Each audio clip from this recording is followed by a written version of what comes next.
to start the show. It's good. You know what I mean? We got to keep it clean here. Keep it family friendly. Welcome on in.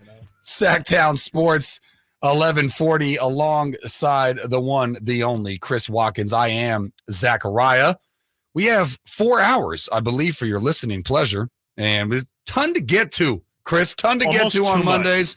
Mondays are like gifts. Yeah. You know what I mean? It's like Christmas. I wish we could spread Mondays throughout the week. We were joking Be pretty with that. nice. Yeah, with Jason. You know what I mean? Especially in the summer. He brought up a good point. Gosh. You could take a couple of weeks in the fall and put them in the summer. You'd be good to go. I did my first sports summer this summer, and it's learn the hard way. It's as tough as advertised. Of course, Whitey made it as easy as it could have been. But man, oh man, it was. There were some days where we were both looking at each other like, "Did you find anything?" Because I sure didn't. So what do you got? That's why you appreciate days like today, where it's like there's again almost like too much to get to. So. Yeah, for sure. And you can check us out on YouTube. We are live streaming. Just check out Sactown Sports. You can follow me on Twitter. I made it easy for you. You just got to click the link. I'm at Zach Sports, ZAK Sports. He is at Chris M. Watkins. And, you know, it's kind of tomato. We did the poll, and it was a lot closer than I thought it would be in terms of whether or not you'd be watching a Kings preseason game or a Niners preseason game. But I think the Kings take precedent, Chris, and I say that because last night did not feel like a preseason game. We were both in the building. Yeah. We enjoyed that fantastic media dinner. It was great. I was chopping it up with Tim Roy and the stats guy for the Warriors. Forgot his name. Hopefully he's not listening. I think I want to say Bobby G, but Bobby G is also the name of a great pizza joint in my hood. So I don't know if it was that. One or the other. I don't know. I'm always getting my pizza places and my friends confused. No, but he gave me some great stories that I will get to later. He gave me some great insight. I mean, don't sleep on the stat guys. Chris. No, never. Those guys frequently will see stuff that, your mainstream media people are too big to see. Sure. He's like in the trenches. Yeah. So he gave me some ins and outs. We'll get to that. Sounded like a capital J journalist over here. Yes. Okay. And also I didn't have a seat. You did your best, I'm sure, to fight for me to get me a seat. So I just roamed around Golden One. Yeah. And I was with the people. I was a man of the people, chopping it up with one guy that took it like it was game 7 of the finals. Met a couple of couples, if you will. And just had a good time. But in general, just looking at the game last night, obviously, did the outcome really matter? No. I mean, no one's going to be looking back on a preseason game. No. But in terms of how it felt, including the PA announcer or whatever, the hype guy, forgive my ignorance, is there a difference between the two? There is. The PA guy is Scott Moak. He's the one that announces. He's the one who says, Demonis, all that stuff. And then Scott Freshour does the Freshour. And I believe he called in earlier. Did I hear that correctly? No. Yeah, I think he called into Carmichael Day. I did not hear that part of the show. Sure. I think they have like a love affair. Chris could verify one way or the other, but he even said while he was getting the crowd hyped, you guys are in mid-season form. Yeah, it's crazy, and it felt like that. It did. It did not feel like a preseason game. There was it was packed in that building. Mm-hmm. It was. I think they officially said it was a sellout. Yeah, they said there were 17,884 people in the building. There was some sporadic empty seats, but for a preseason game, game 3, like. Obviously, it was the first, game in Sacramento so far this season. So I think that's why there was such a big attendance, and obviously the Warriors as well. But the energy didn't have to be there. Just because the people were there didn't mean that they had to show up the way they did. And I mean, they were making noise. It wasn't like the playoffs where it was 95% or 98% Kings fans. There was more of the traditional 30 to 40% Warrior fans in the building. And, it was. I don't want to say it was nice because it did get annoying, but it was cool to have that kind of environment again, where there's not many cities that can share that proximity and share a fan base area, and I think it is fun sometimes to get into those environments where the crowd is kind of split, and I think it led to a really really cool environment, especially down the stretch in a preseason basketball game. Yeah, for sure. I was going to ask you 2 percentages. And I didn't prepare you for this, so my apologies. But I was going to ask you, what percentage do you think it was full? From my eye, it looked to be about 80 to 85% full. I'd say 85 You mentioned this. Okay. Yeah. And then I was going to ask you percentage of Warriors fans, which felt like what did you say? 30 to 40? 30 to 40%. Something like probably. that. Yeah. It wasn't quite split even, but there was a good handful of Warrior fans there. And, maybe they were just a little bit more vocal towards the end, or more in my section, but it felt like there was definitely a good spread of Warrior fans. You could definitely hear when the Warriors scored, which is never great. Right. But you were saying in the playoffs it wasn't like that. No, in the playoffs it wasn't like that case, at all. No, it was because that was a fear. I mean, because during the regular season, and especially when the Kings were going through their playoff drought, sometimes we would hope that it would be a 50-50 split. Sometimes it would be a 60-40 war. Yeah, absolutely. In the bad days. Gotcha. In the really, really bad days where it was like Kings fans were like, there's no reason for us to show up, and Warrior fans are like, this is the only way I can see this way team. Cheaper than seeing them exactly, at home. Yeah. Exactly. So, it's nice to, it felt kind of regular to have that environment back, but of course I'll take the 95-5 split every single day of the week. But still, it was a really good showing. I'll sacrifice some Warrior fans if it meant it was a better basketball environment, and I think it was fun to kind of have some adversaries in the building as well. Yeah, so. I had one young lady so I went to the place where I guess Christy and our very own, help me out here, Henry Turner. I guess they do a show on the stage. Not Doug, there. though. Doug coaches, so it's not Christy. Oh, what? Who are they talking about? Are you talking about Game Night with Scott Marsh? Oh, I'm sorry, Matt Barnes. No. Matt Barnes. Oh, the NBC Matt Barnes studio. and not even Henry. Matt Barnes and who's our other guy? Kenny. Jackson? Kenny. What? Dude, Kenny. Oh, okay. Okay. Forgive me. This is really not my fault. This is what the lady came and asked me. Gotcha. One of the ushers. She was asking me, she's like, are you here for that? Because she saw my media thing, which I quickly then tucked my media thing because I realized I didn't want to be identified as that while I was out there. But then I had another young lady come up to me and go, do they hate you? And I was like, excuse me? She's like, do they hate you? And I said, I mean, some people I think probably hate me. Terrible like, question. What do you mean? She goes, well, I'm a Warriors fan. And keep in mind, I had a purple shirt on. I had purple kicks on. Like, I did not look like a Warriors fan. And I'm not a Warriors fan, for the record. And I was like, no. She's like, well, all the Kings fans hate me. And I'm like, okay. Anyways, we kept it moving. Random. But, yeah, that was just some of many fan stories that I have. But in terms of on the actual court, I think the players took it like a regular season game. Now, granted, no Steph, obviously, no Draymond. But what I really liked, and this is always going to stick with me until Domas shows me something different, because that was the biggest thing that stood out as I rewatched all 7 of those playoff games prior to doing a lot of work up here. Domas was the biggest thing, where it was not only Kevon Looney looking like a superstar, but Domas just not looking like the all-NBA player that he was. He had a great game, and I think he probably remembers that better than you and I do, Chris. That sticks with players more than it does with us. Yeah, for sure. I mean, that was the biggest positive I think I took from the Kings side of things was Domas's performance. It was a pretty classic Domas performance, just dominated from the opening tip.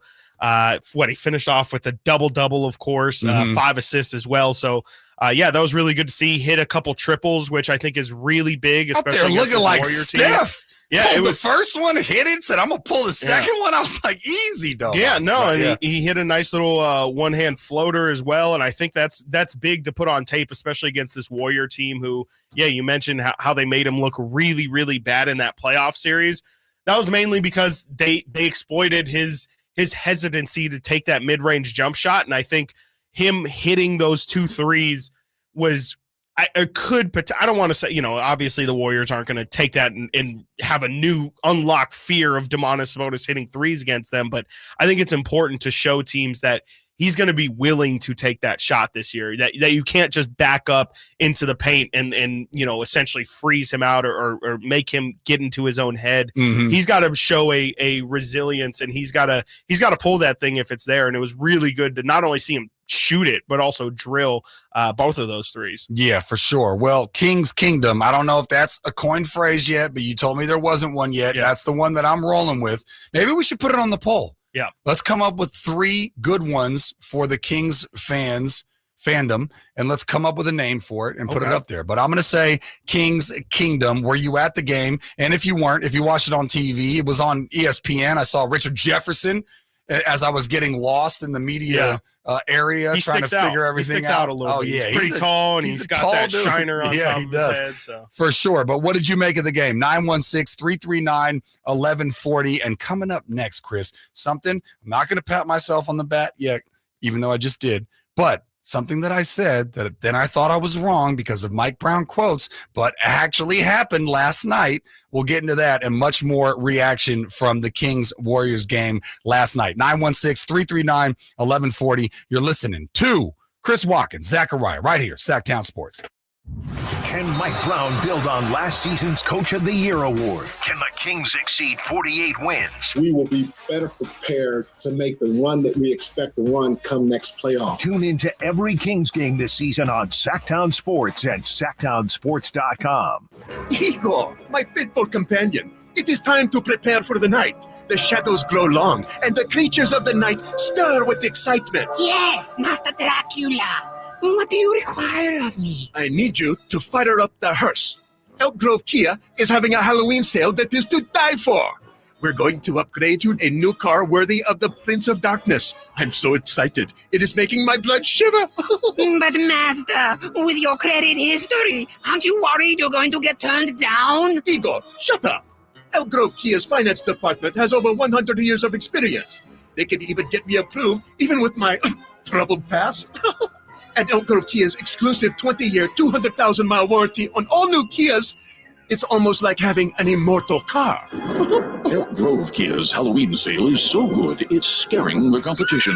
In fact, it's so scary, we can't even advertise the pricing. So whether you're in need of a new or used car, make your way to Elk Grove Kia in the Elk Grove Auto Mall, or visit us at elkgrovekia.com. Your flagship station for the Beam Team, Sactown Sports. Yes, sir. Welcome back to the program, Sacramento. Alongside Chris Watkins, I am Zachariah. This is Sactown Sports, 1140. Join the program. You can be heard or read, 916-339-1140. Jump up in the chat, which is already popping. They got their own thing going, Chris. We are live streaming on YouTube. If you check out the YouTube chat, people are, what'd you have for breakfast? What are you doing later? You know what I mean? Shout out Dave W in the chat who says, let's just drop the king from King's Kingdom and let's just welcome to the kingdom. Okay. Fits a lot. Ben on the call line suggested the same thing. Just call it the kingdom. I like it. All right. Damn, we're getting okay. Yeah, that's pretty bold, but I like it. You know what I mean?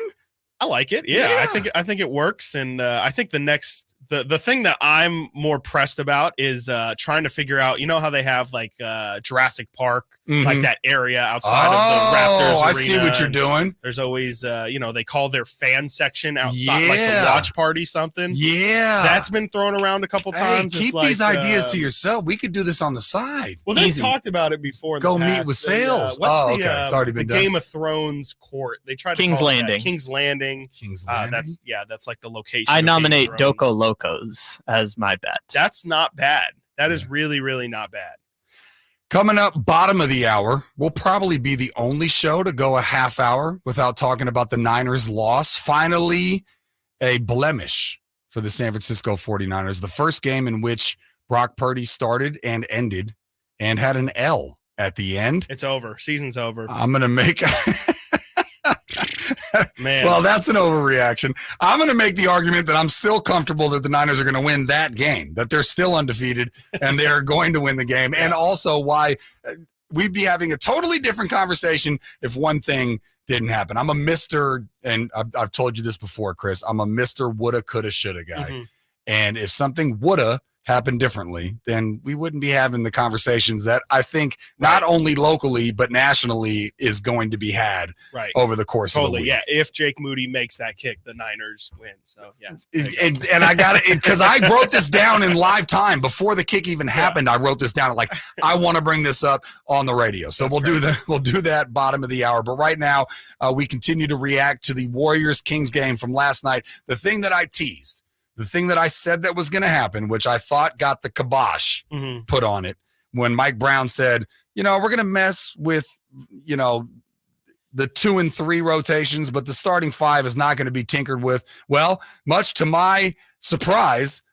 Help me out with the name again. Who announces the starting lineups? They're both Scott Moak. Both Scotts. Yes, Scott yes. Moak. All right, I'm going to write that down. Apparently, Scott Moak was the one who joined the morning show today. There we go. Oh, okay. So Nice. I was close. I had the Scott part right. Yes.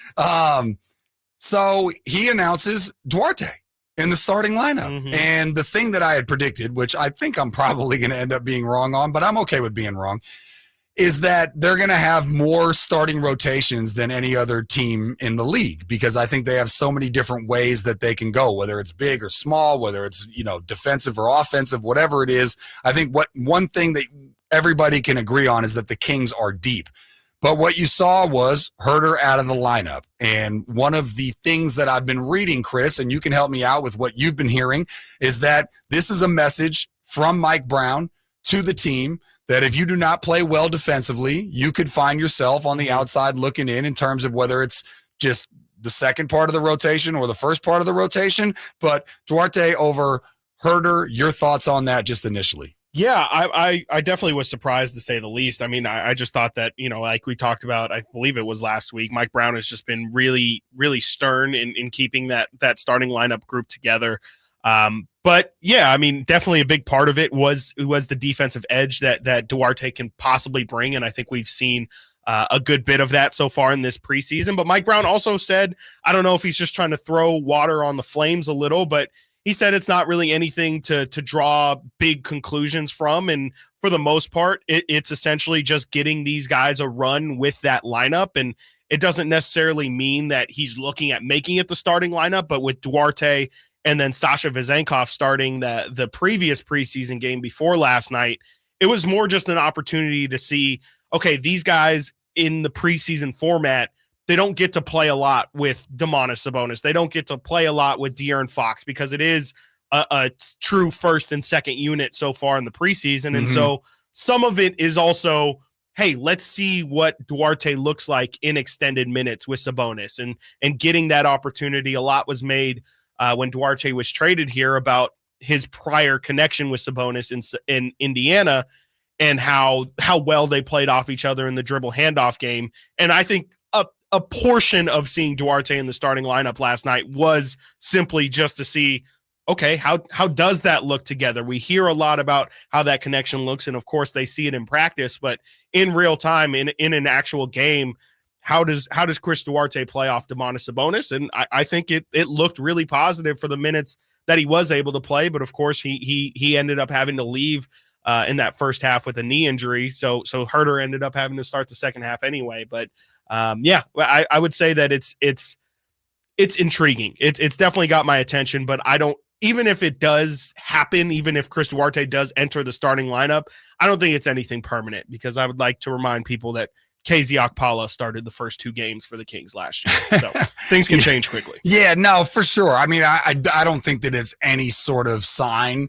that it's going to happen. What I do think is that it was a message from Brown, and I think that ultimately Brown is going to have a much shorter leash in terms of what guys do defensively specifically. And I think you saw that you remember the first game, everybody was talking about why didn't Sasha get in there earlier, right? And then, and then he talked about how, he's been great offensively. We know how great he can be offensively, but what can he do defensively? Right. And in this instance, I think he's been talking about this for a year, and I think he gave them a year-long leash, so to speak. I mean, I don't think that he's going to be hardcore about it, but I do think he's going to err more on the side of making changes if he's not seeing what he wants defensively than you would normally see from a regular coach. I think it's going to be different. Put it like this. Year 2 is going to be different than year 1. Yeah, I mean, I would definitely hope so, because that's. I mean, we've talked about it. Defense is the area where they definitely need to take a leap somewhere, and I would hope to see it. And I think if Mike Brown is going to be serious about it, which we know he takes his defense very seriously, and even last night did his iconic Mike Brown timeout in 30 seconds. Doesn't matter, how things are going. He's a lot of coaches are doing that now, right? Yeah, but Mike Popovich is probably the king.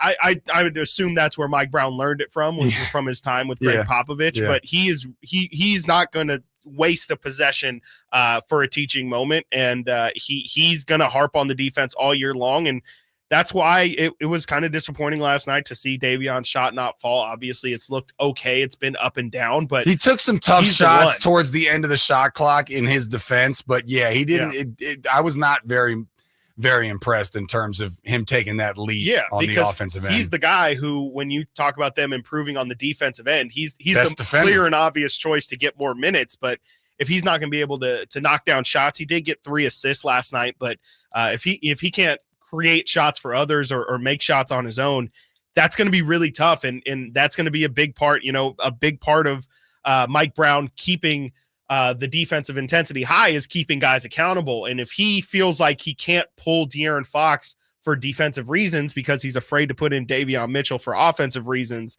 that's obviously less than ideal. So, I definitely think Mike in ideal world would love to start Chris Duarte and bring that defensive edge, but it'll be interesting to see how those guys' offense also, dictates how much play they get, because Duarte has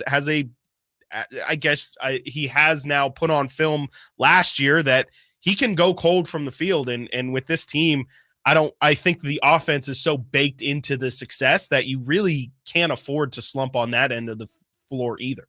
Yeah. And I was glad that your number one takeaway was Sabonis playing so well, because I think most people walking away from that game, and correct me if I'm wrong, I think that if you took most people examining or covering or just watching or, whatever, they would say that Duarte was the highlight of the game last night, if you will. For me, it was way more Domas, not only exercising the loony demons, if you want to call them that, but also just because he played fantastically. He was aggressive when I wanted him to be aggressive. Not that I'm an NBA head coach, but when I was watching and my personal preference, he was aggressive when I wanted him to be aggressive. He made the right move. Like basically everything that he did on the court really encouraged me. And in terms of Duarte, while I was impressed with what he did and he did show some of his offensive prowess, he didn't really strike me as the guy that's going to be able to do that consistently. And I don't want to make a snap judgment. I don't want to take it off of one game, but I didn't walk away from his game going, he can repeat that on a consistent basis. I could be wrong. I hope I'm wrong. Yeah. No, I mean, and yeah, to go back to the Sabonis thing, the one thing I do want to point out, Kevon Looney, I don't think they've solved that problem. Kevon Looney last night, 23 minutes. I know. Still had 14 rebounds. I know. Still had 4 offensive rebounds. I don't get it.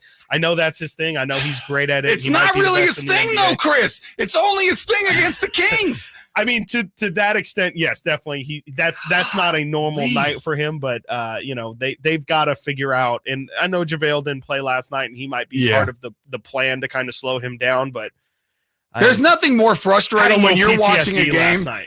There's nothing more frustrating than an offensive rebound. We should put that on the poll. We should come up with 3 of the most frustrating things when you're watching a basketball game and rooting for your team or whatever it is. Not that we do that because we're in the media and we're very professional, but when you're rooting for a team, 3 of the most annoying, frustrating things, I think offensive rebounding is number 1. Turnovers would probably be on there. Yep. There's some things that we can come up with. It's not basketball, but when your team gets a stop on 3rd down and then you see the yellow flag fly out from the camera shot. For sure. Yeah, that crosses sports. But yeah, we'll get into that. We got 4 hours. All right, coming up next, the Niners are officially defeated. Only once. No reason to sound the alarm. I still think they have a chance to win this game. As far as I'm concerned, the game, I'm still comfortable as I am finally wrong in saying that the Niners are going to win comfortably in I didn't say every game, but I definitely thought this game, but it ended up coming to fruition. Everybody talking about how good the Browns defense was. It certainly was. We'll get into the Niners and Browns coming up next. You're listening to Chris Watkins and Zachariah right here, Sactown Sports, 1140. Trying to find out where to catch your favorite team's games? Are you a fan of the Kings, Niners, and the NFL? Well, Sactown Sports has you covered. Touchdown! San Francisco! It's all on his shoulders. Cox rocks. He fires for the win. He's got the triple. Catch all your Kings, Niners, and NFL games all year long on Sactown Sports and SactownSports.com. Imagine taking a nice warm bath in your shower. Let us fix that. Right now, get that clogged drain unclogged for just $97. Bonnie Plumbing, Sewer, Electrical, Heating, and Air. Bonnie.com. Some restrictions apply. License 696-355. Have you Googled yourself lately? Are there negative posts from an ex-employee or from a former client? Maybe an outdated news article or sensitive personal information about your family? Search engines don't always get it right. For right or wrong, it's your reputation on the line. That's where Reputation Defender by Norton comes in. One of the most trusted names in online reputation repair. Reputation Defender has been fixing people's search results for over 15 years. Their cutting-edge approaches help you to wipe away unwanted information in your search results. They also promote the good stuff so that it rises to the top, helping you put your best foot forward. Your good name is too valuable to leave to the whims of a Google algorithm. Take control with Reputation Defender. You can start by getting your free reputation report card at reputationdefender.com or call 800-401-6681 to speak to an expert. That's 800-401-6681. Hey, it's Carmichael Dave letting you know Capital Casino, Sacramento's #1 poker room and primetime football location is back. Cap Casino giving away $500 per game in high hand bonuses for every Sunday, Monday, and Thursday night primetime game, offering the best food, best service, and the best action with the most variety of games in the region and conveniently located in downtown Sacramento. Check it out, Capital Casino. And as always, please remember to gamble responsibly. 1-800-GAMBLER. Ready for a sizzling football season? Take your game day parties to the next level with Napoleon Prestige Grills from Green Acres Nursery and Supply. Fire up the grill and score big with mouthwatering burgers, juicy steaks, and finger-licking wings. Napoleon Prestige Grills bring the heat and come complete with a lifetime warranty. Get your ultimate game day companion today. Visit your local Green Acres Nursery and Supply and elevate your tailgate experience with Napoleon Prestige Grills. Green Acres Nursery and Supply, your one-stop shop for grilling greatness this football season. Visit idategreenacres.com for the store near you. Game on! Hagen Oaks wants you to know about the exciting new T-Series irons from Titleist, offering effortless speed, exceptional feel, and precise control. Working with tour pros and dedicated amateurs, Titleist T-Series are available in 4 different models. The fitting team at Hagen Oaks will find the perfect Titleist T-Series iron for you. Call 916-808-2531 to find your fit today. Hagen Oaks Golf Super Shop, Fulton Avenue at the Cap City Freeway, or online at hagenoaks.com. Hey guys, do you know what makes Revive Men's Health Sacramento different? You. Every Revive treatment and medication is personalized just for you. Revive has the experts that guys go to when their current treatment isn't working. They have a complicated medical condition, or they're just not happy with their daily performance. Since 2011, they've helped thousands of local men suffering with the symptoms of low T and ED. Their goal is simple: to get to the bottom of your issues and fix them. Your best performance requires more than generic ED medications or a low-dose testosterone booster at a low-ball price like you find online. Revive medications are custom compounded, affordable, and guaranteed to resolve your issues. Stop dealing with the symptoms of low T or ED. Book your free T-check and exam and save $199 today. Call 916-277-8599. That's 916-277-8599. Or visit us at ReviveMen'sHealth.com. Sactown Sports. Headlines. Good morning, Sacramento. My name is Kyle Ledbetter, and these are your Sactown Sports headlines. The Sacramento Kings played the Golden State Warriors to a 111 tie Sunday night before Jonathan Kuminga led Golden State to a victory in overtime. The Kings made 8 3-pointers in the first quarter, and Chris Duarte started in place of Kevin Huerter. In football, Deebo Samuel is going to undergo an MRI today to determine the extent of a shoulder injury suffered in the 49ers' loss against Cleveland. Christian McCaffrey will also be undergoing tests to determine the extent of the oblique injury that led to him leaving the game in the fourth quarter. Monday Night Football between Dallas and the Los Angeles Chargers begins tonight at 4:30 p.m. with the pregame show here on Sactown Sports 1140 and the Sactown Sports app. Sacramento State football is back at home this Saturday night for a nationally televised primetime game against the Montana State Bobcats. Kickoff is at 7:30 p.m. Get your tickets at hornetsports.com. Those are your headlines. Let's return to more of Chris and Co. here on Sactown Sports. Sacramento's official home for the San Francisco 49ers. Sactown Sports.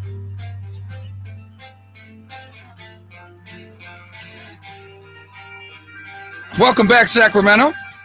Alongside Chris Watkins, I am Zachariah. Coming up at 10:45, we do it every time that time in the hour. Fun in the 40s. We all plead the fifth. That's right. Fun in the 40s. We will do that 10:45 right now. I think we went the longest we could go, Chris, without talking about Niners Browns. Now, I boastfully... Excuse me. I'm sorry, what was that? Nothing. Squeeze me? Baking powder? Look, I had boasted throughout the week, blah, blah. I think I even rolled my eyes at Emil, and I didn't know that Emil could see me on video. Oh, boy. So what happened was Y'all better tune into this live stream in about 30 minutes. Oh, Emil will be back. Are you boasting out here? I'm just saying. Wait. Are you like a no Niner hater? I'm just saying. No, we're just saying Emil is going to join us in a half hour. No, but Emil, hang on. We can't really rub this in Emil's face. No, Emil's going to rub it in your face. Oh, gotcha. Oh, I'm fine with that. Whatever. I'm still comfortable that the Niners are going to beat the Browns right now. Yeah. Okay, now, all right, here we go. I didn't realize what you were doing. I thought you were celebrating the Niners loss. You're celebrating that Emil is going to throw it in my face. Emil's going to be like, well, look who's scoffing now. Yeah, okay, look. All right, okay, so I didn't realize I was going to have to be in defense mode. Not yet. No, you got 30 minutes to get your defense ready. I don't have to do it with you. You don't have to defend. Okay, to fine. me. Okay, so then with you, let's just talk about the game. We're good. You know what? I'm going to call my lawyer in the commercial break, and I'm going to be ready to rock at 11.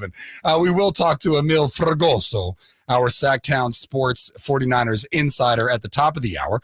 But right now, just reactions to the game.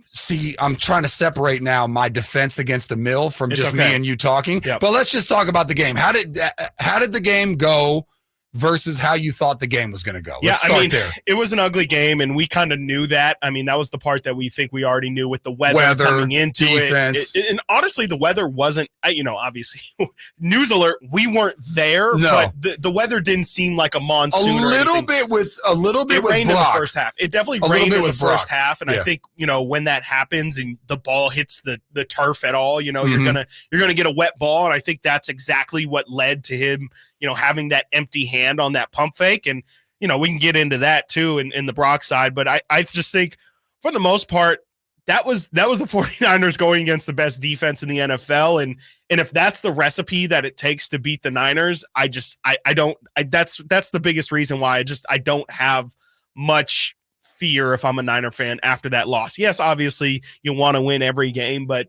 it's honestly, it might be a blessing to get this loss out of the way now. You don't want to be undefeated and have that, can we go undefeated in the regular season? That's not healthy to go through your regular season with that. So I think it's good that you pick up the loss. It's good that it's a justifiable loss. You're in bad weather. You're playing the number one defense in the NFL. Mm-hmm. You have all three of possibly your most important offensive weapons go down with some form of injury. McCaffrey with the back, Debo with what ended up hurting on Debo. I don't even know what was it. His They're shoulder. calling I it think? shoulder. Yeah, his shoulder. X-rays negative. And then Trent Williams also went down with what he was right been, back in. but it looked like it could have. If that thing rolls a little bit further, did not look good. It could have been really, really bad. Agreed. So if that's the formula it takes to take down this Niners team, it sucks. It's a bad feeling to lose that way, but I'm not willing to make any wholesale changes on my opinion of them.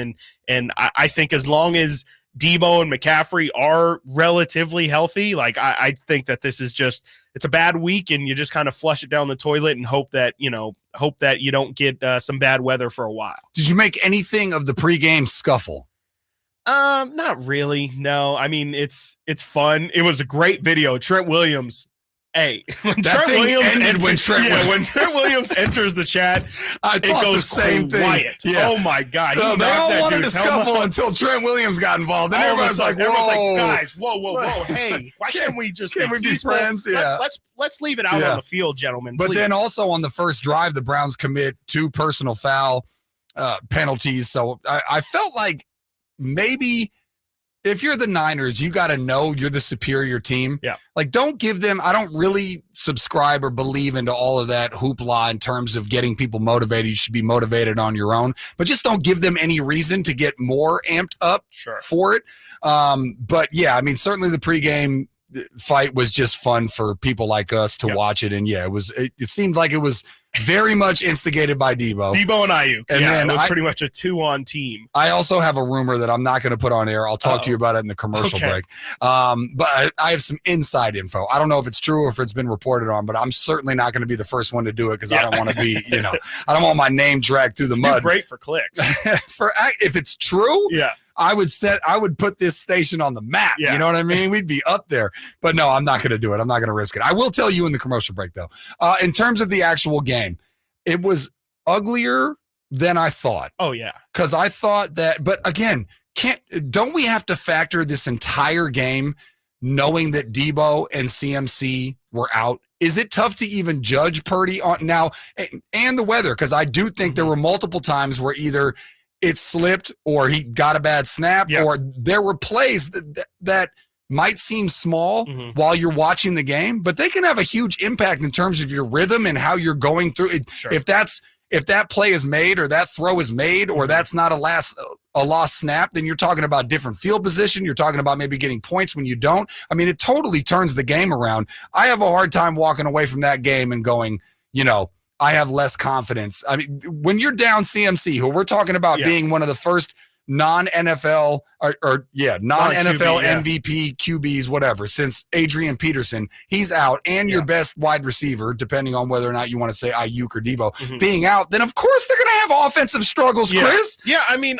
you're a Vikings fan. You take away Jefferson and you take away, Delvin Cook in his prime or whatever. Yeah. Of course it's a different game. Yeah, 100%. It's just not as easy. And Brock also, he doesn't leave this game scot-free for sure. Like he definitely threw some bad balls, and it was his worst game by far. It was his worst game by far. The interception was really bad. I think it all kind of had to do with the weather and again the slippery ball. And let's not forget Brock's got some small hands. He's a smaller guy, so I think that definitely played a factor. But I think if anything, the thing that this tells us in the long run, the big picture is, look.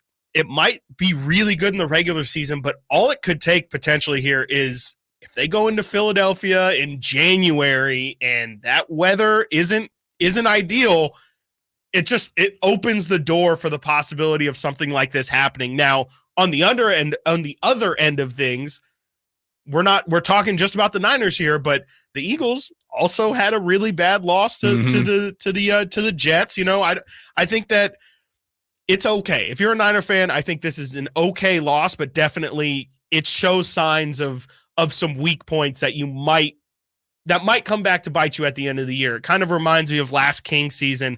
There were a couple games, and in particular, there was a TNT game on against the Knicks where the Kings just allowed, it must have been 20 offensive rebounds. And it was a traumatizing game to go through. Yeah. But then it was even more traumatizing when you learned, oh, that's how your season's going to end, is essentially because of that massive flaw that was exposed in that game. And interesting. It might be last night or yesterday might have been reminiscent of that King situation where that could be a game that we look at 3 or 4 or however long from now, and we say, hey, that Cleveland Browns game, that was a real indication of what ended up being the death of this team. Bad weather, just not getting in a rhythm, and a really solid defense. I do think that having a good defense was a big reason why the Browns were able to make that a game yesterday. Well, that's what I was going to ask you. What is that What is that one flaw from that game that you would have taken away as a sign of what could beat you later down the line?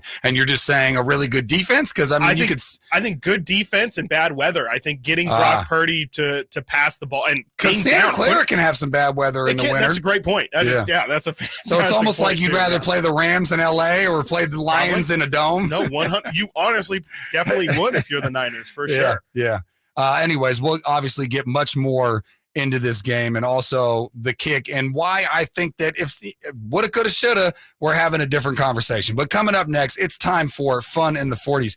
Kenyon Martin, one of my favorite basketball players of all time. Yeah. I think if we're ever together in the summer, we should also make a list of random favorite players that we have in sports, because Kenyon Martin is so high on my list. His time in Cincy, oh man, you're bringing me back nostalgia style. But he has strong comments about a player, and I found it to be completely random. But we'll get to that and much, much more around the wacky world of sports with the fifth. We all plead the fifth together. Fun in the 40s. Coming up next, Chris Watkins, Zachariah, Sactown Sports, 1140.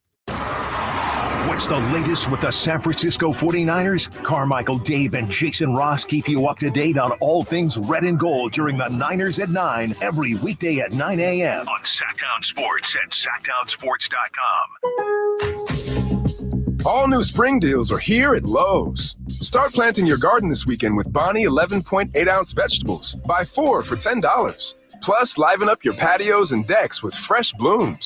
Select 1.5-gallon hanging baskets or 2 for $20. Lowe's knows spring. Lowe's knows home improvement. Offers valid through 5/17. In-store only. Actual plant size and selection varies by location. While supplies last, excludes Alaska and Hawaii. At Ashton and Price, over the last 25 years, we've won just about every injury case you can think of. Slip and fall, falling merchandise, fell through rotted decking, we won those. Dangerous stairs, falls into holes, dog bites, won them. Injured while pedestrian or on a bicycle, auto, motorcycle, big rig, company vehicle, Uber, or Lyft accident, we've won them all. And the best news is there's no fee until you win. So no matter how you got injured, remember, for the best advice, don't think twice. Call Ashton and Price. It's amazing how a short drive can make an incredible difference when you buy a new Mercedes-Benz. At family-owned Mercedes-Benz of Stockton, we know it's a special day when a customer takes delivery of their new Mercedes. We've been selling Mercedes cars for generations. See why our customers come back year after year, generation after generation. Your best Mercedes experience ever awaits you at Mercedes-Benz of Stockton. mbofstockton.com. Do you find yourself stuck in a timeshare? Get the real facts about the timeshare industry and your options for cancellation. Chuck McDowell, founder of Wesley Financial Group, has put together a free information guide that reveals the secrets the timeshare industry doesn't want you to know, including the 5 ways to get rid of your timeshare. Call now and get this timeshare cancellation guide absolutely free. Call 800-330-2929. That's 800-330-2929. 800-330-2929. Hey, it's Carmichael Dave, and I recognize, just like my friends at American Energy Heat and Air, that your time is important. And that's why shopping for a new air conditioner is now easier with American Energy Heat and Air's online quoting tool. All you have to do is go to AmericanEnergyAir.com and get an instant quote right now. It'll help you determine what system you're going to need to get. It'll provide the best pricing options, all from the comfort of your home without having to have somebody come to your home. You know how annoying that is? They come in and, and everybody there is so sweet and nice, but how much better is it to be able to get it on demand? Visit AmericanEnergyAir.com. Check out how easy it can be. Or if you want to give them a call and talk through what your needs are, 916-520-9990. That's 916-520-9990 or AmericanEnergyAir.com. Call 916-520-9990 now.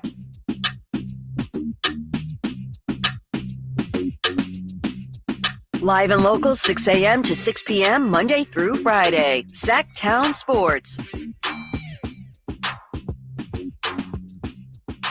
What is your favorite word?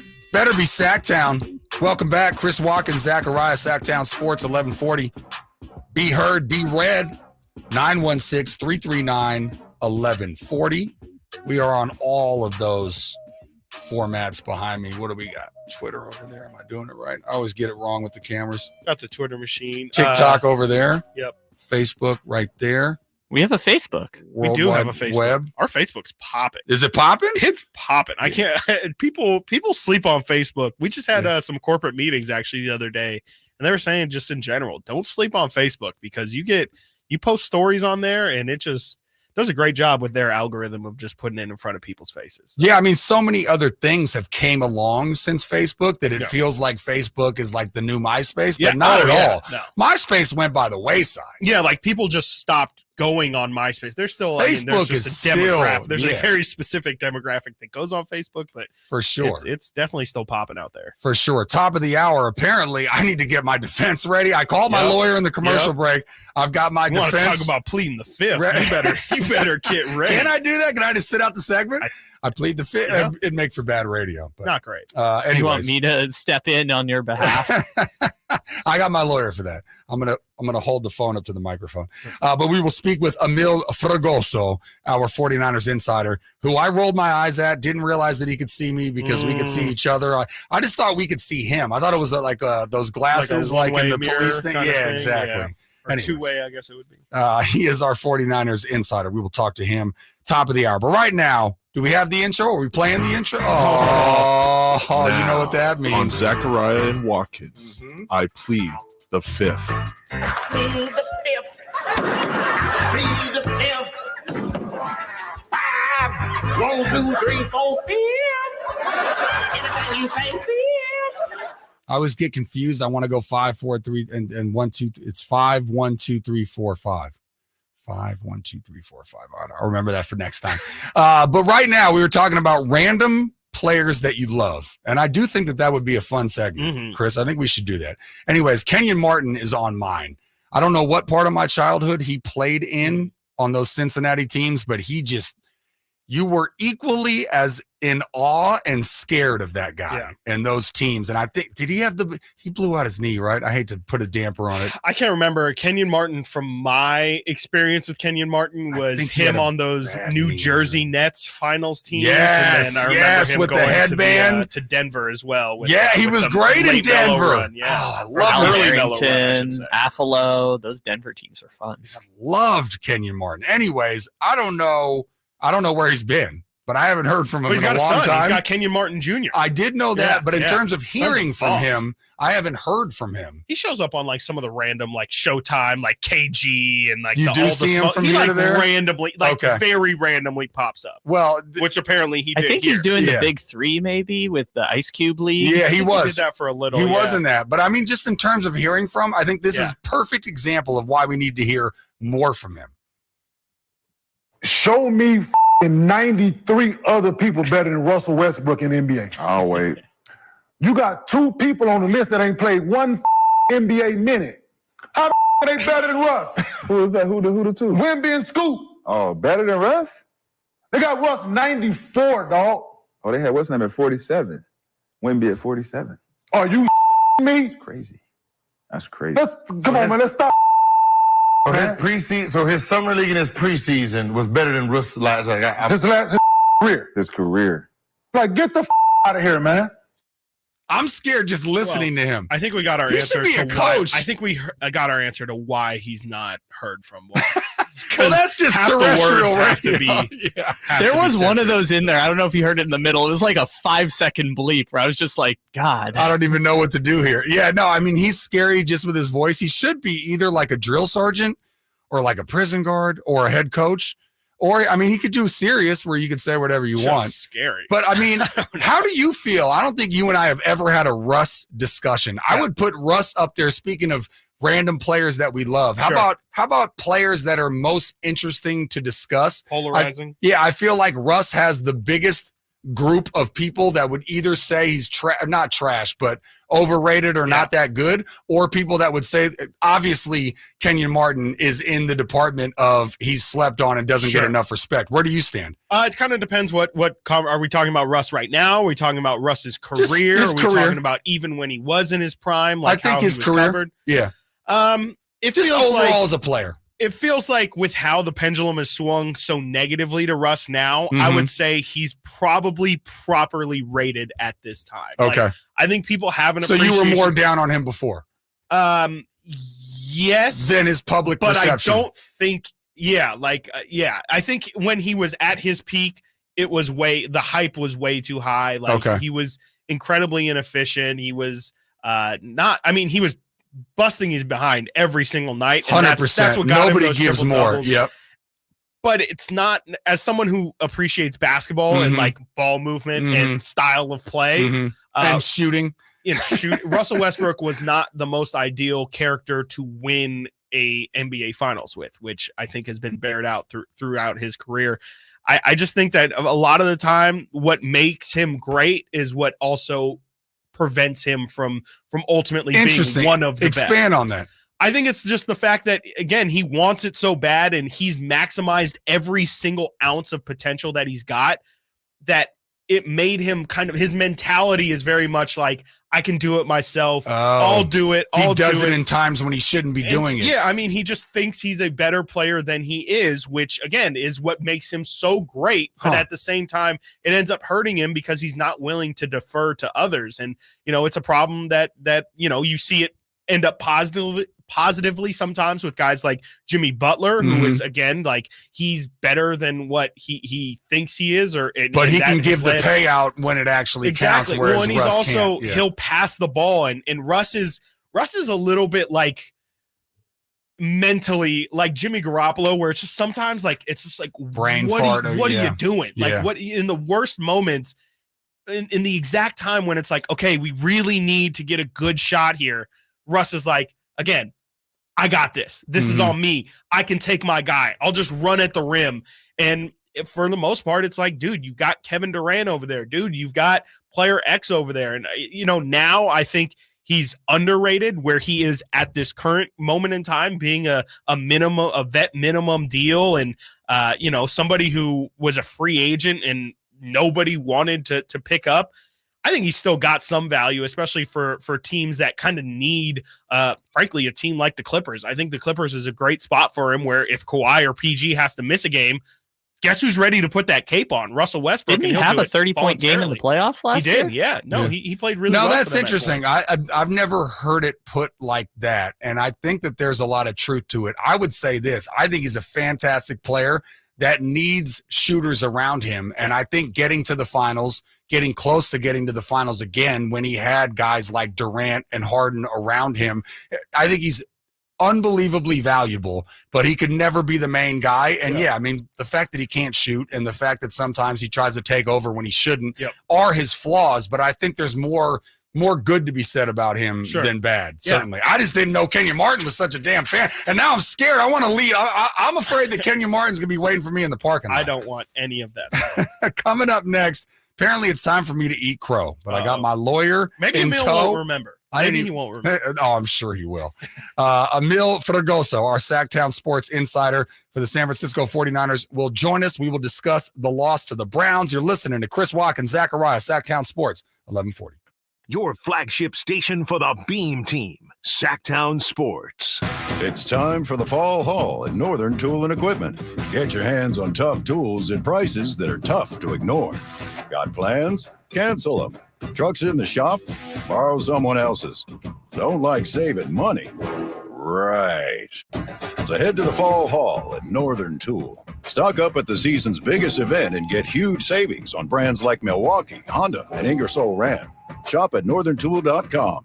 We're made for this. Get in zone, AutoZone. Welcome to AutoZone. What are you working on today? My check engine light's on? That could hurt your gas mileage. The AutoZone free fix finder service can help find the fix for free. Get in zone. This whole report for free? That's right. Printed and on your phone for free. Get in zone. But what if the fix is too tough? We'll recommend a local shop. Fix finder, only at AutoZone. Get in zone, AutoZone. Restrictions apply. At SimpliSafe, we've designed award-winning home security with advanced sensors, HD cameras, and now this 24/7 LiveGuard protection, only from SimpliSafe. Now, monitoring agents can see and speak to intruders through our new indoor camera to help stop crime in real time and for fast police response. Get 20% off any new system with Fast Protect monitoring at simplisafe.com/radio. Advanced home security, 24/7 professional monitoring for less than $1 a day. There's no safe like SimpliSafe. Yeah, I'm so stressed. Our business is growing. We've got people all over now. Ooma. What is that? Meditation? I'm recommending the Ooma cloud phone system with auto attendant and more than 50 features.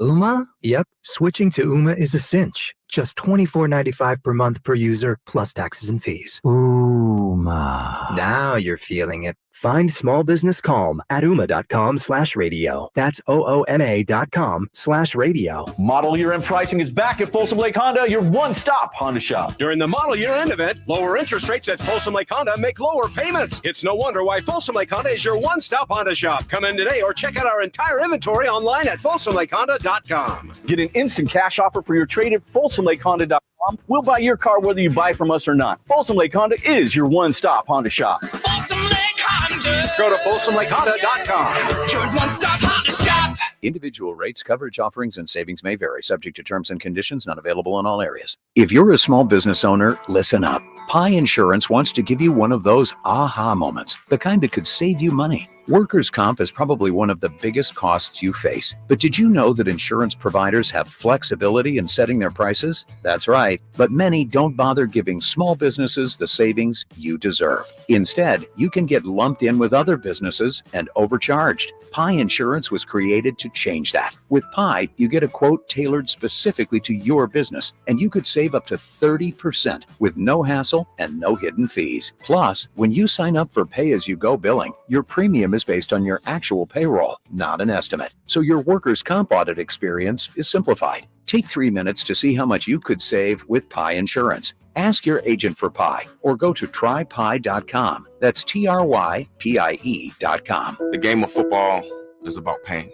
Ever since I was 5 years old, it's been all about football. It's been about running, jumping, blocking, tackling. I stopped playing at 31.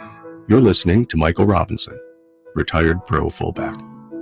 I thought that foot pain was going to be with me for the rest of my life. I'm so glad I met Good Feet.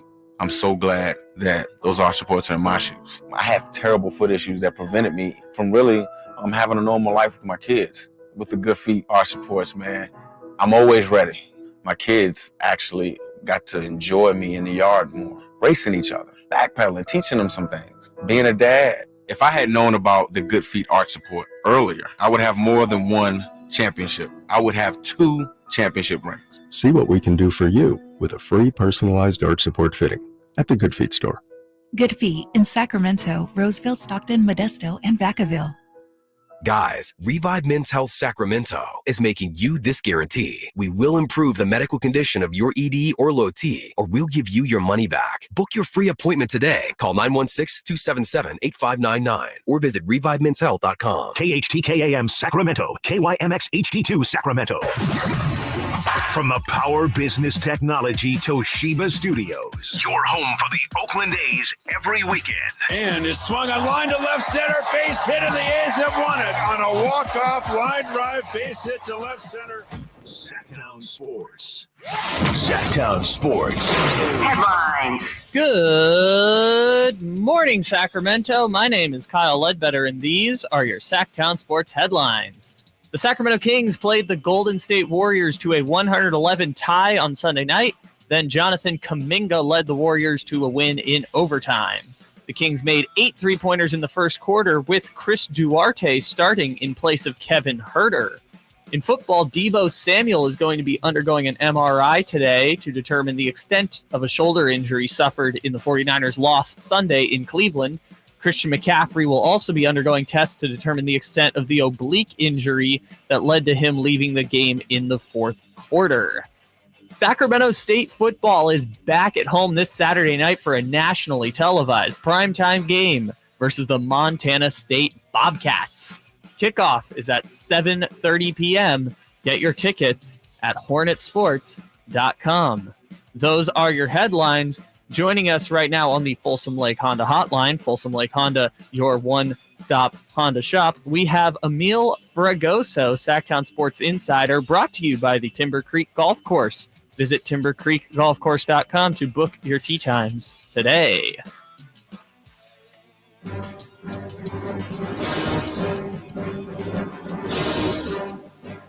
Your new home for 49ers football in the 916, Sactown Sports.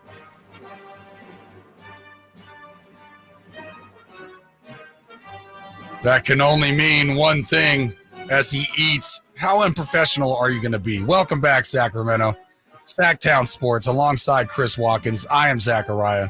He is Emil Fragoso, which if you are watching on YouTube, Just search Sactown Sports. We are live streaming. You can check them out. Jump in the chat. Is it or is it not professional for Emil Fergoso to be eating leading up to his interview with us? Yes or no? You know what I mean? I think it's professional. Hey, it's Health and Wealth Monday, boys. Got an acai bowl and a big coffee. Trying to treat myself right, health and wealth. I don't even know what you just Yes, said. sir. But let's start here. Do I need to lawyer up, as the kids say? Because I'm going to be getting a lot of flack. Emil, I am still comfortable on Monday that the Niners are going to win this game in Cleveland. But go ahead, let me have it. Well, it didn't happen, so you're wrong there. But look, I had predicted, and I said this before the season, that this is going to be a trap game for the Niners. And I had them losing this game even before Deshaun Watson was out, before all this happened, before I even knew who the quarterback was going to be. I had them losing this game because the Cleveland Browns are always a tough team historically for the Niners. I mean, they're now 13-8 in the series currently. And especially with Jim Schwartz, now defensive coordinator there, Kyle Shanahan, I believe, is 1 for 9 all time against Jim Schwartz. And that's a big sign there. There are little red flags in this game, and they were going up leading to it.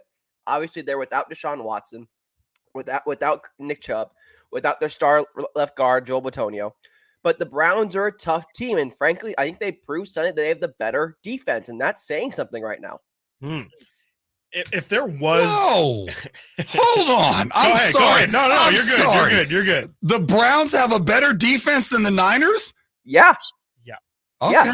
Number one defense. I'll give you a stat. Through the first 5 games, they've allowed only, I believe, 1,000 yards. That is third lowest in NFL history since the NFL merger, I believe. Now, Emil, have you done like PFF ratings on this? Like, who have they played? Have you done opponents? Sure, and their one bad game was the Titans. They got handed the Titans. That was with DTR, Dorian Thompson-Robinson at quarterback, not with Deshaun. Every other game, they have been a historic defensive defense this year. They have shown the signs of it. They still lead the league in points allowed. They still lead the league in a lot of different statistics.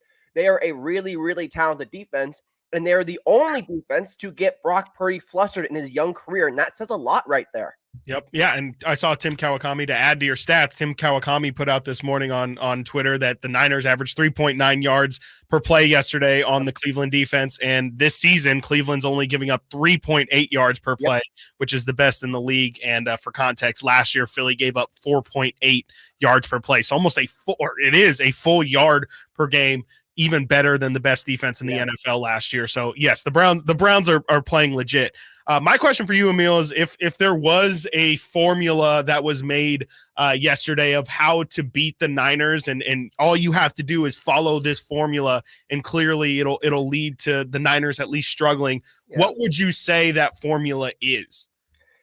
Well, I guess lose half your starters, but there is that too. But no, in terms of the formula, I would say it's, control the time possession, control the game, keep it grimy, keep it gritty, keep it dirty.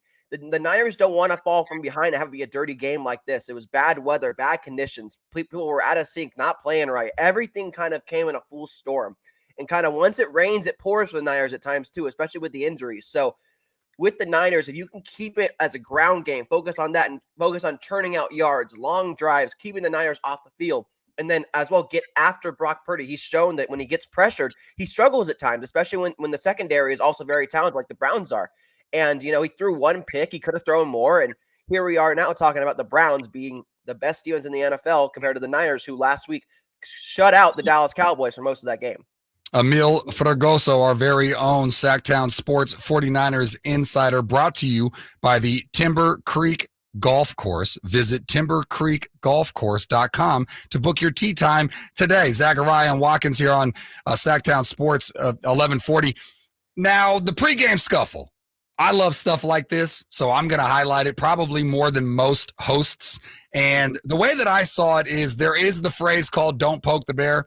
Dylan Brooks famously poked the bear and then lost to LeBron and the Lakers, just to cross sports here for a second. But the way that I look at it is the Niners didn't need anything. They were the better team. I still think that they're the better team should they meet in the Super Bowl, say, something crazy like that. But to me, the only thing it could have done is rally up the Browns, who did get 2 personal foul penalties on that opening drive. But what did you make of that pregame scuffle, or is it just me having fun?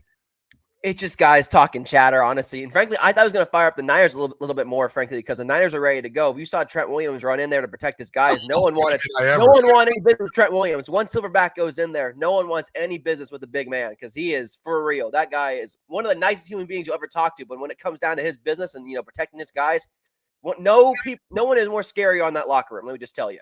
Yeah. In terms of the whole fight and everything, it kind of broke out between Brandon Ayuk and a couple other cornerbacks for the Browns, and then Debo got involved in all this other stuff. So, yes, it might have rallied up the Browns, but I thought it would have rallied up the Niners more so than ever because they're on the road in a hostile environment. And if you looked at that first drive, it seemed that it was going to go that way. And then it all flipped all of a sudden. Emil, how concerned are you, or is it even concerning that, you see Josh Dobbs' performance against this Niners defense a couple weeks ago, and then even PJ Walker, both of those below average, I'll call them, NFL quarterbacks were able to, they didn't light the world on fire, but they were definitely able to keep their offenses moving, especially going against the defense that's supposed to be one of the most elite. Is that concerning at all to you? Obviously, they've also had good performances against, the likes of Kenny Pickett and Daniel Jones, but is it concerning to you that some of those lesser quarterbacks have kind of, I wouldn't say given them problems, but not necessarily looked as bad as what I think people would have expected going into those games? I think it's more so they're unconventional. These backup quarterbacks, Josh Dobbs and PJ Walker, both mobile quarterbacks, can get out and scramble, do different things. Yeah. If you're looking at Dobbs' stats, it was 18 for 34, 192 passing, 2 picks. He had a 45 QBR. That's not like a great day for anybody, obviously.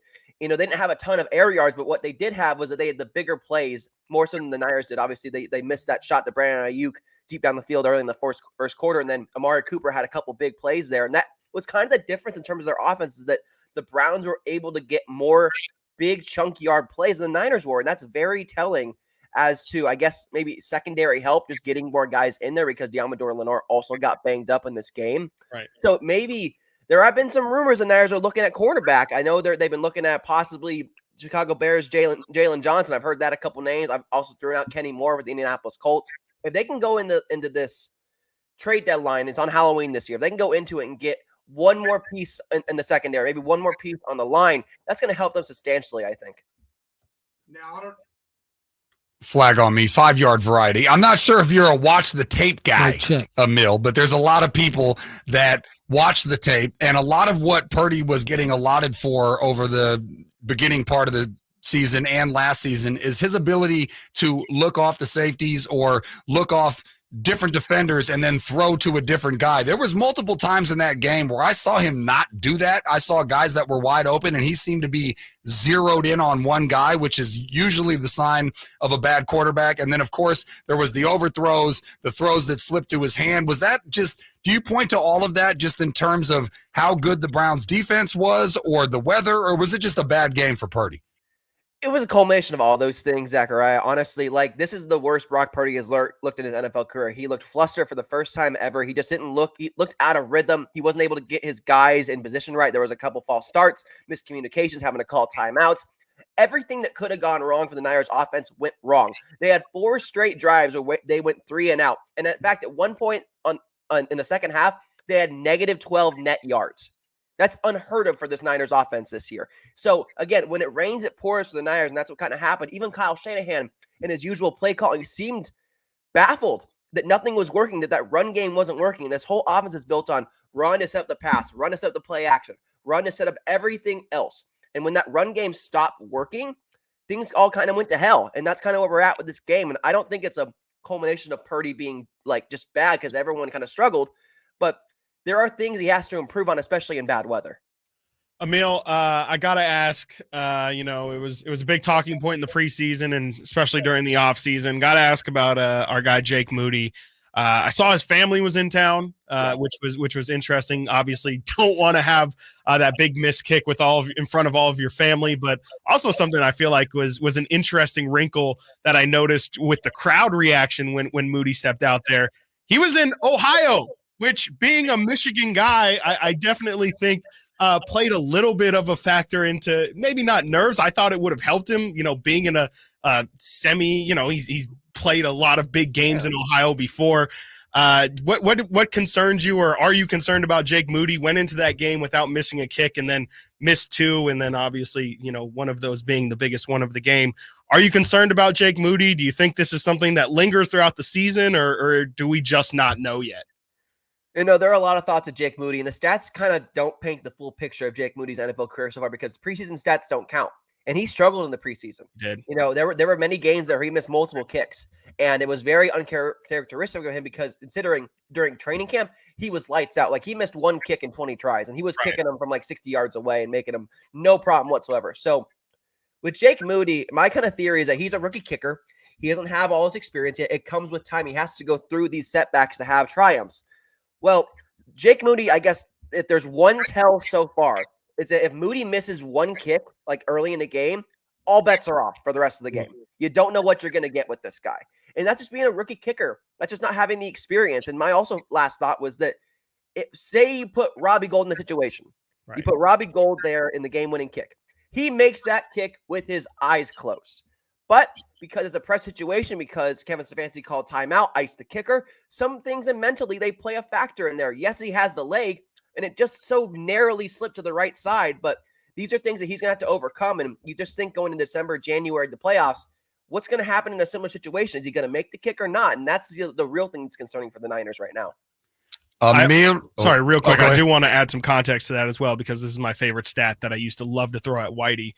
Jake Moody in college, from 40 to 49 yards, 21 of 37 in his career. Ugh, not ideal. From 50 ugly. plus, he was 4 of 10 in his college career. Yep. Not as bad. I'm more concerned about the one from 40%. 40. Yeah, that's awful. Yeah, it's not great. Not sure. sure. Great. You just answered the question to my secret of where the beef was between you and Whitey. Had to go deep in the notes for that one. For sure. Emil Fragoso, brought to you by the Timber Creek Golf Course. Visit timbercreekgolfcourse.com to book your tee times today. Thank you, Emil. Appreciate it.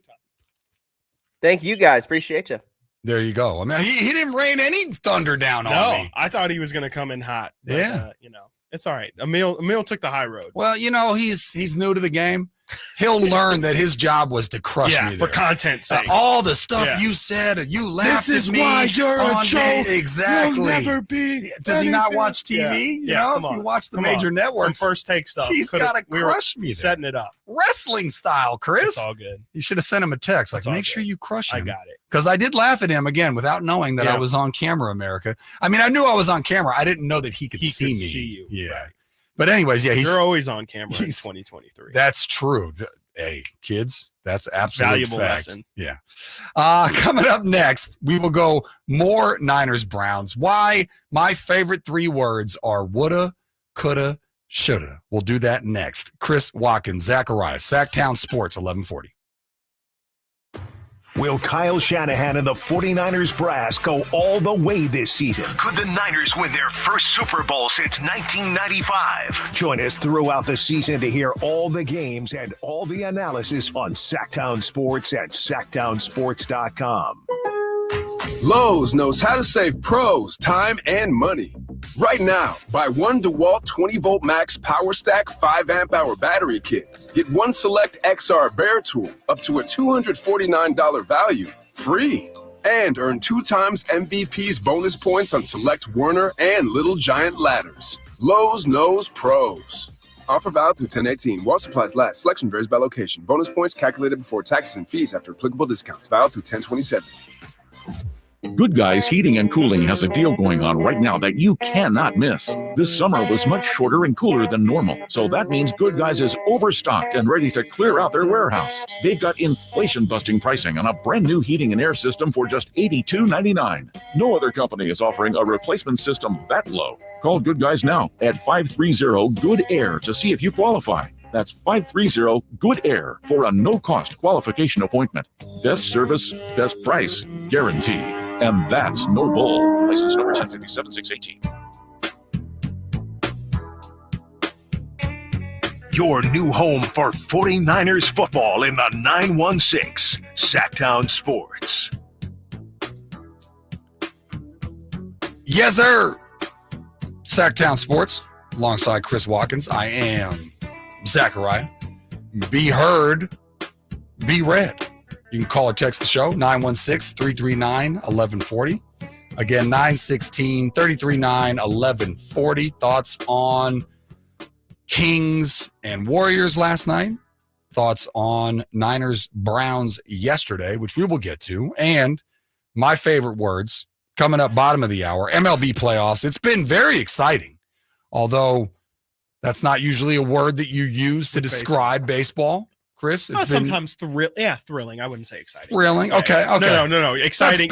You're right to say exciting is not a word that I would use in baseball. Yeah, Sometimes I baseball like thrilling. can be thrilling. Okay. I agree with you that I would not usually use the term exciting. I'll take it. Also, a managerial showdown, much to the chagrin of Giants fans out there. We'll talk some rule changes and a guy that should not be celebrating, but damn sure is celebrating his tail off. We'll do that and much, much more coming up bottom of the hour. But right now, let's continue the Niner Brown talk, shall we? And my three favorite words, woulda, coulda, shoulda. Now, I put this in my notes, okay? I'm a note-taking guy. Now, that was my first time as a media member at Golden One. But have you been to Golden One before? Yes. Oh, okay, cool. I went for a high school championship. Oh, nice. Those are awesome. The NCS, CIFs. Yeah. And there was so like fun. 5 former players' daughters that were in the game. Yeah. It was That always happens. Yeah. Saw like Zach Randolph. I saw his daughter's nice. Gilbert Arenas' daughter is crazy nice. All these guys are just, I mean, I guess it makes sense. It's in the genes, right? No, I mean, I thought you were going to say, because a couple of years ago, we talked about Kenyon Martin. His son was playing for Sierra Canyon. Scottie Pippen's son was playing for Sierra Canyon. He's now on the Lakers. Yeah. Always, man. Yeah. See, those CIF championship games, if people can't make it, if you haven't been out there for those are a must go, because you can see some NBA talent. You'll see some, or before they're even in the league. Yeah. Just great event. And we'll save that for when we do more Kings Lakers. But man, the stuff around the arena since the last time I had been there changed a lot, and for the good. Yeah. So we'll save that for a little bit later. But right now, coulda, woulda, shoulda. Now, in my notes, I'm a note-taking guy. Anyway, the reason why I brought that up is because it was my first time as a press member. Yes. I didn't know exactly what you could bring in. Oh, sure. So I was going to bring my backpack and a laptop so I could take notes, and I didn't have a seat, so I wouldn't have ended up being able to use it anyway. So I just took some notes on my phone. But I am a note-taking guy. I like to take notes, observations, obviously for fodder, as we do 4 hours here. People don't realize. I was talking with a music DJ down the hall there, and she was just like, the amount that you guys talk per hour versus us, you guys are like stealing, we're stealing money. Yes. They're Do you hear that, bosses? I talk for like 5-7 minutes an hour. You guys talk for like 45. I'm like, it's the nature of the biz. You got to fill the hours. You know what I mean? But so anyways, I take notes. I take observations. I try to take down stats when I hear them. But one of the ones that I took down is, mark this down, Zachariah, for your show tomorrow with Chris Watkins. This is the sort of, as we've done all these comparisons with Purdy, right? And this week will be more interesting. Not that we wanted a loss, but a loss provides us to have at least a different conversation. Exactly. Because I made the joke in one of our crosstalks with Draper and Whitey. I was like, we're getting paid to basically create different words in the English dictionary to describe how good the Niners and specifically Purdy are, right? So in this moment, I said, okay, well, here we go.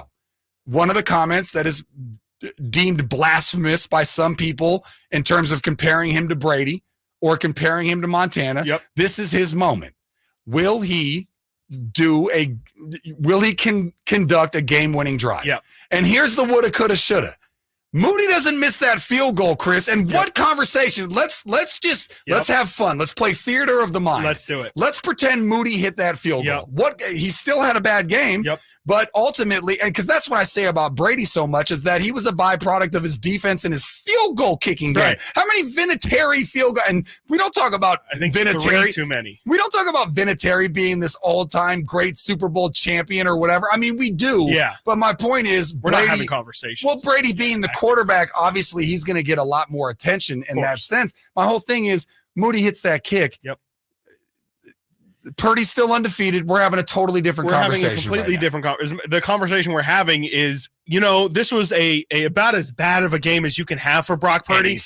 And you know what happened? Adversity faced him. He had to have a drive. Had to lead on his the team. Road against a great defense. All of that at Chris. the 25-yard line. No help. No extra yardage. 2 nothing. timeouts. $1:21 on the clock. What did he do? He led his team all the way down to the 23-yard line. Yep. Set him up for a game-winning kick, which is all that Jake Brady ever Moody did. just drilled right down the middle. And that's all exactly Brady ever what we're did. talking about. How many game-winning touchdowns did Brady throw? I have no idea. I would assume a lot, though. Kyle, that's your assignment for the rest of the show. A lot, but how many of his game-winning? I don't. If you can just Google it flatly, it should be easy. I don't want you to do too much work. But honestly, how many times was it Vinatieri or any other kicker kicking the game winner versus it being a touchdown from him? That was the last score. That's the way that you should Google it. The last score, game-winning last scores, touchdowns versus field goals. What am I Googling now? Yeah, no, that, Kyle. Just Google that. Tom Brady game-winning scores, touchdowns versus field goals. I don't know if that's... It's 88 touchdowns. I can give you that. 88 fourth quarter and overtime touchdowns for Tom Brady. Game-winning touchdowns? Game-winning drives, 14, ended in touchdowns. Still looking on the kicker. There's your man. No, all you need to do is do 88 minus 14. I can do that. That's 74. No, he threw 88 touchdowns in the fourth quarter or overtime. Oh no, that doesn't help. I want game-winning scores. Anyways, we will do that in the commercial break. But my point is, he did what Brady has done in the past. Sure. And if Brady's field goal kickers misses those, we're having a different conversation in terms of his legacy. Yeah, no, I mean, completely. I think Brock did, it's kind of the story of Brock, but he did what was necessary to put them in a situation to win. And I think overall that's the goal of what Brock Purdy's trying to do. It might have not been the prettiest way of doing it, which most of the time it's really not with Brock, but he's obviously made it look a whole lot better in the past. But he did what was necessary for that game, and it's just unfortunate for Brock that Jake Moody couldn't drill that field goal and could have had a really good storyline for Brock, because that was the big question. Mike Sando wrote this article on The Athletic about, Brock Purdy and why, people shouldn't be downgrading him, but also put a section in there of what Brock still needs to do in his career to prove doubters wrong. And a big part of that was lead a 2-minute drive, especially the Niners were down Chris, in that didn't he game. do it? He did it. No, he did do it. Okay. But no one's going to talk about it because you didn't get the result. And that's just kind of how it goes. We can talk about it. We can have a conversation about it. But at the end of the day, they didn't win the game. And that's, you could argue you play to win the game. But you could also argue that was some bad clock management by Shanahan. That was going to be my next question. The play before they spike the ball. So this is how that final drive goes. Not all the way through the drive, but they call the timeout on third. They get 8 yards on 2nd and 10, make it 3rd and 2 at Cleveland's 35, get the first down. It's 1st and 10, 45 seconds left. They run the ball and then run the clock down all the way from 45 seconds all the way down to 9 seconds. Cleveland actually is the one that ended with the timeout, mind you. Yes, and they let the clock wind. Are you okay with that? I mean, I understand, but I mean, it's hindsight's 2020. Why didn't you try and gain a couple more yards? Why not make that field goal as easy as humanly possible?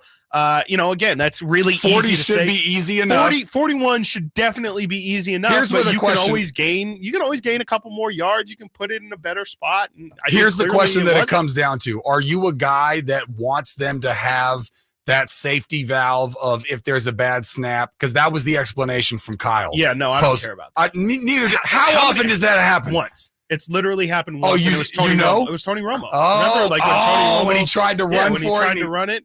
That's in Seattle, right? That is that's the only time I've ever seen that go wrong, where you would need to have an extra play so you can just jump on the ball and reset. Yeah. That's it. That's the only time that's ever happened. And I understand the weather, it was wet and slippery. Maybe, the holder, it falls or something, and you're concerned about that. But why aren't more people talking about it? Because I listen to a lot of post-game. Because the Niners lost, and that's all people care about is the that and the kicker. Ding dong, the witch is dead. The kicker, Purdy had a bad game. Yeah, there's just other storylines. That should be talked about. Usually the coach is pretty heavily scrutinized, no? Yeah, but I think that's when people are looking for something. I don't think criticizing Shanahan is going to be a good first take. He had a bad day, but like that guy's proven himself so many more times, where Brock Purdy, he hasn't been able to prove himself. And so that's just a lower hanging fruit, essentially, is more what it comes down to. Is that's just an easier thing to criticize. But I personally am I'm for the belief that even on Brock Purdy's worst day here, his worst game of his career so far, he was still able to put all of that aside and orchestrate a drive that led his team to where they could have won. And of course, the playmakers are going to have their role in that. Ayuk definitely yards after the catch took that ball like 20 or 30 extra yards that weren't there. But again, Brock made the throws and he had pressure in his face all day against the best defense in the NFL in adverse weather and still put him in a situation to win. So yeah, was it a inspiring performance by Brock? Absolutely not. Does he deserve praise for his performance? Probably not, but let's not act like that was an all-time terrible performance, especially when again you have situations where Jalen Hurts didn't look too great. Like if Brock Purdy has a game like how Jalen Hurts had, and I keep saying this about different players, if you have the performance that Josh Allen had in week 1, you have the performance that Patrick Mahomes had on Monday night, Brock Purdy's getting killed. And if Brock Purdy's worst game is one interception and a couple balls that could have gone the other way and still leading his team to a touchdown drive, you sign up for that every single time. Yeah. All right. Do you want the answer to your Tom Brady question before we go to break? No, let's tease it. Oh, wow. Okay. We got to go anyway. Let's hold it. We still have like 2.5 hours to go. Something like that. So let's put that in our back pocket and bust it out a little bit later. Coming up next, any baseball fans out there? Look, I'll make it interesting for you. Okay. Big time managerial decision for the San Francisco Giants, and just something that I think should rub, if you're the owner of the Giants, this should really sit with you in terms of the managerial matchup. Also a guy that should not be celebrating. I'm a big no celebration guy. I mean, I'm big on celebration, Chris, but not when you don't deserve to celebrate. Okay. You know how mad I got. You're pounding the table. You know how mad I got. Real upset. Well, when Sean Payton got the game ball for his first win, you saw how angry I got. And I'm angry about another guy. So I'll make the playoffs more interesting than they should already be to you baseball people. Please come back to us. We love baseball fans. We'll do MLB play. Oh, plus the format. We'll do all of that next. Zachariah, Chris Watkins, Sactown Sports, 1140. Your home for Kings basketball for over 25 seasons. Sactown Sports. It's no secret to golf enthusiasts that Timber Creek and Sierra Pines in Roseville are one of the region's most unique and scenic places to enjoy a great game of golf. 27 holes, boundless options. Elevate your game on our newly renovated driving range, putting green, and chipping area. Whether you're aiming for fun, lower scores, or all-around growth, we've got you covered. Experience golfing dreams in Roseville and book your tee time at timbercreekgc.com. Timber Creek and Sierra Pines, your ultimate golf haven. It's time to trade in and trade up at Northern California's #1 Honda dealer, Stockton Honda. Whether you're shopping new or pre-owned, Stockton Honda has the selection and savings. Plus, get top dollar for your trade. Come in today or go to StocktonHonda.com. It's all a click away. Anytime, anywhere, it's all here. StocktonHonda.com. Based on 2022 total new and Honda certified pre-owned vehicle car sales from American Honda Motor Company's own loan report. Hey, it's Carmichael Dave letting you know Capital Casino, Sacramento's #1 poker room and primetime football location is back. Cap Casino giving away $500 per game in high hand bonuses for every Sunday, Monday, and Thursday night primetime game, offering the best food, best service, and the best action with the most variety of games in the region and conveniently located in downtown Sacramento. Check it out, Capital Casino. And as always, please remember to gamble responsibly. 1-800-GAMBLER. This is Kenny and Jerry from Bell Brothers, the No Surprise Guys. If you're thinking about replacing your heating and cooling system, now is the perfect time to take action. It's the end of summer, which means the AC season is winding down. We've still got a warehouse full of premium, high-efficiency AC systems, and we'd rather sell them at a discount than let them just sit there over the winter. That's why we're offering this first ever end of summer discount of up to $3,500 off qualifying AC and heat pump systems. No gimmicks, no games. Just a great price for buying now instead of later. If you got a quote elsewhere, we'd be happy to give you a second opinion. Call Bell Brothers for details and get up to $3,500 off any qualifying AC and heat pump system. Our number is 916-444-1234 or online at thenosurpriseguys.com. That's 916-444-1234 or thenosurpriseguys.com. The No Surprise Guys, Bell Brothers. Thunder, feel the thunder. It ignites something inside of you. Lightning and the thunder. Sets alight an elevated state of being. Days are pure exhilaration. And the nights, they're simply electric. See it, hear it, feel it. Thunder, feel the thunder, lightning and the thunder. Thunder Valley Casino Resort. Feel the thunder. For a business to thrive, there needs to be a constant stream of new customers. This happens through strong lead generation. Did you know that lead generation is one of the most important tools of any marketing campaign? Let us help you identify your target audience and market your products and services to them. To get started today, contact aimyourdigital.com. That's aimyourdigital.com and start seeing results today. Only one radio program captures the excitement of hunting and fishing as it happens. The award-winning California Sportsman with Seth Hendrickson. Only California Sportsman takes you where the action is, live on the water, live in the blind, and live with the top pros and experts in outdoor sports. California Sportsman with Fishing Hall of Famer Seth Hendrickson is your premier destination for all things outdoors. Sepp's Saturday Morning Outdoors. Ultimate Bass and California Sportsman, 5 a.m. to 8 a.m. Saturdays on Sactown Sports 1140. Sactown Sports. Headlines. Good morning, Sacramento. My name is Kyle Ledbetter, and these are your Sactown Sports headlines. The Sacramento Kings played the Golden State Warriors to a 111 tie on Sunday night before the Jonathan Kuminga-led Warriors won the game in overtime. The Kings made 8 three-pointers in the first quarter, and Chris Duarte started in place of Kevin Huerter for the Kings' first home preseason game. For the 49ers, Deebo Samuel is going to undergo an MRI today to determine the extent of a shoulder injury suffered in the 49ers' loss on Sunday against Cleveland. Christian McCaffrey is undergoing tests to determine the extent of his oblique injury. And for the Chicago Bears, it was announced today that Justin Fields has a dislocated thumb that will keep him out for some time. On Monday Night Football, the Dallas Cowboys are taking on the Chargers. That coverage will begin at 4:30 p.m. with the pregame show and kickoff at 5:15 here on Sactown Sports and the Sactown Sports app. Sacramento State football is back at home this Saturday night for a nationally televised primetime game versus the Montana State Bobcats. Kickoff is at 7:30 p.m. Get your tickets at hornetsports.com. Those are your headlines. Let's return to more of Chris & Co. here on Sactown Sports.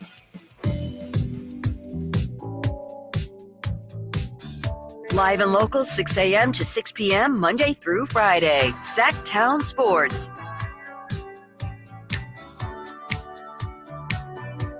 I don't know what this is, but I like it. Welcome back, Sacramento. Alongside Chris Watkins, I am Zachariah. This is Sactown Sports 1140. Join us live streaming on YouTube. Won't you be so kind? Just search Sactown Sports. Jump up in the chat. And look, I'm not trying to call the chat people out, but we need some content up in here. We need some stuff that we can read.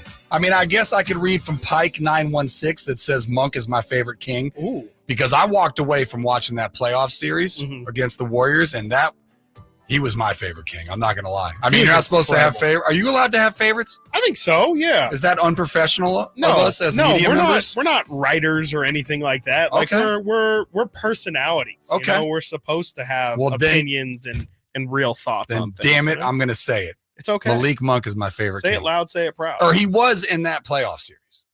So that was just for those 7 games. Oh, he was incredible. I'm trying to look at his numbers. TBD. It was something like... Well, he had 2 duds that are going to ruin his numbers, but if you take his 2 duds out, he had 5 amazing games. Let's see here. Last season in the playoffs. Oh, that's totals. I cannot do math that quick. Last season in the playoffs, Malik Monk, as you mentioned, had 2 rough games that kind of put his numbers down, but even then, he finished at 19 points per game. That's crazy. Off the bench? 40% from the field. Yeah, that's crazy. Off the bench. And coming up at 11:45, it's everybody's favorite edition of the show. It is Fun in the 40s, but it is the Getting to Know You edition. Chris and I will get to know each other. Also, can I say this? You know, I love doing comparisons. Yes. We have called one of our producers, Nate. I have called him. Yeah. I should just say not we. Sorry, I don't mean to group you in there. Seth MacFarlane, which if we could put, I guess it probably, the station wouldn't want it, but I would love for them to put up a side-by-side and then have a poll on, does Nate look like Seth MacFarlane? I guarantee you, I would put a dinner depending on where we're going. You know what I'm saying? Nothing crazy. A little echo and rig action. If you saw my bank account, I'm not talking nothing crazy, but just something. And I guarantee you I would win that. I would bet a dinner on that. Okay. But we will do the getting to know you edition.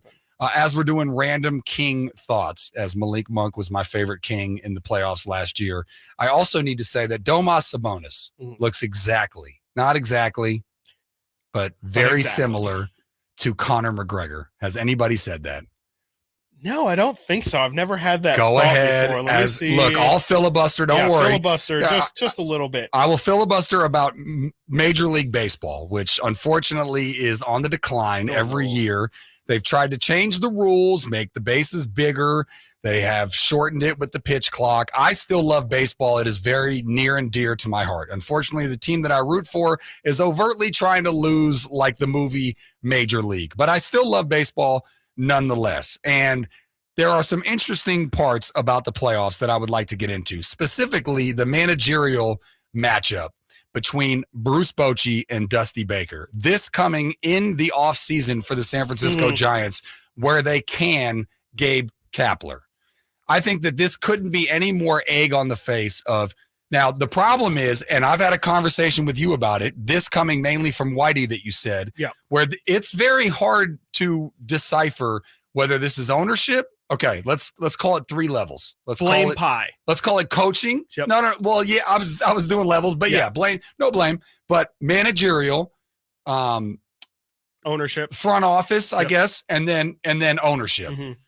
So you're saying that there's way more of a tie-in between, not you, Whitey, whatever. Allegedly, we're not people out there. Some whatever. say That there's more of a tie between those two because people often separate them. They think that there's an owner who pretty much does nothing, right? Then they think that there's front office. Then they think that there's the manager. But you're saying there's way more of a tie there, which then goes down there. Trickle down effect. Yeah. Either way, the egg is on the face, I would say the least on the manager and more on the top 2. Yeah. When you have guys that are more feel the vibe, like go off of your instinct guys in Dusty and in Bochy that are matching up now with a trip to the World Series. I find that interesting as they go on their managerial search because will they continue to do things where we just go by the numbers? And I heard complaints that players felt like they were just a guy they were that just could get they were plugged just in products play. of their numbers. Exactly. Or are they going to go back to what they did before when they had guys like Dusty and Bochy? Yeah, if I had to guess, I would assume that the Giants are probably going to still lean towards analytics. You know, I mean,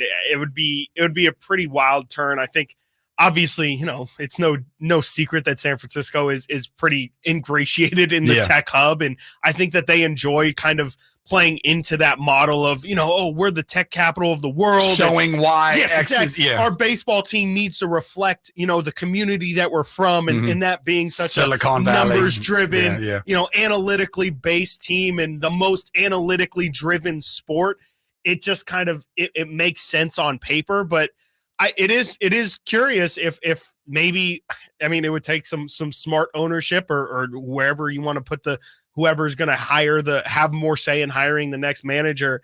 It's going to be on them to determine if that's the right move or not. I mean, I definitely think ownership wants to lean more towards that analytic background, but like you're saying, I mean, it's tough to argue with what's in front of you when the guy that you previously had in Bruce Bochy was that vibe kind of guy, and Dusty as well.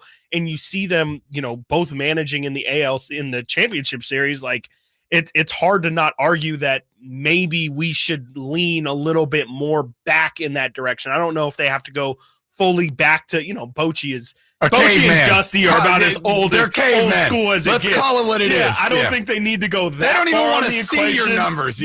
But you know, maybe finding a little bit of a happier balance between the two, because it's incredibly clear. You mentioned the players and how they feel.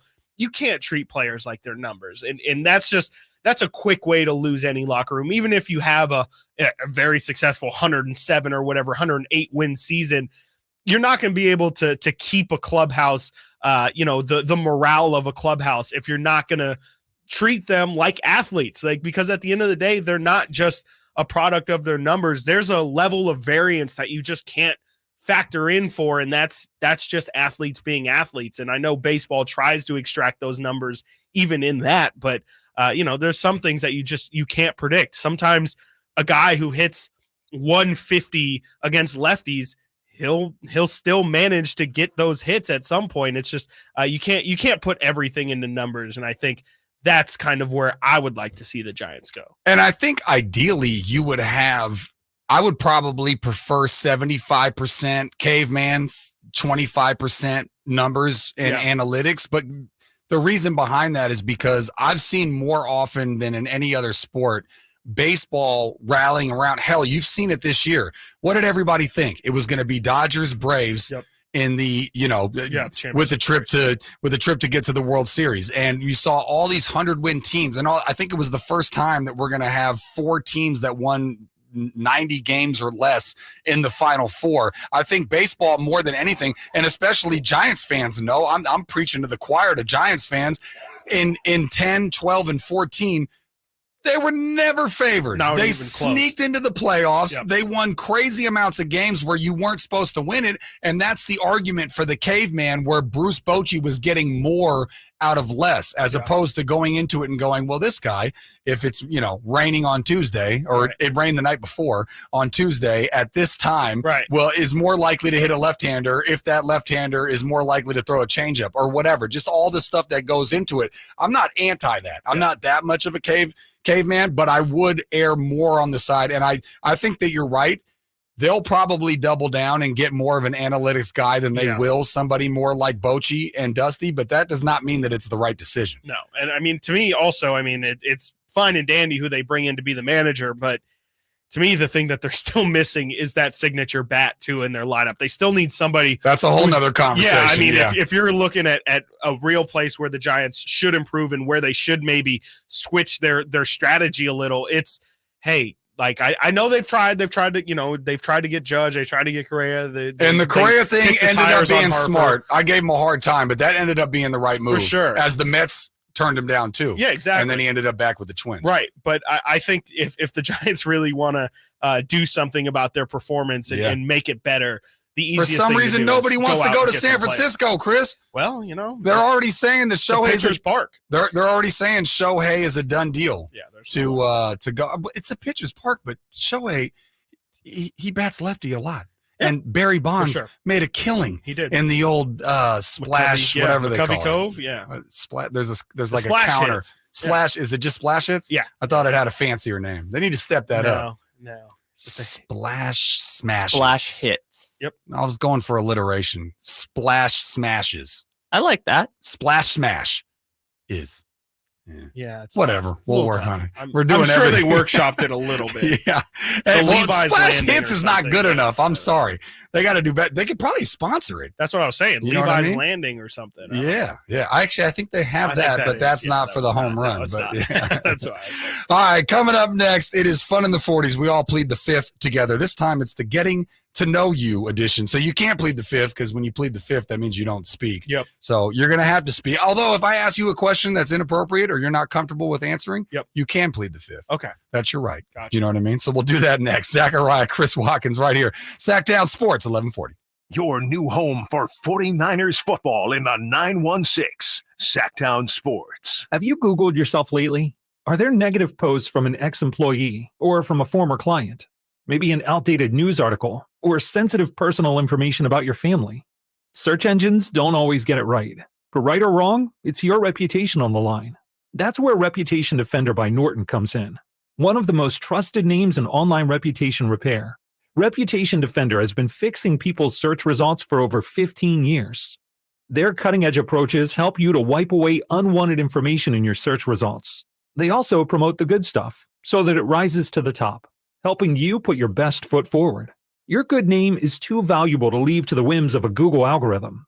Take control with Reputation Defender. You can start by getting your free reputation report card at reputationdefender.com or call 800-401-6681 to speak to an expert. That's 800-401-6681. Red Hawk Resort Casino is an entertainment experience like no other. We're the only place where you can play blackjack, then hop on an indoor car track. We're the only place with more than 2,000 of the hottest slots and a state-of-the-art 18-lane bowling center. And now with a world-class sports bar and a resort hotel to stay after you play. Is it any wonder we've been voted best over 100 times? We're Red Hawk Resort Casino, official casino partner of the Sacramento Kings. I love being a bartender. I love waiting tables. But at the end of my shift, my feet were killing me.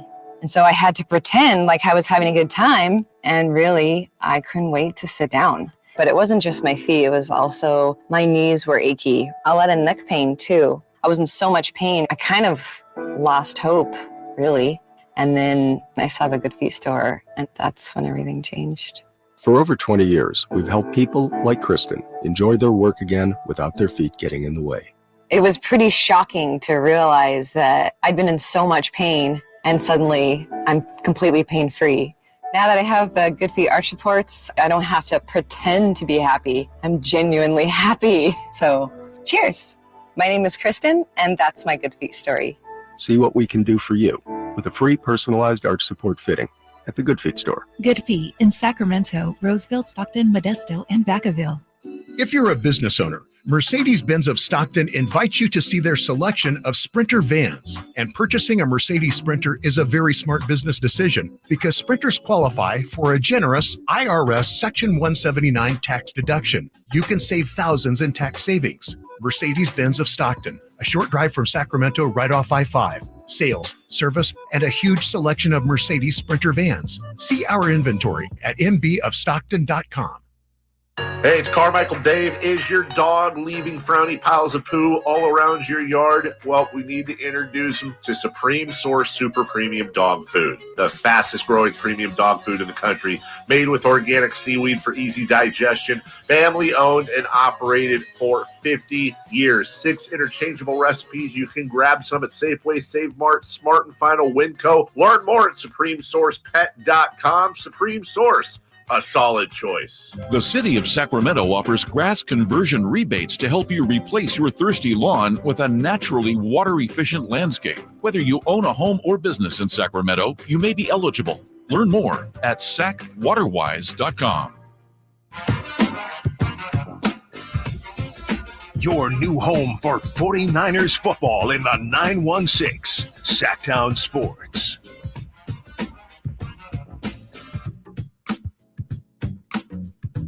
I don't want to say I called it because I am very far from being correct, but I had a hunch based on how deep the Kings are that they are going to have a bunch of different starting lineups. And we saw one last night. We'll get into that. Welcome back, Sacramento. We'll get into that top of the hour. Chris Watkins, Zachariah, Sactown Sports, 1140. Yeah, man. I was like, what? Did you know that pregame? I know you're a bigger insider than me, even though I had the press pass. You knew that? Yes, yeah. Mike Brown had said it, I think, a day or two at practice beforehand. Okay. Just that he was going to switch it up a little bit. Did he say what he was going to switch up? Yes, yeah. No, he said he was going to bring in Duarte for Herder. So we knew that for a day or two leading into it. But even then, it was still shocking to see. And, I think Kevin Herder took it pretty well, about as well as what you could take it. I listened to his post game, interview in the locker room after, and you could tell it was, I wouldn't say it wasn't thrilled, but yeah, like he was not. But that's what you want him to be, right? Absolutely, yeah. You want him taking the note, and hopefully it fuels a little bit of fire, from within him, and hopefully he can understand that, like you were saying earlier, like Mike Brown, this year is not last year. We will not, things that we let slide last year might not go this year. And whether it was truly Mike Brown just wanting to see a different rotation, or if this is something legitimate, I think it should be noted that the reason the move was made was because of the defensive physicality. And now we're gonna have to see Kings play again on Wednesday. We'll see if Herder's back in the starting lineup. We'll see we'll see if it was just really much to do about nothing or something that's going to be a thing throughout this season. For sure. Sounds good. We'll get into more of that top of the hour. But right now, let's get to know each other, Chris. Ooh. Oh. Shall we? Okay. There we go. Okay. Where to begin? I always have fun with these. There's so many. I got like 9,000 different questions. If you're ever going on like a first date, I've never done this before, but my next first date, I think maybe I'll check this site out. There's a bunch of very interesting questions. So you should never be for lack of what to ask your first date. Would you take like a cheat sheet with you if you like forgot the questions or something? Would you just like have it on your phone? No, but there's two things now that as I grab my pen, historically, two things I need to check off. I never told you what I think started the brawl. And I will also tell you something about cheat sheets. Okay, we will do that. We will do that in the break. I don't want to put it on air. Gotcha. Here we go. Well, this is just a personal one that I thought of driving in. Okay. Do you always use your blinker? Yeah, for the most part. Like even if there's nobody behind you? Sometimes, but some of that is also just like fear of being pulled over. Exactly. Thank you. Yeah. You answered my question. Yeah. I always use it. Most of the time it's at a courtesy. Yeah. And it's also if I'm getting over to let them know that I'm getting over. There's also nothing worse than like, let's just say you're exiting a Target parking lot or something, and you're trying to leave the parking lot and people are trying to get into the parking lot with oncoming like street traffic, and that person who doesn't put their blinker on to go into the parking lot and just kind of goes in, and it's like, well, if you would have put your blinker on, I would have turned right and then this whole thing. But anyway. And no, very similar at a light. If you're the first person at the light and you're going left so that the people behind you know to go around. People to be able to scoot right if you're going left. For sure. So I guess my PSA is just use your blinker no matter what, even if it's not necessary. Be courteous on the road. Just always use it. It's also just a flick of the wrist. It's no big deal. I feel like in general, just a rule of thumb, people need to be nicer behind the wheel. I feel like we forget that we're literally driving death machines could quite literally kill people, and I feel like people are just sometimes a little bit too liberal with like how aggressive they want to show their frustration out on the road. Like, you could seriously hurt and damage some people, and that's not something you want for just like a half second of someone cutting you off. I'm with you. It's not worth it. I'm with you. Now here's one that we could do I've seen people do a whole show on this, so I might be wasting it. Okay. Because it's not the summer and we are not dire for content. But is a hot dog a sandwich? Oh my god. This is lore across the different shows. Oh, it's been talked about. Oh, are you kidding? I mean, no, I've heard the argument. Specifically sports radio, with in the summer when you're looking for content, people will do a whole. I have heard shows that I respect and love, and I have to turn the channel because I cannot listen. But we can do it for a couple of minutes. I think the morning show left off on a taco is a form of a hot dog. What? Morning show? Let's not get into it. Okay. All right. Well, we did have a huge argument on Friday's show with Alan about whether listening to an audiobook counts as reading the book. That was a whole thing. And I said it was a very similar kind of argument where it's like, we can go back and forth on this all day, but I don't know. It's not reading a book. Sorry. Did I go opposite? Yes, it is. Kyle was also very passionate. It's consuming a book. If you want to put listening and reading together, it's consuming a book. We argued for about 15 minutes, and we did not say that once. And that to me is that's what you just said. There we go. I'm bringing people together. Yes, there is a difference between reading and listening.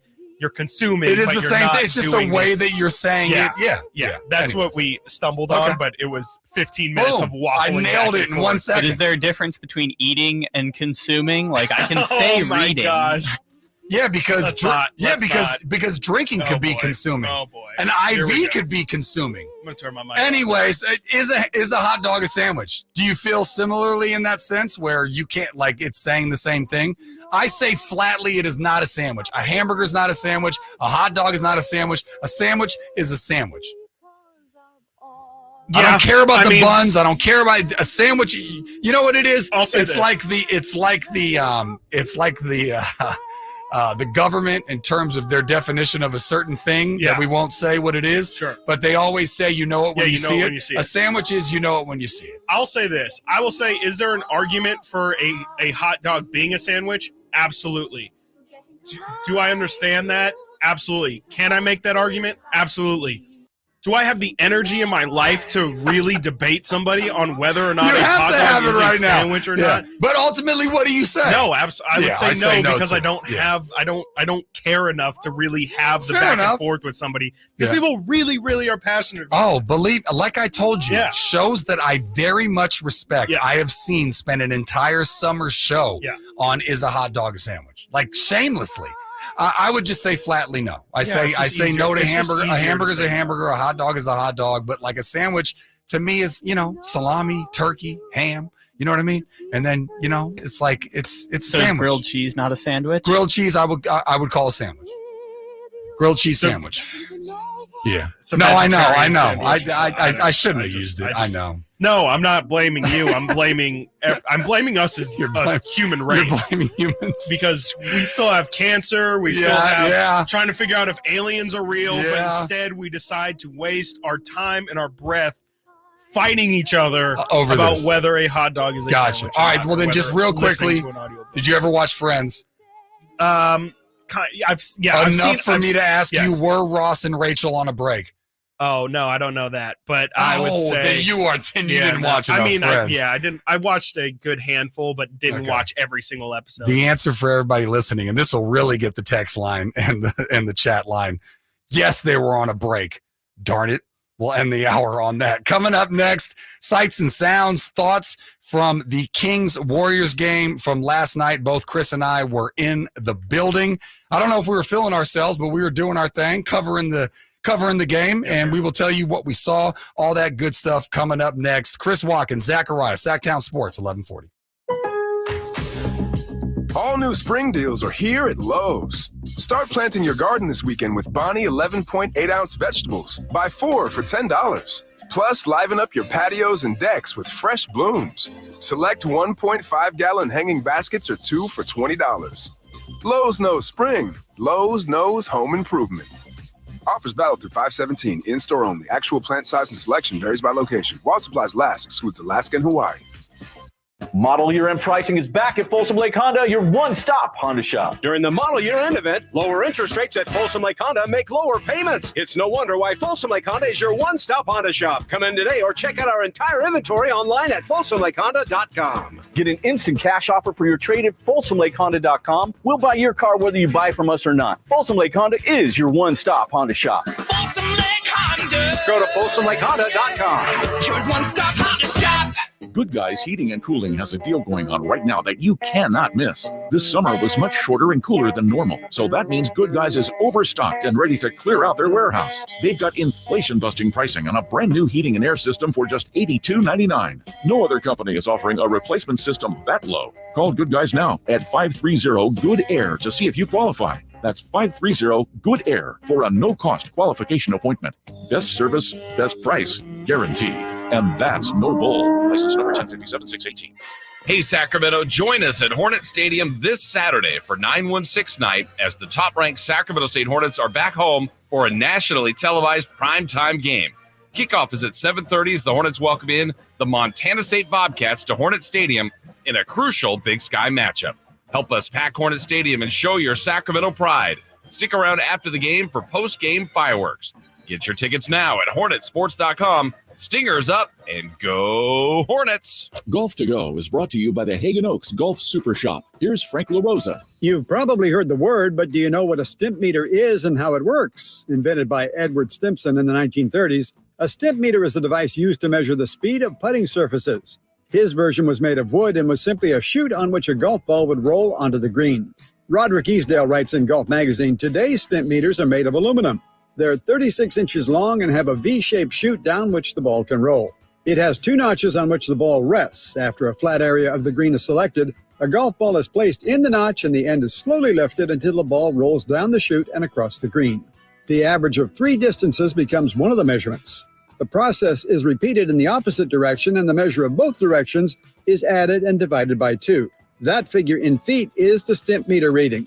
Most courses average 9 or 10 on stimp meter, which is neither too fast or too slow, just right for most recreational players. That's your Golf to Go. I'm Frank LaRosa. Individual rates, coverage offerings, and savings may vary, subject to terms and conditions. Not available in all areas. Actual Pi customer. As a small business, we're always looking for ways that we can offer the quality product and get some cost savings. Meet Michelle from J.J. Pfister Distilling Company, a small business in California. When looking for workers' comp coverage tailored to the company's needs, she discovered Pi Insurance. We heard about Pi Insurance being geared for a small business, gave Pi a call, and ended up switching. Is your small business overpaying for workers' comp insurance? See how much you could save at trypi.com. Plus, when you sign up for pay-as-you-go billing, your premium is based on your actual payroll, not an estimate, so your workers' comp audit experience is simplified. We saved about 30% off of our workers' comp insurance when we switched to Pi. It's as easy as pie to get the savings you deserve. What are you waiting for? Ask your agent for Pi. Or get a quote in 3 minutes at trypi.com. That's TRYPIE.com. From the Power Business Technology Toshiba Studios, KHTK-AM Sacramento, KYMX HD2 Sacramento, the only station in Sacramento giving you local sports coverage from 6 a.m. to 6 p.m. Monday through Friday. Sactown Sports. Sactown Sports. Headlines. Good morning or afternoon, Sacramento. My name is Kyle Ledbetter, and these are your Sactown Sports headlines. The Sacramento Kings played the Golden State Warriors to a 111 tie Sunday night before Jonathan Kuminga-led Warriors team won in overtime. The Kings made 8 three-pointers in the first quarter, with Chris Duarte starting in place of Kevin Huerter at the shooting guard position. In football, Debo Samuel is going to undergo an MRI today to determine the extent of a shoulder injury suffered in the 49ers' loss on Sunday in Cleveland. Christian McCaffrey also injured his oblique in that game and left in the fourth quarter. Houston and Texas will play Game 2 in the ALCS about an hour and a half from now. Game 1 between Philadelphia and Arizona in the NLCS is at 5 o'clock. And you have Monday Night Football between Dallas and the Chargers with coverage beginning at 4:30 p.m. here on Sactown Sports 1140. It is 12:02, which means it's time to check out Capital Casino, conveniently located at 411 North 16th Street in downtown Sacramento. Those are your headlines. Let's return to more of Chris and Company here on Sactown Sports.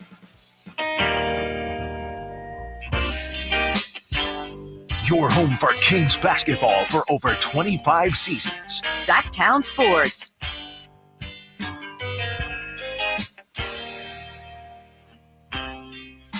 Welcome back into the PM portion of your day, Sacramento. He is Chris Watkins. I am Zachariah. This is Sactown Sports. 2 hours in, 2 hours to go. We didn't get our halftime talk from our coach, Chris. Oh, that's right. Yeah. You know what I mean? Forgot we were getting. I didn't even get any Gatorade. How am I supposed to attack the third slices, quarter? Man. You know what I mean? Yeah. Way to bring me Come back. on. Orange slices. Oh, and Capri Suns. Yep. That'll really bring you back. Gotta have that fire in your belly, guys. Come on. Oh, yeah. You're probably from the Tang era as well, huh? No. I'll ever get Tang at halftime. That might have been a post game. That even dates me. No, Tang like the orange. Yeah, I know what you're talking about. Like no, I'm Capri Sun era. Maybe they brought it back. Yeah, I mean, we definitely had those Capri Sunners, those Kool-Aid jammers or whatever the wax the Kool-Aids. squeezers. Yeah, the plastic squeezers for sure. Anyways, welcome on back as we reminisce.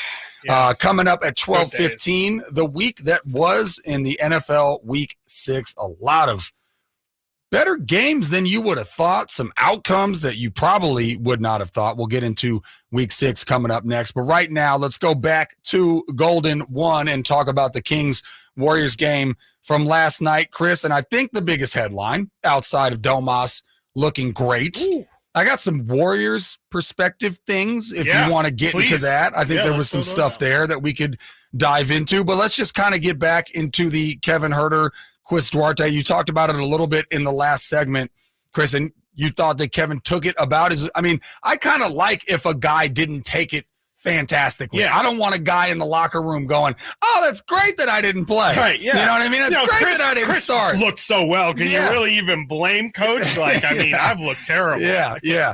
But you said that he essentially took it well, and you think this was more of probably a a message to his team than you think it was anything that'll palpably play out. Yeah, I mean, I think it's a message, and I do think it's a little bit of trying to get, some guys familiar with each other on the floor. But yeah, I think for the most part, this is Mike Brown letting everybody know that everyone's not everyone, because of course Domantas Sabonis, and you would assume Keegan Murray and De'Aaron Fox probably are pretty set in their starting lineup, but realistically, there's to your greater point with saying that the Kings have so many different options to go to.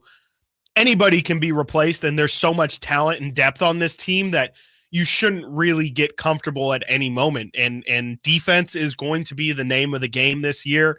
We know what the Kings can do on offense, and in the pregame, Mike Brown talked a little bit of how, they're willing to sacrifice.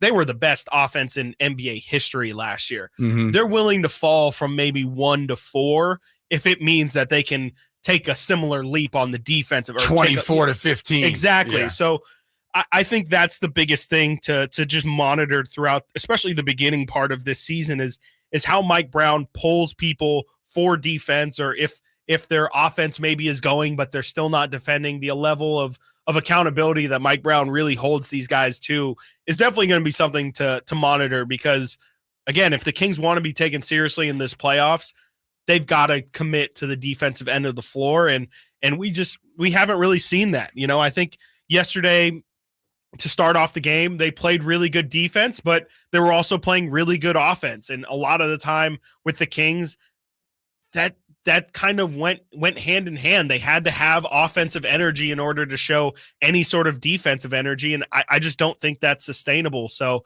it was good to see the Kings hit shots. Again, a big part of last year, their best defense was just how good their offense was, and having teams try to keep up with that offensive pace was tough on some opponents. But for the most part, in this league, especially, everybody can score. Everybody in the Western Conference is pretty stacked. You're going to have to stop somebody and try and take away their best thing if you're going to want to be taken seriously, especially in this year's Western Conference. Yeah, for sure. And then just some side notes. D Fox looked as quick as ever. Yeah. I mean, didn't have the best game. No, he wasn't going full tilt, but he picked and chose his spots. And then one big thing for me, which is kind of actually in the grand scheme of things, I would not say that it's a big thing, but it was something that's, I guess, stood out to me, was Len. He's a difference maker defensively and toughness wise when it comes to this team when he's on the court. Now, I don't know how many minutes he's going to get, but we did see what he could do in the playoffs, and Mike Brown showed if he's showing me something, he's going to get rewarded for it. Yep. There was many times on the court where I'm like, that's what I'm talking about. Yeah. You know what I mean? One of those overused phrases like, let's go. Yeah. I found myself either mentally or verbally saying, that's what I'm talking about. He brings something to that team that I think that they really need. Yeah, it's size. I mean, he has a physical big presence that this team really lacks, especially last night. JaVale McGee didn't play.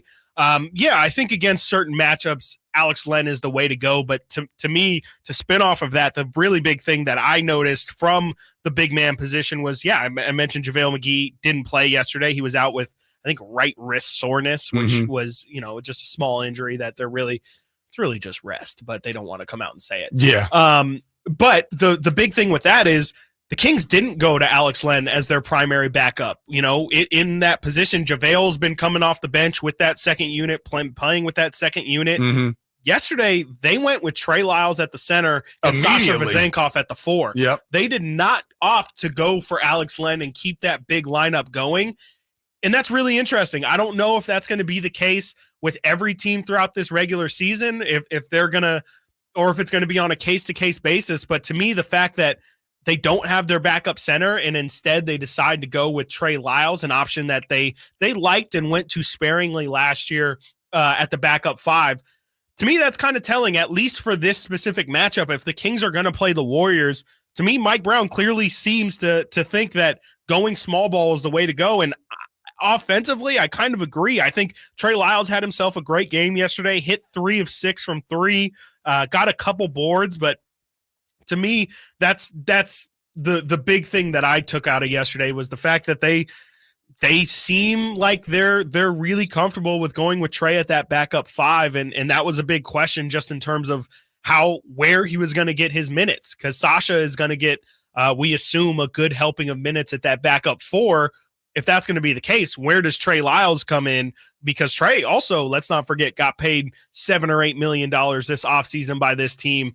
So they clearly have some plan for him, I would imagine. Kind of chump change. I don't want to call it chump you want change. to talk about Certainly chump not change. in Alex our Len's industry. making like $2 million. Yeah, I would think that they're going to give him the nod before they give Alex the nod. Well, correct me if I'm wrong here. The two guys that I think their playing time is most determined based on how their shot going is Off Night and Lyles. But the difference between those two players is that Lyles doesn't offer you as much defensively. And yes, he shot 3 of 6 last night. And he's a guy that, again, who got playoff run when his shot was falling. And obviously you see how much he can contribute. But if the emphasis this year is going to be way more on the defensive side, then couldn't you see them going more Len than you see them going Lyles, or am I wrong here? I think it depends. I don't think Alex Len is like a defensive stopper. I think he's a big body that you can put in there if you're really struggling just with size. But I think Trey is a really good rebounder. He's obviously you're losing something with the rim protection, but I would argue that, putting in JaVale McGee is nice, and you get a better rim protector, but at the end of the day, you're not I don't think it's going to solve any big problems that the Kings have. So I don't have a really big problem with it because the Kings are already bad on defense. I don't think Trey Lyles coming in is, or I should say, I don't think JaVale McGee coming in is going to change the fact that they're still bad on defense. So I would rather go for the more explosive offensive option, which might throw off the other team's defense, than trying to patchwork a defense together that at the end of the day just isn't going to work just because you have a goalie in there. Yeah, for sure. And as we get into more Kings later in the show, a couple of things I didn't think we would go 2 hours or however long it ends up being without talking about. Sasha Vezenkov, and then also the three-point shooting. We will discuss that later in the show. But coming up next, we got to review Week 6. Some games that were good on paper and some games that were not supposed to be good on paper. You never know with the NFL. Again, a lot of favorites lost games, a lot of underdogs won games, a lot of favorites lost games. So we'll discuss all of Week 6 coming up next. Zachariah, Chris Watkins, right here, Sactown Sports, 1140. Can Mike Brown build on last season's Coach of the Year award? Can the Kings exceed 48 wins? We will be better prepared to make the run that we expect to run come next playoff. Tune into every Kings game this season on Sactown Sports and SactownSports.com. Sacramento weather is brought to you by Folsom Lake Kia. Hi, Tamara Berg in the KCRV 3 Weather Center. Your Monday will look partly cloudy. Expect temperatures to run a little cooler with highs in the upper 70s to low 80s. Expect overnight lows in the upper 50s. Get the latest forecast on the KCRA 3 News and the KCRA 3 app. Shop Folsom Lake Kia for all your favorite models at low prices and payments, plus low finance rates and zero down deals with approved credit. Go see my friends at Folsom Lake Kia right here in Sacramento for over 20 years. Finding great candidates to hire can be like, well, trying to find a needle in a haystack, but not with ZipRecruiter. Its powerful technology actively finds and invites qualified candidates to apply to your job. So while other companies might deliver a lot of hay, ZipRecruiter finds you the needle in the haystack. See why 4 out of 5 employers who post a job on ZipRecruiter get a quality candidate within the first day. Try ZipRecruiter for free at ZipRecruiter.com/free. That's ZipRecruiter.com/free. It's the model year-end sales event at Acura of Stockton. Elevate your driving experience with a vehicle that's built to impress. Lease a new Acura RDX or MDX. Acura of Stockton has a great selection of new Acuras and customer service that will exceed your expectations. Take luxury to a whole new level in a new Acura from Acura of Stockton or AcuraofStockton.com, where precision-crafted performance is at your fingertips. The following is a test of the emergency alert system. This is only a test.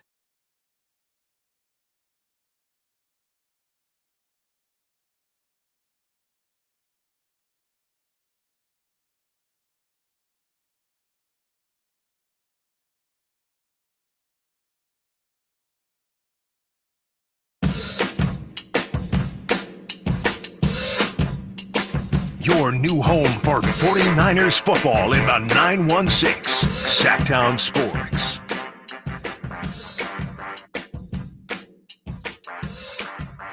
Welcome back, Sacramento. Alongside Chris Watkins, I am Zachariah. This is Sactown Sports 1140. Is this Taylor Swift? I have no idea. Kyle? I think it is. Yeah, it is. There you go. Shake it off. Shake it off? Shake it off. Shake it off. Is that right? I have no idea. I don't know that I could name one Taylor Swift. Yeah, I tried. No. I tried. That was not right. Maybe I should I just listen to her whole album just so that No? Okay. Whole album? There's like 10 of them. Well, could I listen to like greatest hits or something just so that Go I'm to the movie. in the... You know, I'm not going to the movie. Have you seen the videos from that? No. Oh my gosh. Is it just like crazy fans It's like just losing their mind? 14-year-old girls going crazy, acting like they're actually at the show. They're like congregating in the front of the theater and like dancing and mosh pitting and doing ring around the rosies and stuff. It's ridiculous. That's so interesting because when I was 14-year-old girls were just crazy about Taylor Swift. And the fact that it's still to this day, that generation is... Well, I remember from just to age myself, Michael Jackson, people would literally faint. No, I'm serious. You can YouTube it. There are fans that would faint when he would come on stage. Very aware. Like literally faint. Yes. Yeah. It's just weird that generationally, the next generation is also just as big as Taylor Swift as my generation is, which is kind of interesting. I think Michael had that with me. I think I was the second part of Michael's wave, but I think he was definitely multi-generational. I wish Tupac would be all generations. But I'm going to keep throwing his name out there. There's way too much Tupac news happening right now. Is there? Yeah. Oh, because they finally found the killer? Found his killer. Well, they found the guy that set up the killer, right? Jada is back to talking as she man, tends to do. Poor Will. I hate to say poor Will Smith because he's the opposite of poor. Yeah. He is not. Yeah, his name's getting dragged. Not great. But coming up, bottom of the hour, worst performance from Brock Purdy. The numbers are not good, but again, I will make the argument. Led them to a game-winning drive, but we will discuss that. Niners, Browns. Niners finally catch an L. But right now, let's review week 6, shall we? Do we have NFL music? Yes, we do. Yes, we do. Oh, there it is. Okay. Didn't sound familiar in the beginning. Now, on paper, Chris, the 3 good games, according to the state of Nevada, Seahawks and Bengals. Interesting game. 2 teams that I have on the list as I become Santa Claus for the San Francisco 49ers. Now, this was more when they were undefeated, but even with them having 1 defeat, I still stand by my list. Teams that the Niners should possibly worry about down the line. Seahawks more in the pesky department. Bengals in the pesky department as well. I think the only team remaining the only 2 are Chiefs and Eagles. I think the rest are just in the pesky. Or no, did I make 3? I think it's pesky, semi-worried, and then legitimate contenders. I can't keep up. Anyways, I'll figure out my list. I'll make it. We have 2 more days together. But what did you make of that Seahawks-Bengals game? Pretty ugly, 17-13. I don't know what the over-under is, but I'm guessing the under hit, Chris. I would definitely say the under hit. But, really interesting game. Not the game that you would expect out of these 2 teams. Obviously, you would probably suspect that this would be a high-scoring affair with 2 really potent offenses. But for the most part, it was pretty tame. I don't know if the weather had much of a factor in this game as well. Remember, also in the Ohio. same state. Right, Yeah, there exactly. you go. So Gino had himself a day. Threw for 320 yards, didn't get a touchdown, but really, I saw a compilation on Twitter late last night of some of the throws Gino was making. He looks incredible, man. Like I was very doubtful after last season that it was legit, and I think Gino's proven a lot of people wrong that this is a definitely legitimate quarterback play from him, but obviously wasn't enough. Joe Burrow was not very inspiring. I think he had under 200 yards passing? Under 200 yards passing, still had 2 touchdowns, but just wasn't really a statement win for the Bengals. Would have still waiting for them to kind of wake up.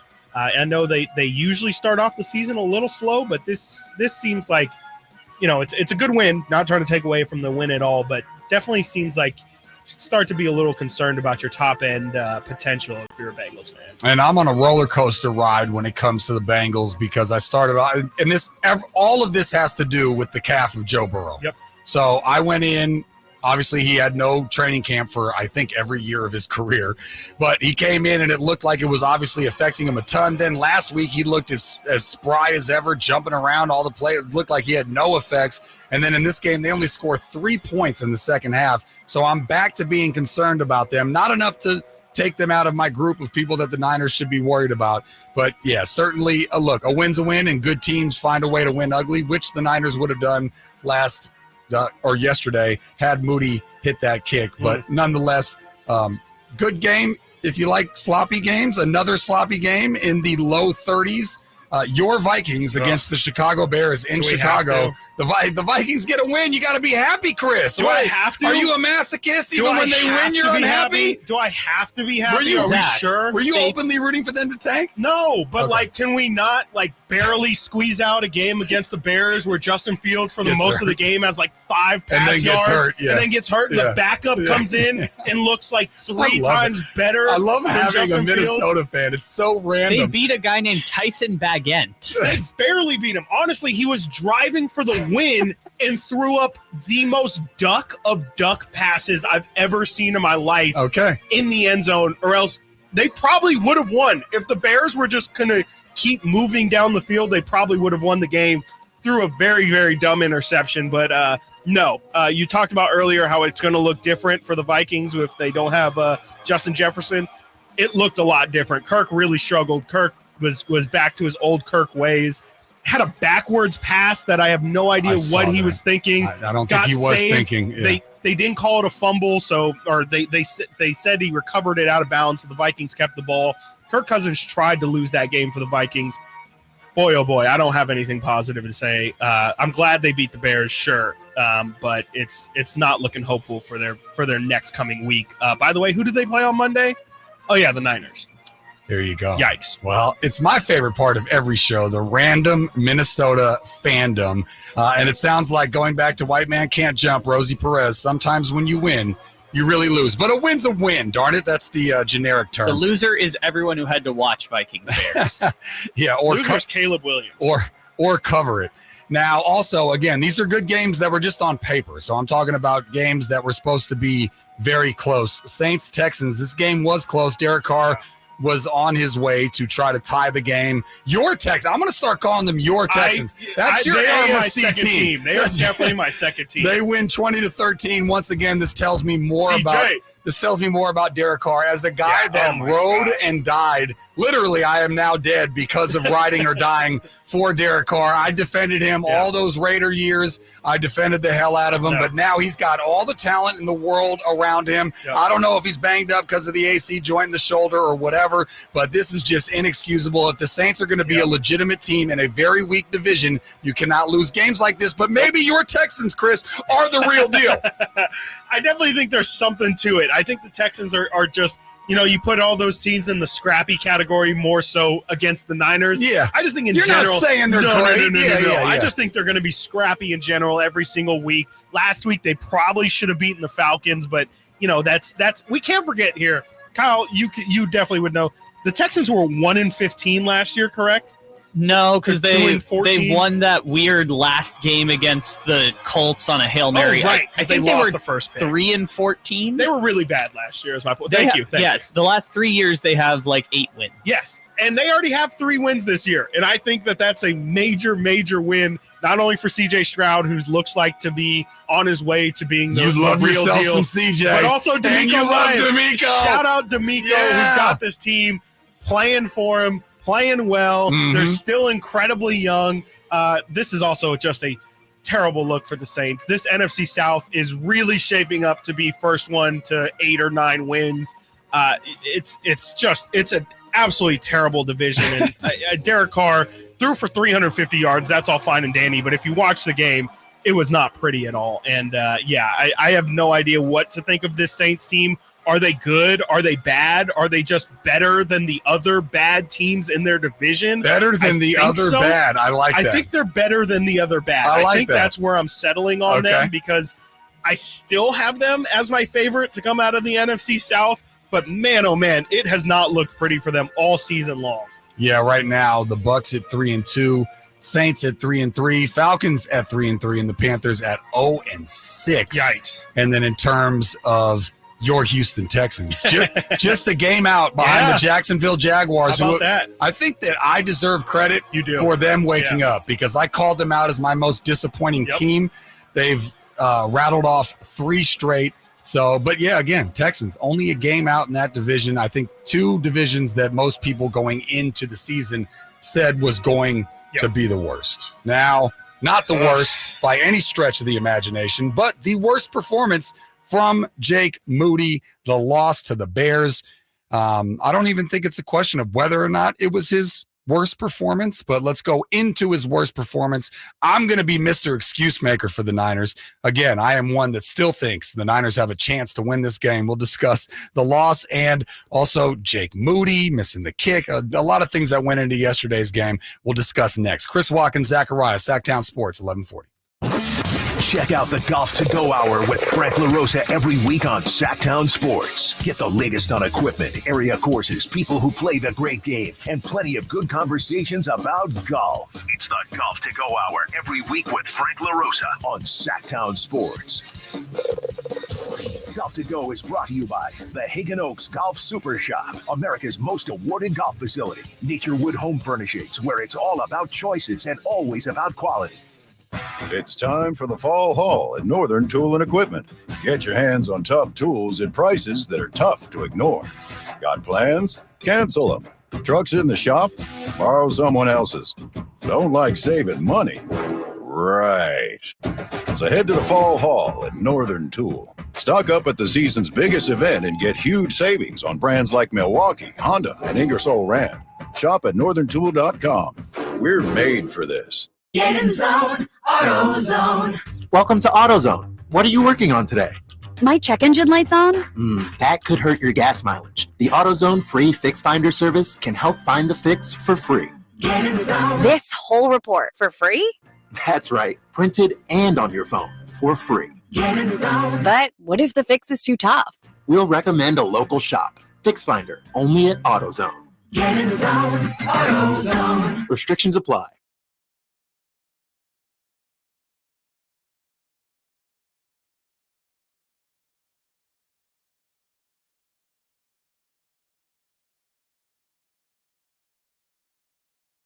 % off. That's right. Buy one, get the second one 30% off. That's real savings, up to $6,000. You have to buy at least 4 windows to qualify, and you can't mix windows and doors. But beyond that, every second window is 30% off. For example, when you buy 10 windows, you will get 5 windows at 30% off. We also have 0% interest financing available for qualified buyers. Call for details. To take advantage of our buy one, get one 30% off sale, call Bell Brothers now at 916-444-1234 or find us online at thenosurpriseguys.com. The No Surprise Guys, Bell Brothers. Guys, did you know your testosterone level impacts your energy, libido, sleep, weight, hair loss, mood, and even ED? And right now, Revive Men's Health Sacramento will check your testosterone for free. They've helped thousands of men since 2011 feel and perform better. They're so confident they can help you, they even guarantee it. Schedule your free testosterone test, exam, and consultation today. Call 916-277-8599. That's 916-277-8599. Or visit ReviveMen'sHealth.com. When every shot counts, the professionals at the Hagen Oaks Player Performance Studio encourage you to try the brand new Titleist T-Series irons. Irons designed to enhance your play through control, distance, flight, forgiveness, looks, sound, and feel. With 4 T-Series models, the fitting team at Hagen Oaks will find the perfect Titleist T-Series iron for you. Call 916-808-2531 to find your fit today. Hagen Oaks Golf Super Shop, Fulton Avenue at the Cap City Freeway, or online at HagenOaks.com. Folsom Lake Ford has trucks. The F-150s are here. Explorers, Expeditions, and a huge selection of Broncos and Bronco Sports. They're in stock now at Folsom Lake Ford. Shop Folsom Lake Ford, your truck headquarters right here in Sacramento for your favorite Ford models at good, fair prices. Short on cash? Buy any new Ford with 0 down. Save big with low interest finance rates. Plus, Folsom Lake Ford is paying top dollar for all trades. We want your vehicle regardless of mileage or condition. This could be the best time to buy a new Ford. Check out the huge inventory online at FolsomLakeFord.com or stop by the dealership and see the most recent arrivals. Looking for something special? Give them a call and tell them Doug Christie sent you. Folsom Lake Ford in the Folsom Auto Mall, your trusted dealer, my trusted dealer for over 30 years. FolsomLakeFord.com. 0 down with approved credit. Does your dog leave frowny piles of poo around the yard? Do you know that a solid poo is one of the best indicators of your dog's gut health? Supreme Source Super Premium Dog Food is made with organic super seaweed and other powerful antioxidants, supporting a healthy digestive system. Real protein is always the first ingredient, plus a blend of essential vitamins and minerals that help support your dog's overall health and well-being. Do their digestion a solid, literally. Find Supreme Source Premium Dog Food at Safeway, Save Mart, and Winco, or a local grocery store near you. Sactown Sports. Headlines. Good afternoon, Sacramento. My name is Kyle Ledbetter, and these are your Sactown Sports headlines. The Sacramento Kings played the Golden State Warriors to a 111 tie on Sunday night before Jonathan Kuminga led Golden State to a win in overtime. The Kings made 8 3-pointers in the first quarter, while Chris Duarte started in place of Kevin Huerter. Deebo Samuel is going to be undergoing an MRI today for the 49ers to determine the extent of a shoulder injury suffered in the first quarter of their loss on Sunday. Christian McCaffrey will also undergo tests to determine the extent of his oblique injury. Sacramento State football is back at home this Saturday night for a nationally televised primetime game versus the Montana State Bobcats. Kickoff is at 7:30 p.m. Get your tickets at hornetsports.com. Those are your headlines. Reminder that all guests and callers join us from the Folsom Lake Honda hotline.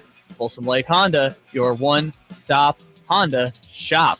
Now let's return to more of Chris and Company right here on Sactown Sports.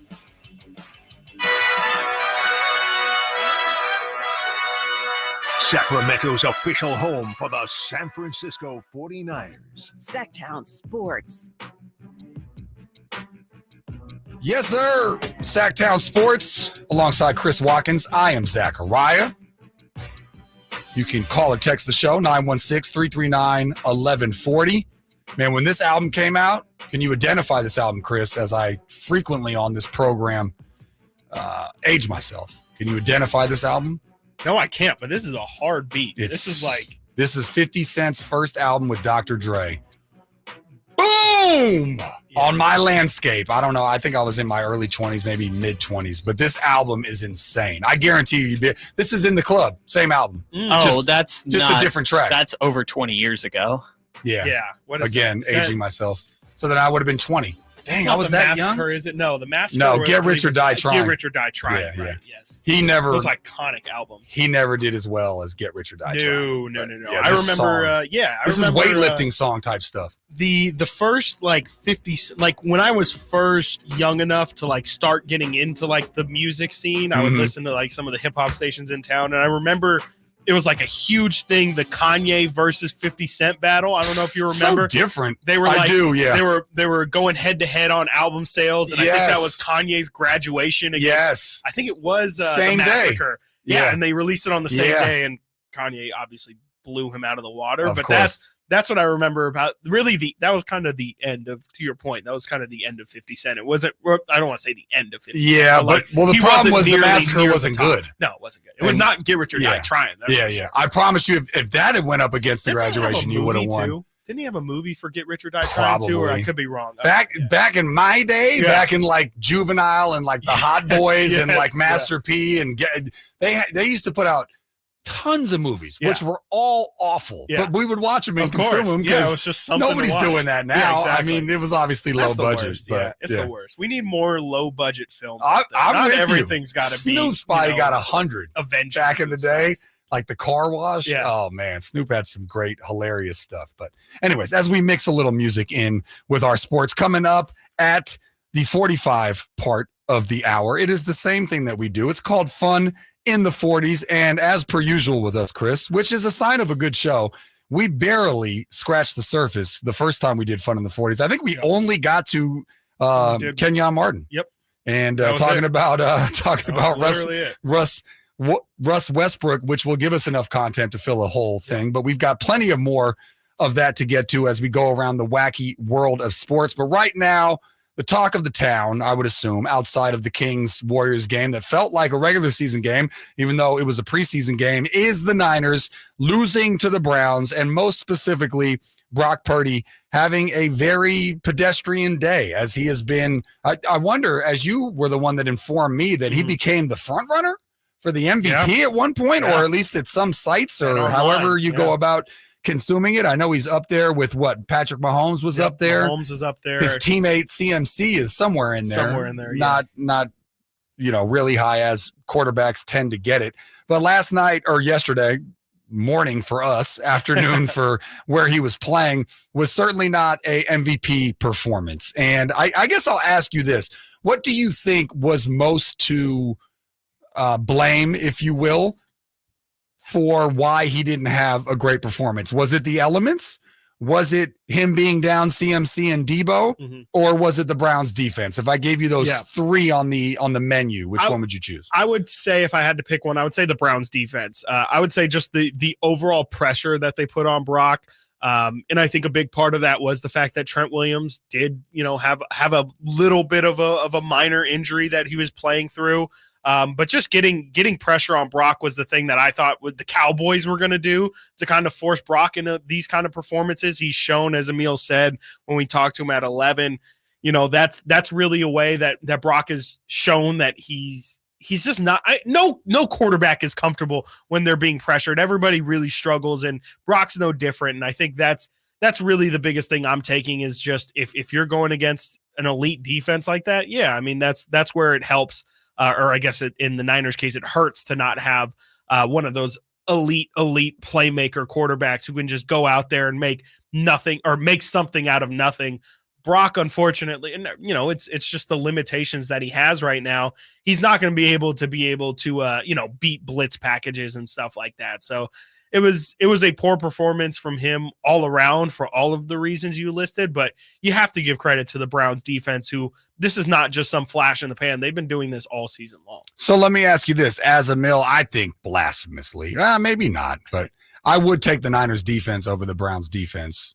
I mean, I got to look more into who each team played. I glossed over it, but I wouldn't be giving it a fair shake to give it some sort of analysis.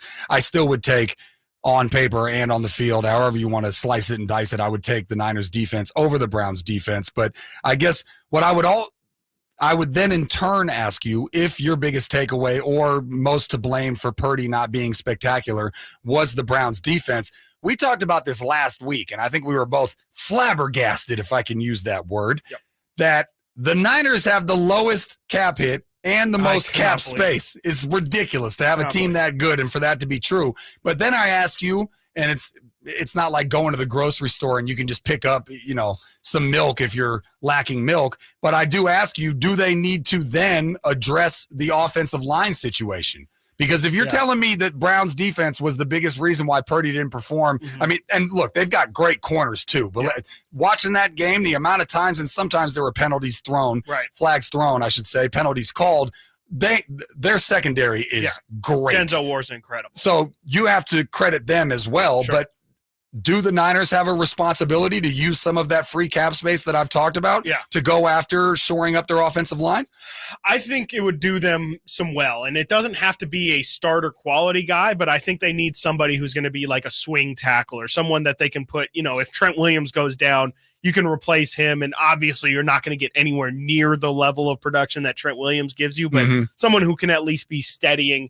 And on that right side as well, if Colton McKivitz doesn't have it, I think it's going to be big, but I think line depth in general is going to be something that could end up really hurting the Niners. We'll see. I mean, their line has been pretty healthy throughout this season, and that's a major positive. But if one of those guys goes down or if they continue to kind of struggle the way they do, they'd kind of be doing themselves a disservice if they have all of that cap space available and don't address it. Because if you don't want your offensive line, your offense not even be able to get off the ground level, that is, as the reason why you lose, especially with how potent and explosive that offense can be, you don't want to stop it before it even is able to get started. Yeah, for sure. And a career low, and to me, this is a compliment, not even an insult to Brock Purdy. Career low, 55.3 passer rating. Previous low was 87.4 in Dallas playoff game. I guess when I'm looking at it, and we start the show. Well, the show starts at 10. We try to get here between 8 and 9. I haven't had a chance to check out the national. I've been doing my best on Twitter in between the commercial breaks. I have no idea what the national, headlines are going to be from a bunch of people that I guess are probably going to be jumping at the opportunity to use this for the people that were going.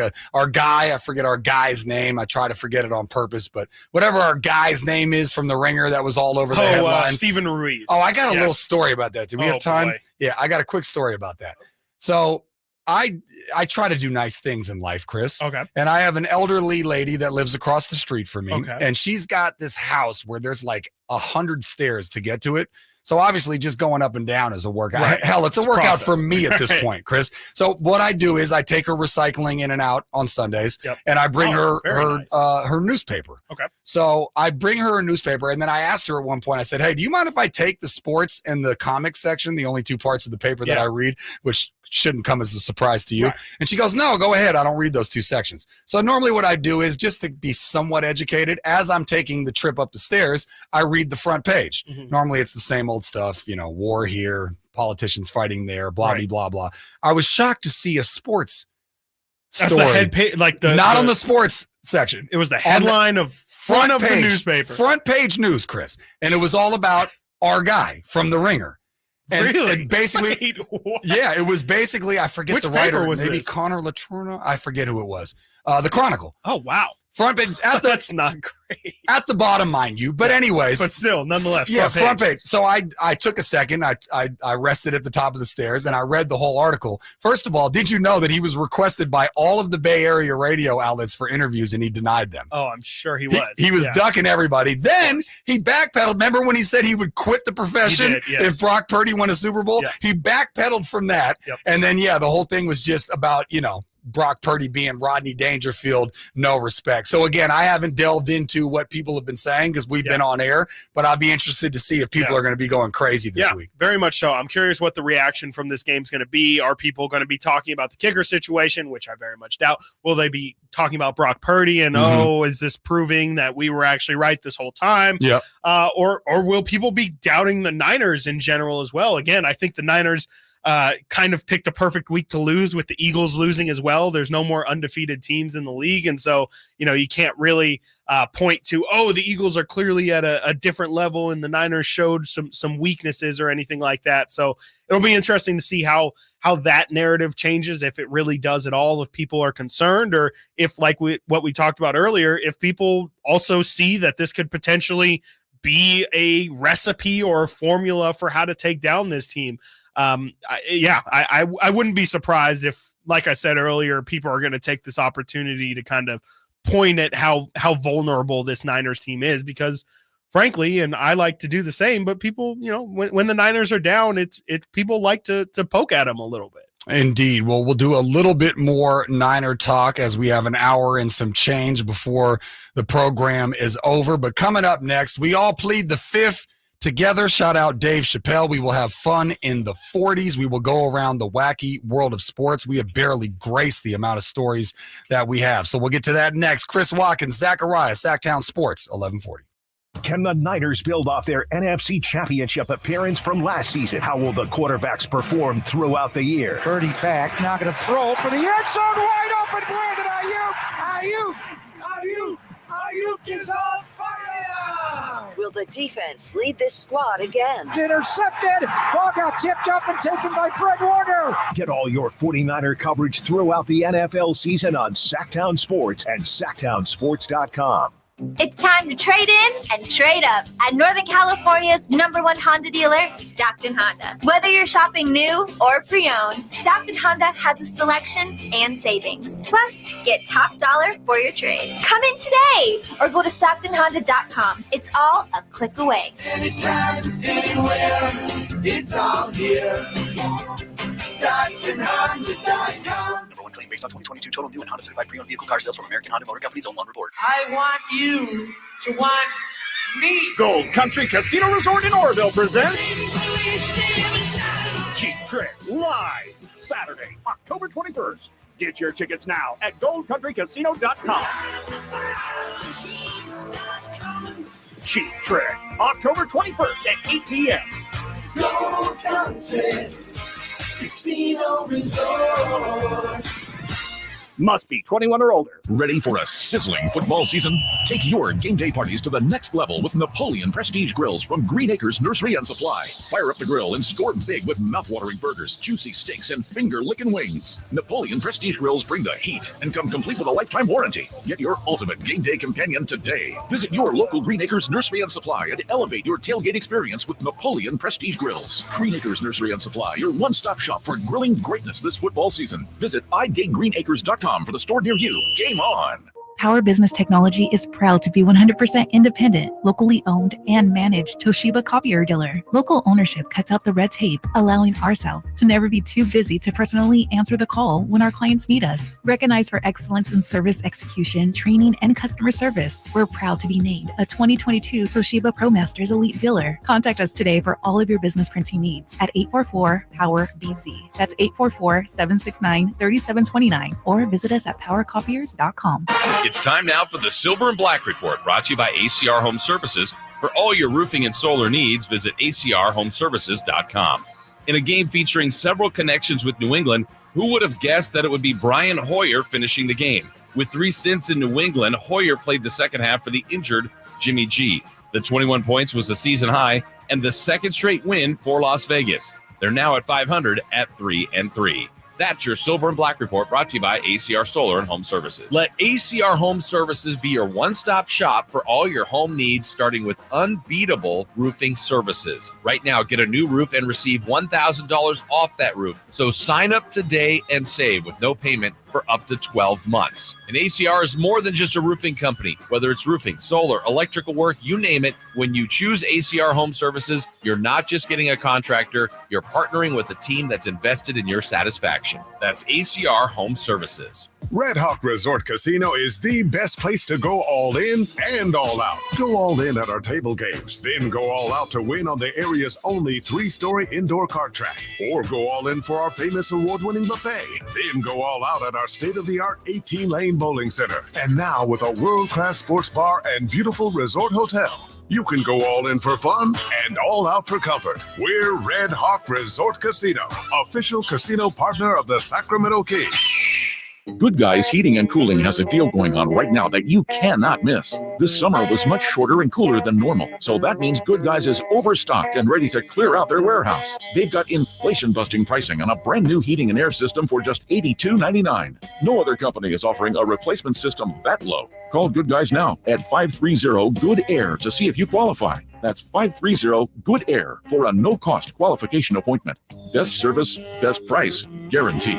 And that's no bull. License number 1057-618. You know what time it is. It's time to trade up to a brand new Kia at Folsom Lake Kia. Trade up to the newest technology with a low payment. Shop Folsom Lake Kia, family owned for over 20 years.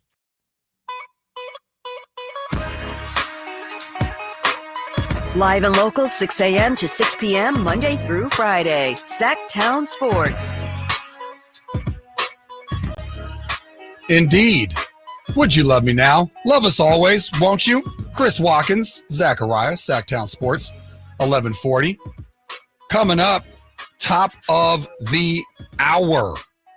Are we giving Jake Moody a pass after missing his 41-yard game winner? Now, I wondered in crosstalk with Jason Ross and Carmichael Dave. I wondered, or not Carmichael Dave, he was golfing. In theory, that's must the show. Be nice. Yeah, for real. Must be nice. I was thinking about taking the last half hour. I know. Of this Can we show both off. do that? That'd be tight. Kyle, You got a half an hour in your butt? Yeah, just me and Simone back here. We got this. Yeah. Oh, Simone for sure. She could do a half hour on astrology alone. You know what I'm saying? Plus a little celebrity gossip, mix some sports in there. She could give us the update on young Taylor and Travis, who made appearances on SNL. Yeah. We will get to that. Probably not today because we have some sort of skill of only getting to a couple of things in the rundown. But it is time for the greatest intro in the history of any media forum. Now, on Zachariah and Watkins, I plead the fifth. Plead the fifth. Plead the fifth. 5, 1, 2, 3, 4, 5. Anything you say, 5. Yes, indeed. Fun in the 40s is where we go around the wacky world of sports.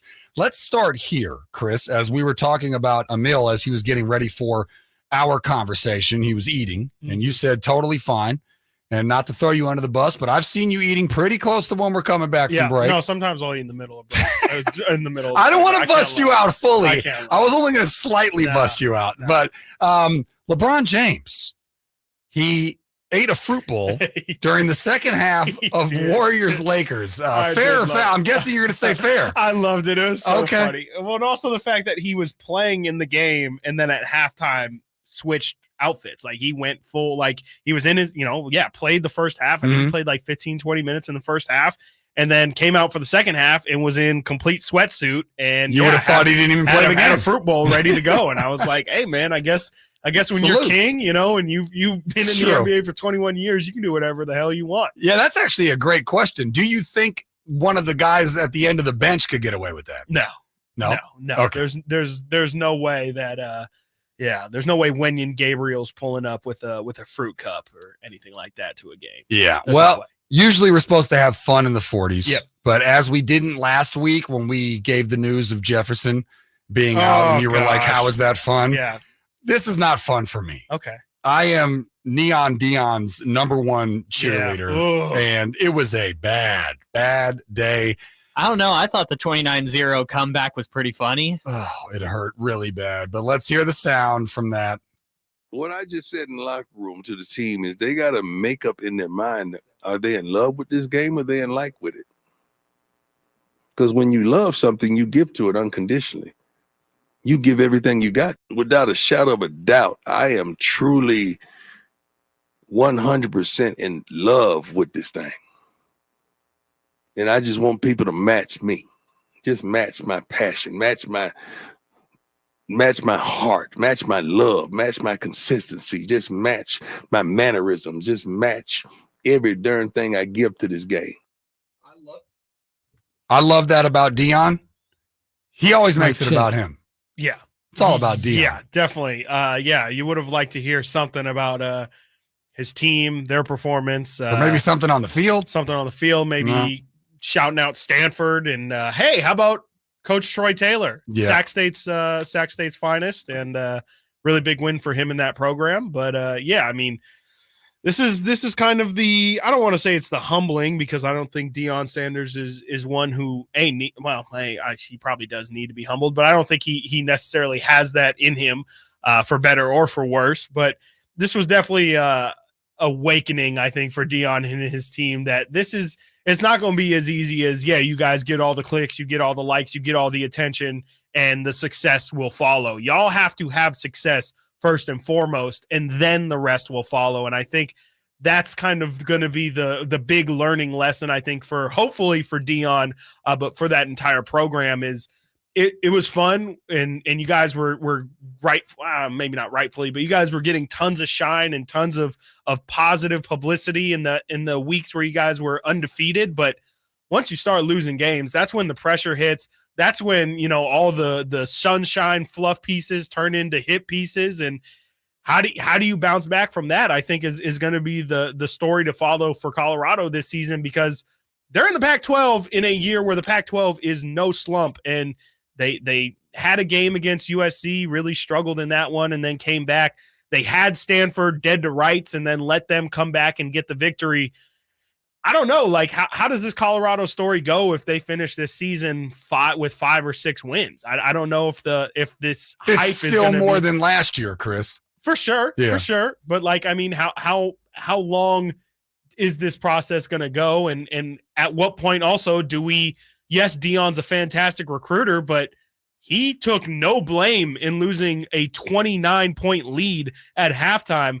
Some of that's coaching as well. That's not all on your players, especially them being college kids. Like you've got to know how to have your a pulse on your team and how to close out those games. Like that falls on coaching as well. That's not just on the player. Yeah, for sure. And for anybody watching on YouTube, I was not being rude and checking my phone. I was looking up for sure to double check. Yes, indeed. Stanford's been around for 1 billion years, and it's their biggest comeback. And Colorado's been around for 1 billion years, and it was the biggest lead that they ever gave up. And yes, you're right. At some point, the coaching staff's got to take a look in the mirror too. But the way I look at it is they are very fast and small on offense, and they also are on defense. And sometimes when you're that on defense, teams can score a lot of points on your squad. So I think ultimately what Deion's got to do is recruit guys that are bigger. They just look a lot smaller, Chris, on the field with other D1 teams. Yeah, definitely. I mean, their defense has definitely been their Achilles heel this year. And how about that receiver for Stanford looking like Randy Moss out there? Oh, for real. You got Travis Hunter on a poster, caught it over his back for a touchdown. And that was crazy. That was one of like 3 amazing catches from him, for sure. Dude I think he had doubled his career receiving yards. He had 293 yards, 13 catches, that's a 3 quarterback touchdowns. passing day. Yeah. That's insane. Absolutely insane. All right. Well, coming up, top of the hour, final hour, an exciting day in Northern California sports. The Niners get their first loss. A Warriors-Kings game that looked like a regular season game. We'll get into all of that coming up next. Chris Watkins, Zachariah, Sactown Sports. All new spring deals are here at Lowe's. Start planting your garden this weekend with Bonnie 11.8-ounce vegetables. Buy 4 for $10. Plus, liven up your patios and decks with fresh blooms. Select 1.5-gallon hanging baskets or 2 for $20. Lowe's knows spring. Lowe's knows home improvement. Offers valid through 5/17. In-store only. Actual plant size and selection varies by location. While supplies last, excludes Alaska and Hawaii. Klein tools are new at Lowe's, pros. Lowe's knows you want top brands and quality products, and Klein Tools delivers. Right now, get the Klein 3-piece Mod Box mobile workstation for $319.94 and the Klein 5-piece cushion grip screwdriver set for just $34.97, both exclusively at Lowe's. Shop the largest selection of Klein tools, the highest quality tool brand at Lowe's. Because Lowe's knows tools, Lowe's knows pros. Bring smiles to all when shopping online with Dell Technologies Gift Guide. Whether it's for the artist, the entrepreneur, the student, or the streamer, you'll find the perfect gift for everyone on your list. Dell.com/gift guide makes gifting easy with a carefully curated selection of our best tech. Shop now to explore our innovative PCs like the XPS 13 laptop, powered by the latest Intel Core processors, plus this season's top accessories. Visit Dell.com/gift guide today to get a jump on your holiday gift list. That's Dell.com/gift guide. At Ashton & Price, we get injury victims to yes. Experience, yes. Ashton & Price has been around for over 25 years. No more insurance companies? Yes. Our clients focus on getting better, and we handle all the rest. Results? Yes. We've collected over $100 million for injury victims. No fee until we win? Yes. Our clients pay nothing until we win. Ashton & Price, the best at getting to yes. Remember, for the best advice, don't think twice. Call Ashton & Price. Golf to Go is brought to you by the Hagen Oaks Golf Super Shop. Here's Frank LaRosa. Mike Woods, PGA Director of Golf at Hagen Oaks Golf Complex, says pace of play registers as very important to most golfers, so he offers a few tips to help. When you're in a cart, drop your partner at his ball and drive to your ball. While your partner is hitting a shot, you can be getting ready for your shot, and your partner can meet you at the cart. Move to the next shot before putting your club back in the bag. That way, you're putting one back and taking a new one, all in the same motion and time frame. Now line up your putt while others are already putting, so you're ready when it's your turn. And you probably don't need to mark 2-foot putts, unless, of course, it's a tournament or a big money match. Save writing your scores until you reach the next tee. And it's not enough to be ahead of the group behind. Stay up with the group in front. It's a game. Have fun. And let everyone else have fun as well with a great pace of play. That's your Golf to Go. I'm Frank LaRosa. Individual rates, coverage offerings, and savings may vary, subject to terms and conditions, not available in all areas. Hey, small business owner, when's the last time you checked your workers' comp rate? For many small businesses, workers' comp insurance is one of their biggest costs.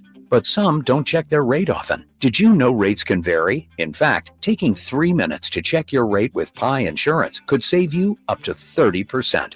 Just go to trypi.com, share a few details about your business, and get a quote that's customized for you with no hassle or hidden fees. We know you're busy, but spending just a few minutes to check your rate could save you money. Plus, when you sign up for pay-as-you-go billing, your premium is based on your actual payroll, not an estimate. So your workers' comp audit experience is simplified. See how much you could save with Pi Insurance. Ask your agent for Pi or get a quote at trypi.com. That's TRYPIE.com. Guys, did you know your testosterone level impacts your energy, libido, sleep, weight, hair loss, mood, and even ED? And right now, Revive Men's Health Sacramento will check your testosterone for free. They've helped thousands of men since 2011 feel and perform better. They're so confident they can help you, they even guarantee it. Schedule your free testosterone test, exam, and consultation today. Call 916-277-8599. That's 916-277-8599. Or visit ReviveMen'sHealth.com. From the Power Business Technology Toshiba Studios. Your home for Kings basketball for over 25 seasons. No look, Bibby to Weber down the lane, flying jam. There's your play of the night right there. It's inside is Sabonis. A two-hand rip. A brilliant pass from De'Aaron Fox. KHTKAM Sacramento. KYMX HD2 Sacramento. Sactown Sports. Sactown Sports. Headlines. Good afternoon, Sacramento. My name is Kyle Ledbetter, and these are your Sactown Sports headlines. The Sacramento Kings played the Golden State Warriors to a 111 tie on Sunday night before the Jonathan Kuminga-led Warriors won in overtime in the Kings' first home preseason game. Hometown hero Jordan Ford made the game-tying basket with 8 seconds left to play in the fourth quarter as well. Deebo Samuel is going to be undergoing an MRI today to determine the extent of a shoulder injury suffered in the San Francisco 49ers loss Sunday in Cleveland. Christian McCaffrey also has an oblique injury. Updates to be determined. Game 2 of the ALCS between the Houston Astros and Texas Rangers begins in about a half an hour, and Game 1 of the NLCS between Philadelphia and Arizona will be at 5 o'clock today. Reminder, all guests and callers join us from the Folsom Lake Honda Hotline. Folsom Lake Honda, your one-stop Honda shop. And, of course, Sacramento State football is back at home this Saturday night for a nationally televised primetime game versus the Montana State Bobcats. Kickoff is at 7:30 p.m. Get your tickets at hornetsports.com. Those are your headlines. Let's return to more. 1 hour left. We got 1 hour left of Chris and company right here on Sactown Sports.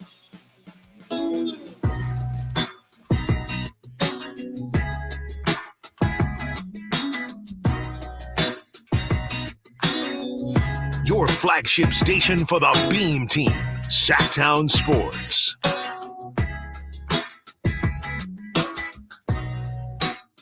Welcome back, Sacramento. 3 hours in the books, one more to go. Show is flying by alongside Chris Watkins. I am Zachariah. Sactown Sports 1140. Join us on YouTube, won't you? We're live streaming.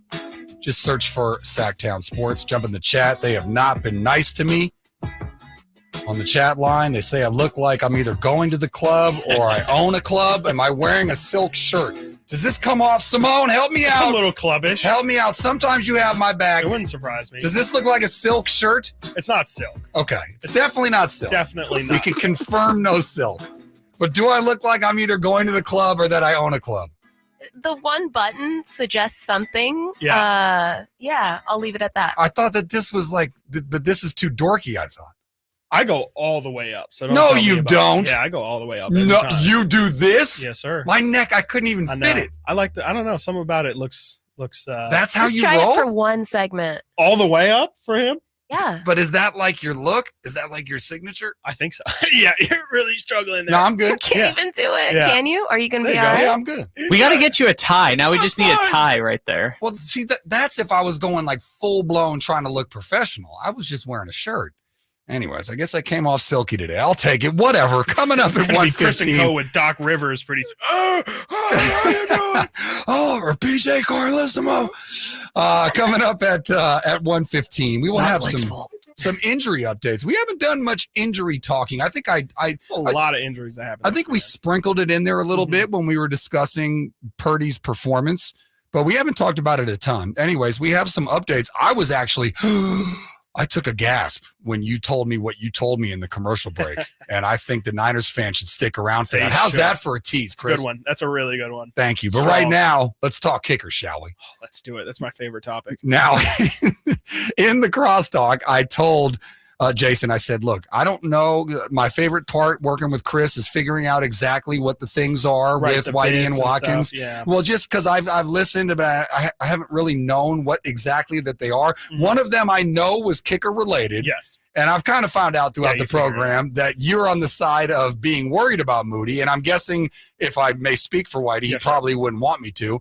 I'm guessing that he was not worried about the kicker. Could Is not that be kind of what less concerned about the kicker. So he kind Money of Moody. So is he what he called him. He mocked you. He mocked you for being worried about Moody. Is that I the gist? more mocked him for being confident in Moody. Gotcha. That's more so. What Okay. It was more just. I mean, yeah. I pointed out the number earlier. I literally have it written down in my notes. I think this is from like August of Jake Moody's missed field goals. They're pretty bad. I'm not so It's concerned not with great. the 50-yarders, but the 40-yarders. It's not That's great. heavily concerning. 21 of 37. That's really from bad. 40 plus. Yeah. Or from 40 to 49 in college. That's not great. I because need those like are, 34 of 37. yes, those need to be, yeah. especially in the NFL. Those need to be those need to be automatic. Almost All of those almost gimmies. Yeah, there's really no excuse. The only reason why you should miss those kicks is if it's a high leverage kick like the one Moody hit. Like that's the only excuse you have for really missing those kicks. And even then it's, you probably shouldn't miss those kicks. Yeah. But I mean, yeah, to me, it was a big talking point. And if you ask like diehard Niner fans, they were legitimately concerned about the fact that Robbie Gould isn't going to be their kicker anymore. Much was made of, I don't think Robbie Gould missed a postseason kick while he was on the Niners. So when you have that level of stability, and Zachariah, let me tell you, as a Minnesota Vikings fan, kickers are pretty important. They you don't realize how important they are until quite literally your season is on the line. Why did you say that, Chris? I'm not going to go into it. We literally don't have enough time. Talk to Bills fans about that. Talk to Bills fans. Yeah. Even you can argue the Eagles yesterday lost because their kicker missed a chip shot. So, it's a thing that, we were talking about punters and kickers and where the blame falls. Yeah. Kickers, they're gonna, you don't miss, you don't Kickers notice. don't kick. Yeah, you don't notice the kicks that are made, really. It's the ones that are missed that you end up talking about. Well, game winners, they get a lot of love. Oh, for sure. I think they get an equal amount, but you're right. Like the kicks that they usually go by the wayside unless it's a full blown. Exactly. Yeah. So, with Moody, especially when you're following up on Robbie Gould, a guy who was automatic from 50 in, you could argue that's why the Niners brought in Moody, was to be a little bit longer of a kicker. But when you miss that level of inconsistency for a team that has these Super Bowl aspirations, that's an X factor. That's something that you can look at and say, well, yeah, this team is really beautifully crafted and built. But if you're relying on this up and down kicker, this big X factor where you just don't know where it's going to fall, I think that's a pretty big risk to take. And, hopefully yesterday wasn't a sign to come if you're a Niner fan, but I think it's concerning. I definitely think it's concerning that you go from this all but automatic kicker, or pretty much automatic kicker, I should say, and then you bring in this guy who Emil mentioned, like he misses the first kick of the game, and you just kind of don't know what you're going to get from him the rest of the day. That could come back and kill you in a playoff series where you might be the better team on offense and on defense. But if you can't win that third phase of the game and your kicker costs you the game for a team that's Super Bowl ready, that's trap. Like that's not how you want to lose your season. And, it might be forecasting something that might not ever happen, but I just think it's a really, really big and interesting risk to take for a team that's so Super Bowl or bust like the Niners are. For sure. And the first kick would have made it 10-0. Not as big of a deal, obviously. But I mean, really, all those if you want to say that all that adds, then you they don't wouldn't need even that be in final that kick. Exactly. They could have ran the clock out. I guess the way that I look at it, look, he was 9 of 9 going into it. He missed those 2. And obviously the conditions for kicking. Also. Yeah. Well, the conditions for kicking were not ideal for sure. But I will tell you this, similar to hashtag no one cares about your fantasy team. Yep. You've heard that before, Yes. right? People saying, oh, I had this, like, By the way, I'm a commissioner in one of my league. I eliminated kickers from our league this year. Wow. Yeah. How did that go over? Really well. Did you have to have the majority of the vote? Nope. Oh, you rule with an iron fist? These are the rules this year. Okay. There will be no kickers. And let Okay, me tell Goodell. we don't miss them. We do Really? not miss them at all. You don't like that factoring in a little bit? No. Why? Like, again, like if my whole Just team because is dominant and then someone has their kicker go for 20 points. 50-yarders. I'm like, bro, what, like, Yeah. like, come on. I really guess the lost 'cause only- your kicker was your highest scorer. Just allow me to make the devil's argument or devil's advocate argument. I would say that just because it's a part of the normal game, I'm okay. But then you could Then you say, gotta do well, the aren't IDP. punters. You got to do the individual. You could do defensive punters. players, too. Yeah, and that too. Yeah, you're If right. you do have kickers in your league, just always take Justin Tucker. Yeah, right. Yeah, for sure. Didn't he have 6 field goals in that game? Yeah, in the that- Monday game. Oh, Insane. my I goodness. thought I He's saw so that, money. but like there was like 2 total touchdowns in that entire He's game. gonna cook. He's gonna kick long after I'm gone. Yeah. I'm gonna be gone, and he's gonna be kicking. Be drilling kicks. But anyways, as part of nobody cares about your fantasy Yes. team, nobody cares about your text threads. But I do like bringing them up because it does give you sort of a beat. I mean, because these guys are from all different walks of life, but the majority of them are Niners fans. And I did get a lot of, sign gold tomorrow. And there was some It's weird. not crazy. It's just crazy that anyways. But there was some weird stuff that went around his departure. And I don't know if it was beef with the organization or if it was the money or if the team just thought we can get, like, they really believed in Moody and that's why they dragged. I don't know exactly what went down, but it is crazy for a team to move on. I'm not comparing Robbie to Adam Vinatieri, but it is sort of crazy for a team to have such a reliable kicker. Yes. And I wouldn't say so easily move on or so quickly move on, Right. but just to move on, period. Yeah, for when not he's still any showing specific reason. exactly It's for not nothing like that's on the field. It's not like Robbie Gould lost them this season, and they're Exactly. like, well, we can't. It's not like he had what was it? The Brett Maher, wasn't he the kicker for Dallas last year who just completely forgot how to kick the football? Like it wasn't like you had one of those situations. And if I remember correctly, Robbie Gould had some interesting statements at the American Century Classic. That's that what I'm golf talking tournament. about. Yes. Yeah, where it was. Yeah, like you said, he wasn't really kind of what I'm bashing, spoken but about. just- Yeah. there was some underlying text there that read between the lines, and he was clearly like, I'm ready. Hey, like if they need me, they know where to reach me, and they just never reached out. So again, yeah, like you said, and like I said, like it's a really interesting risk to take for this team that has such high aspirations. Like kicker is something where you would almost think, especially Kyle Shanahan, you don't want to think about your kicker. You just want to feel like, hey, if I have to go to my kicker, at least I feel very confident that it's going to go in. And again, Moody, trying not to overreact here. Moody was perfect heading into this game, but I just think the variable of bringing in a guy who's a rookie in this season, And with which those is the season numbers, you should care about. I'm more jarred by That's those what I'm saying. 40-yard kicks. That's the 50-yarders I can give a pass to. But as you said, a 40-yarder you need to feel comfortable with, which is why, as we sort of glossed over, I would like to talk about more, but Shanahan's choice with time on the clock and a timeout, mind you, deciding to just kick it, I think it's probably because in his head thought, this is a 41-yarder. There's no way he's going to miss it. Yeah. So, but yeah, I mean, it's got to be more of a guarantee than that. And then again, to me, it changes the entire conversation of what we're having about Purdy today. Because I think a lot of people that are going to crow, like Draper's probably going to come in here smiling ear to ear for sure. As a devoted and proud Philly fan, he's going to be smiling, although he can't smile too much because they had a hiccup as well. Humble pie as well. But unlike Emil not giving me any crow Yep. for me saying that the Niners were going to win comfortably, are you going to give Whitey a little crow in our crossover? This is a tease. Yep. Yes? Yes. For There's sure. 1,000% chance. You know what? I'm just going to turn. I honestly, I don't even think I need to say anything. I think Whitey will bring it up. You're just going to, you're going to do one of those? See, that's always dangerous. When I was in trouble with my parents or later in my life, significant other, when they don't say anything, that's scarier than when they're angry and they verbalize I it. guarantee Whitey. You're just going to sit there and smile. I'll just smile. Okay. Yeah, Well, it won't make for great radio. We'll see. But, We'll see. We'll see how it goes. Now everyone else knows. For sure. All right. Well, that's why I'll be quiet during the crosstalk. Coming up next, we have an update for you and something that made me become aghast. I was, really? Because I feel like it's a little early to have this distinction. What's it called?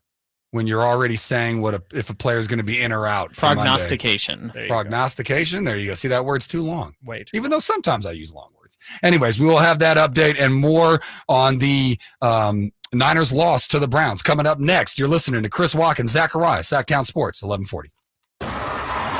What's the latest with the San Francisco 49ers? Carmichael, Dave, and Jason Ross keep you up to date on all things red and gold during the Niners at 9 every weekday at 9 a.m. on Sactown Sports at SactownSports.com. We're going abroad for the first time in years to Spain. So we started using Babbel. And started learning Spanish fast. With Babbel, you can start having conversations in another language in just 3 weeks. ¿Cómo te llamas? ¿Cómo te llamas? When you learn a language, you want to actually use it. Babbel is designed with that goal in mind. In just 3 weeks, we're starting to have conversations in Spanish. Gracias, Babbel. Babbel, language for life. Now try Babbel for free at Babbel.com. That's Babbel.com. It's time to trade in and trade up at Northern California's #1 Honda dealer, Stockton Honda. Whether you're shopping new or pre-owned, Stockton Honda has the selection and savings. Plus, get top dollar for your trade. Come in today or go to StocktonHonda.com. It's all a click away. Anytime, anywhere, it's all here. StocktonHonda.com. #1 claim based on 2022 total new and Honda certified pre-owned vehicle car sales from American Honda Motor Company's own one report. The only station in Sacramento giving you local sports coverage from 6 a.m. to 6 p.m. Monday through Friday. Sactown Sports.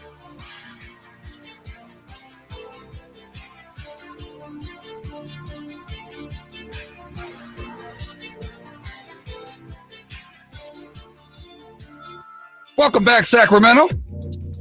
Alongside Chris Watkins, I am Zachariah. This is Sactown Sports, 1140. Coming up, bottom of the hour, we were supposed to do the 3 good games on paper, the 3 bad games on paper, and then 3 more good games on paper, and then 3 more bad games on paper.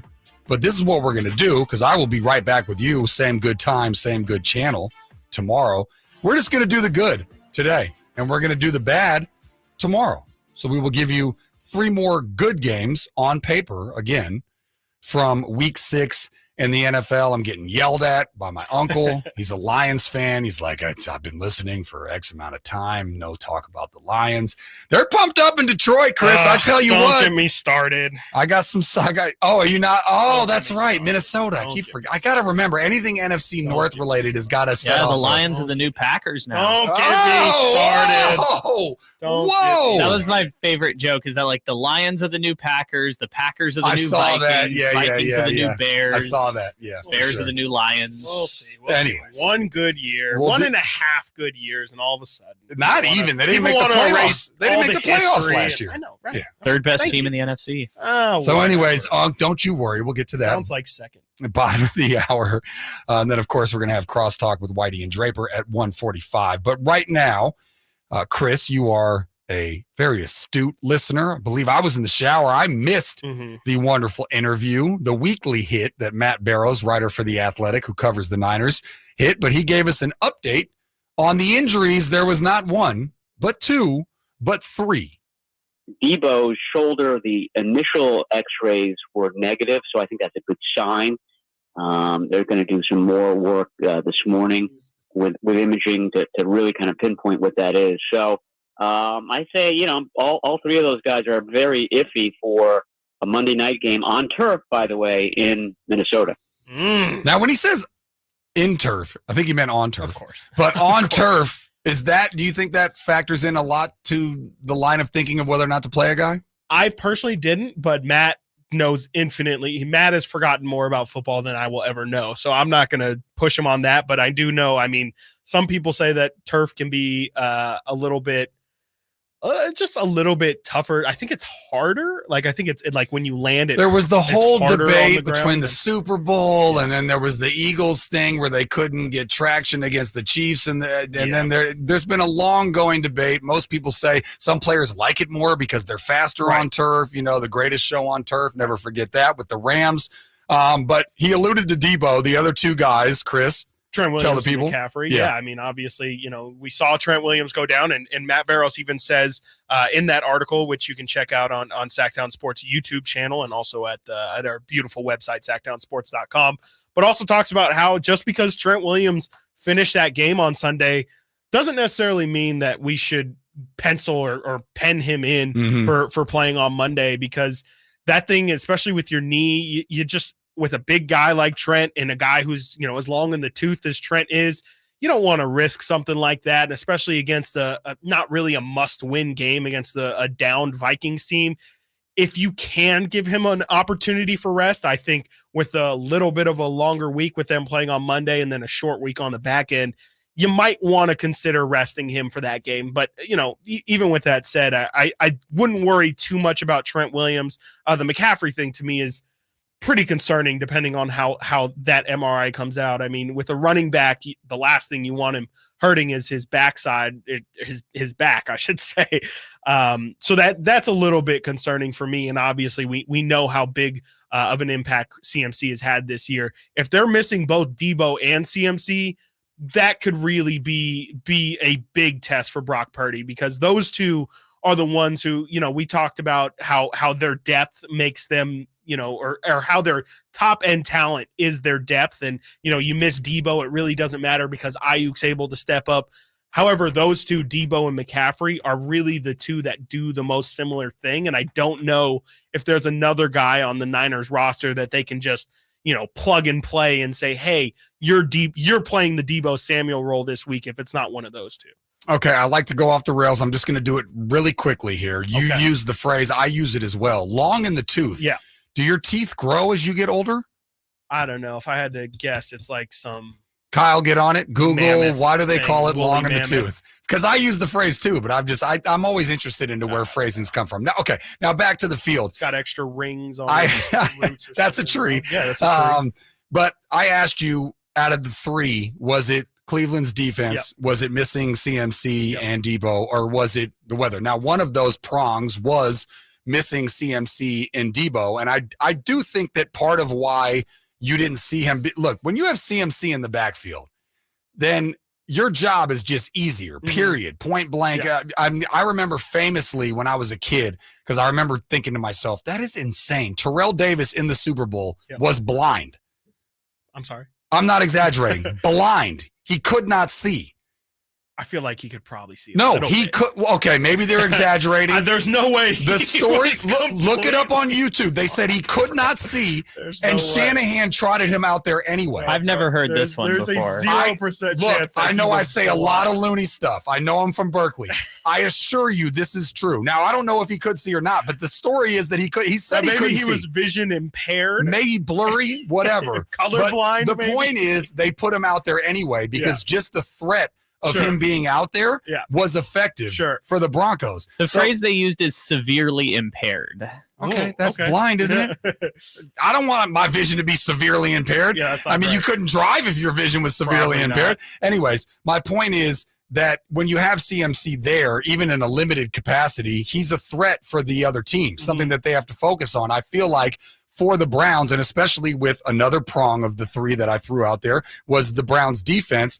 If they can all of a sudden not worry about CMC, all of a sudden that already great defense gets better. Right, exactly, because Christian McCaffrey is one of the rare guys in the NFL where it's not just the run that you have to worry about. I mean, he's a weapon whenever he's on the field, and if he's just off the field completely, it allows you to focus in a lot more, especially, and then you take Debo out of the equation, you can lock in on guys like Brandon Ayuk, and a lot was made on the broadcast, and I've heard a couple different people outside of the broadcast as well bring up the fact that How does George Kittle go from having 3 touchdowns one week to having, I think, 1 or 2 receptions? My timeline was flooded with full of that. Literally all I saw, Chris, and I didn't type in George Kittle. Yeah. It was, where is George Kittle? Yeah. It was like 70% of my tweets. People were really flipping out about, probably because he had such a productive week the week before, but nobody was freaking out about him not having a huge not productive in week 3 day. or Exactly. Week 2 or anything like that. But I think that's just pointing out that when those 2 guys are not on the field and as a defense, you don't have to focus on them. You can then shift your focus to slowing down Brandon Ayuk, making sure George Kittle doesn't get loose because, Kittle doesn't have the same separation that he was able to have earlier in his career. Again, another long in the tooth guy. So, it's what it does not only for your offense and how it might stunt what you're able to do, but then again, on the defensive end of things, it allows them to take away other things that you might be looking to do in their absence. And it makes the game infinitely tougher. And Brock was put in a situation where he hasn't really been in so far in his Niners career, where he doesn't have the overall massive talent around him. And even still, again, to our earlier conversation, he still was able to put enough together. So definitely, it's going to be an uphill battle, if you will, if the Niners don't have 2 of those 3 guys. But for the most part, I think it's not the end of the world if they have to miss Debo and Trent Williams or Trent Williams and McCaffrey for a week or so. It becomes a bigger issue if that's a lingering injury that never really gets better. So if I were the Niners, it might suck. It might take a little bit of a lump, but you might want to sit these guys right now in the middle of the season, as they've taken, especially Christian McCaffrey has taken a really big beating this year.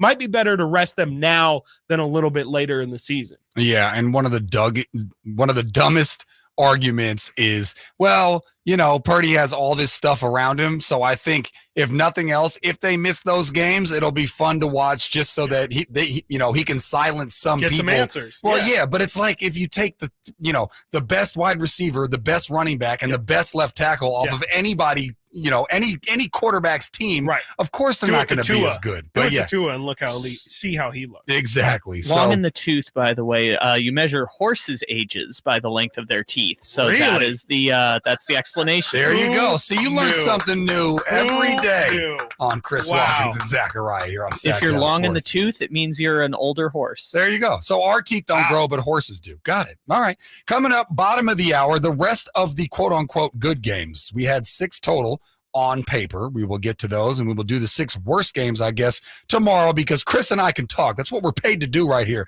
Sactown Sports, Zachariah, Chris Watkins.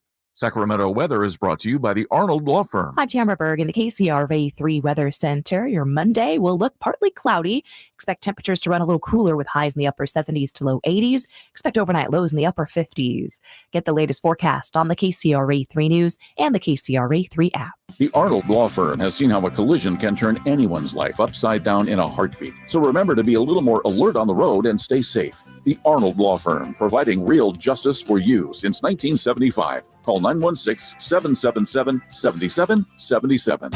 At Elk Grove Honda, not only do we have a great selection of pre-owned certified cars at very fair prices, but every one of our pre-owned automobiles are treated with kid gloves with a 182-point inspection that covers everything from unibody to tires to brakes and engine filters. Then our certified cars receive a mobile oil change and fresh fill-up with full synthetic mobile oil. We know you have lots of choices of where to purchase your next car. Come to Elk Grove Honda, home of the 182-point inspection and mobile oil change. We're in the Elk Grove Auto Mall, Highway 99 at Elk Grove Boulevard. If your passion is bass fishing, only one radio show has the action, information, and excitement of your favorite outdoor sport. Ultimate Bass, hosted by Tournament Bass Pro and California Outdoor Hall of Famer Kent Brown, takes you live to where the fish are biting every Saturday morning. Only Ultimate Bass feeds your passion with the latest news, products, tips, and advice from the pros. Ultimate Bass with Kent Brown, Saturday mornings at 5 a.m. on Sactown Sports 1140, part of SEP's Saturday Morning Outdoors. It's time for the fall haul at Northern Tool and Equipment. Get your hands on tough tools at prices that are tough to ignore. Got plans? Cancel them. Trucks in the shop? Borrow someone else's. Don't like saving money? Right. So head to the fall haul at Northern Tool. Stock up at the season's biggest event and get huge savings on brands like Milwaukee, Honda, and Ingersoll Rand. Shop at northerntool.com. We're made for this. Get in zone, AutoZone. Welcome to AutoZone. What are you working on today? My check engine light's on? That could hurt your gas mileage. The AutoZone free Fix Finder service can help find the fix for free. Get in zone. This whole report for free? That's right, printed and on your phone for free. Get in zone. But what if the fix is too tough? We'll recommend a local shop. Fix Finder, only at AutoZone. Get in zone, AutoZone. Restrictions apply. Gold Country Casino Resort in Oroville is thrilled to present American Idol winner Chase Beckham, Saturday, November 18th. Now I'm 23. Don't miss out on your chance to see this talented country artist live. If you don't take it, a backwards firefly. Get your tickets now to see Chase Beckham at goldcountrycasino.com, November 18th at 8 p.m. Gold Country Casino Resort. Must be 21 or older. At aimyourdigital.com, we'll help you find the right customers. Spread awareness of your product or services. We can help build trust in your brand and services with a digital marketing campaign. Increase leads and get more customers. We create tailored digital marketing campaigns that deliver results. Don't wait. Get started today. Contact aimyourdigital.com. That's aimyourdigital.com and start seeing results. Igor, my faithful companion, it is time to prepare for the night. The shadows grow long, and the creatures of the night stir with excitement. Yes, Master Dracula. What do you require of me? I need you to fire up the hearse. Elk Grove Kia is having a Halloween sale that is to die for. We're going to upgrade to a new car worthy of the Prince of Darkness. I'm so excited. It is making my blood shiver. But Master, with your credit history, aren't you worried you're going to get turned down? Igor, shut up. Elk Grove Kia's finance department has over 100 years of experience. They can even get me approved, even with my troubled past. And Elk Grove Kia's exclusive 20-year, 200,000-mile warranty on all new Kias, it's almost like having an immortal car. Elk Grove Kia's Halloween sale is so good, it's scaring the competition. In fact, it's so scary, we can't even advertise the pricing. So whether you're in need of a new or used car, make your way to Elk Grove Kia in the Elk Grove Auto Mall, or visit us at elkgrovekia.com. Sactown Sports. Headlines. Good afternoon, Sacramento. My name is Kyle Ledbetter, and these are your Sactown Sports headlines. The Sacramento Kings played the Golden State Warriors to a 111 tie Sunday night before Jonathan Kuminga led the Warriors to a victory in overtime. The Kings made 8 3-pointers in the first quarter. Chris Duarte started in place of Kevin Huerter, and hometown hero Jordan Ford made the game-tying basket with 8 seconds left to play in the fourth quarter as well. Deebo Samuel is undergoing an MRI today to determine the extent of his shoulder injury suffered in the 49ers' loss on Sunday. Christian McCaffrey also has an oblique injury. Monday Night Football between the Dallas Cowboys and Los Angeles Chargers begins at 4:30 p.m. right here on Sactown Sports 1140 and the Sactown Sports app. Kickoff is at 5:15, and Game 2 of the American League Championship Series in baseball between the Houston Astros and Texas Rangers is starting right about now. They got Framber Valdez coming out onto the mound as we speak. Reminder, all guests and callers join us from the Folsom Lake Honda Hotline. Folsom Lake Honda, your one-stop Honda shop. And Sacramento State football is back at home this Saturday night for a nationally televised primetime game versus the Montana State Bobcats. Kickoff is at 7:30 p.m. You can get your tickets at hornetsports.com. Those are your headlines. It's time for the final half hour here of Chris and Company on Sactown Sports.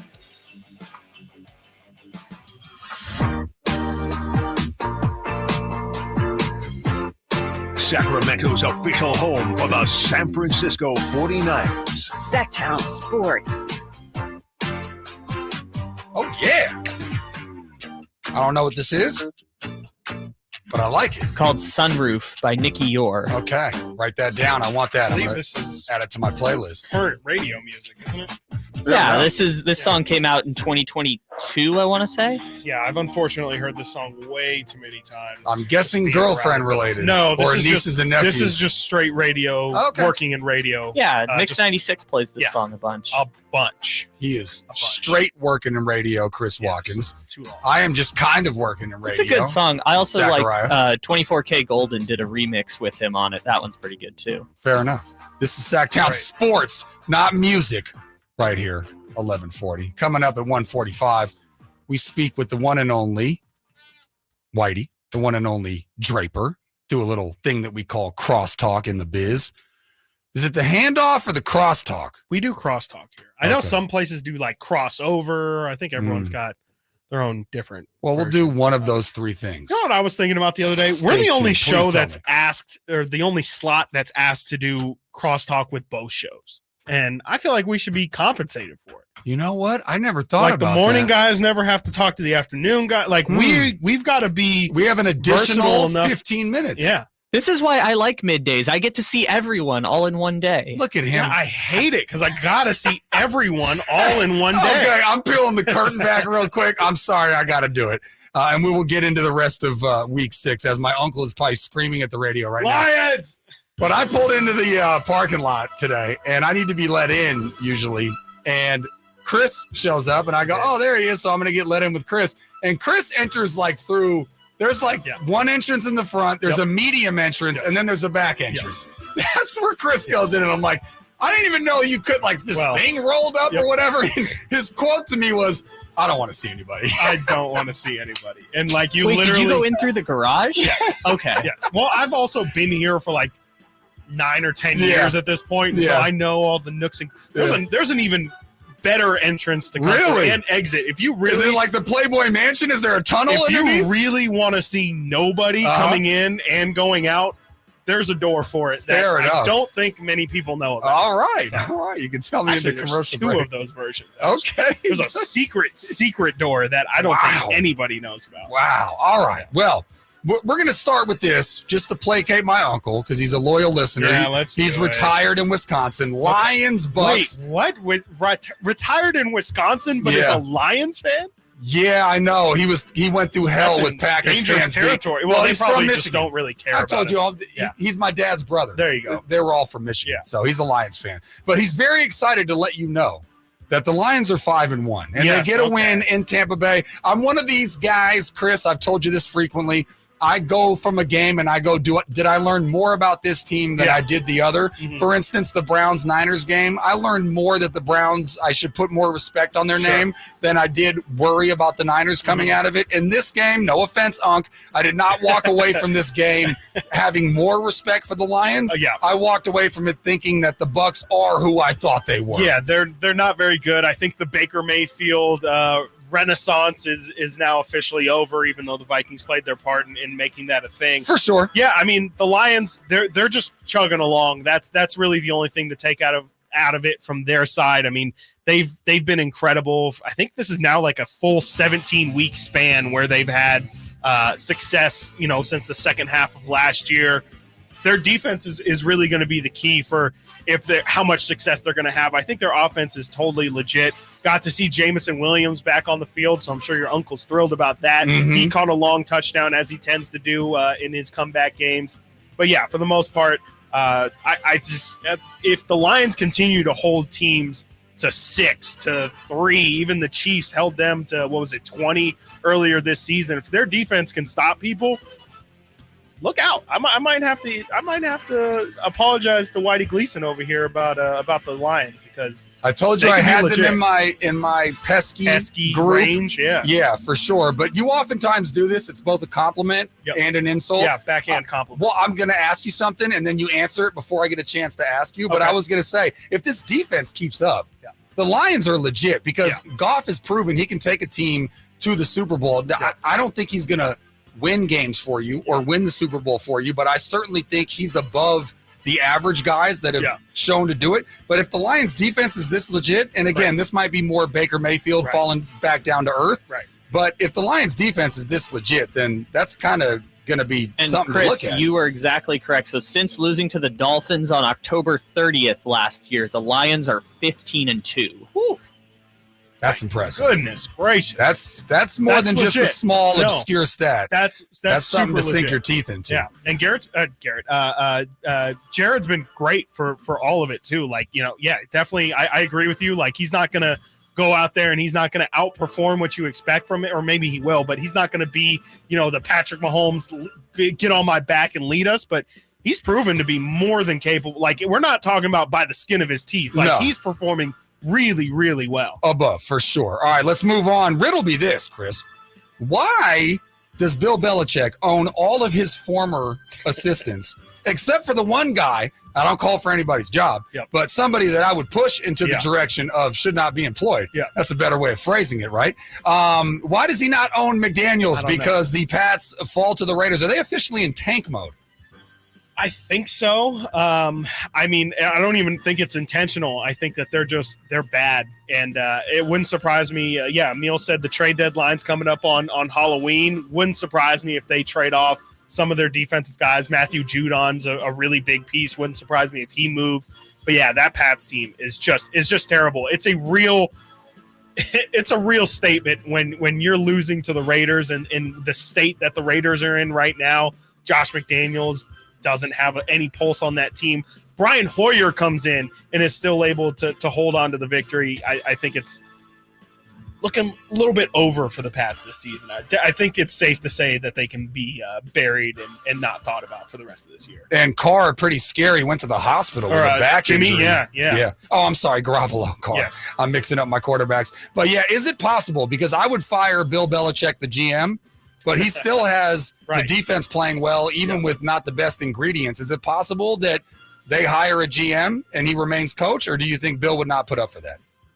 Don't think so. I mean, I think with Bill, it's like it's my way or the highway, and I don't think that at this point in his career he's going to really listen to anybody. So who's coming in and telling Bill Belichick what to do? That's the thing. You would have to have so Bob much Kraft? pull. No, I meant a Even general then, manager. there's Are you going to make Bob Kraft who are the they going to general hire? manager? Yeah. Well, maybe they let Bill hire the GM, which is kind of like just him remaining the GM. I don't know. All right, well, we don't have much time, but that's perfect because I'm not a big Commanders-Falcons matchup guy. I've got but nothing you got to say, anything but on that? No, Desmond no. Ritter is bad. That's Yeah. all I have to say. I've been trying to tell everyone for months now. Desmond Ritter is not it. And can we please get Bijan and Drake London and Kyle Pitts, who caught a touchdown this week. Hey! But can we get Sounds like a someone who fantasy can owner, actually Whitey. get them the ball? I'm not sure. No, I love Kyle Pitts. I think okay. Kyle Pitts, just as a talent and as a prospect, was supposed to be this new way. I mean, how often do tight ends get picked fourth in the draft? And they've just completely squandered his career so far. I think he's still under 21 years old, so still have some room to grow with him. But I would just love to see, they have so many weapons. I'd love to see them get someone in there who can actually give it to them. Yeah, well, that was the mediocre bowl. Both teams now Battle 3-3. of the mid. No love for Sam Howell.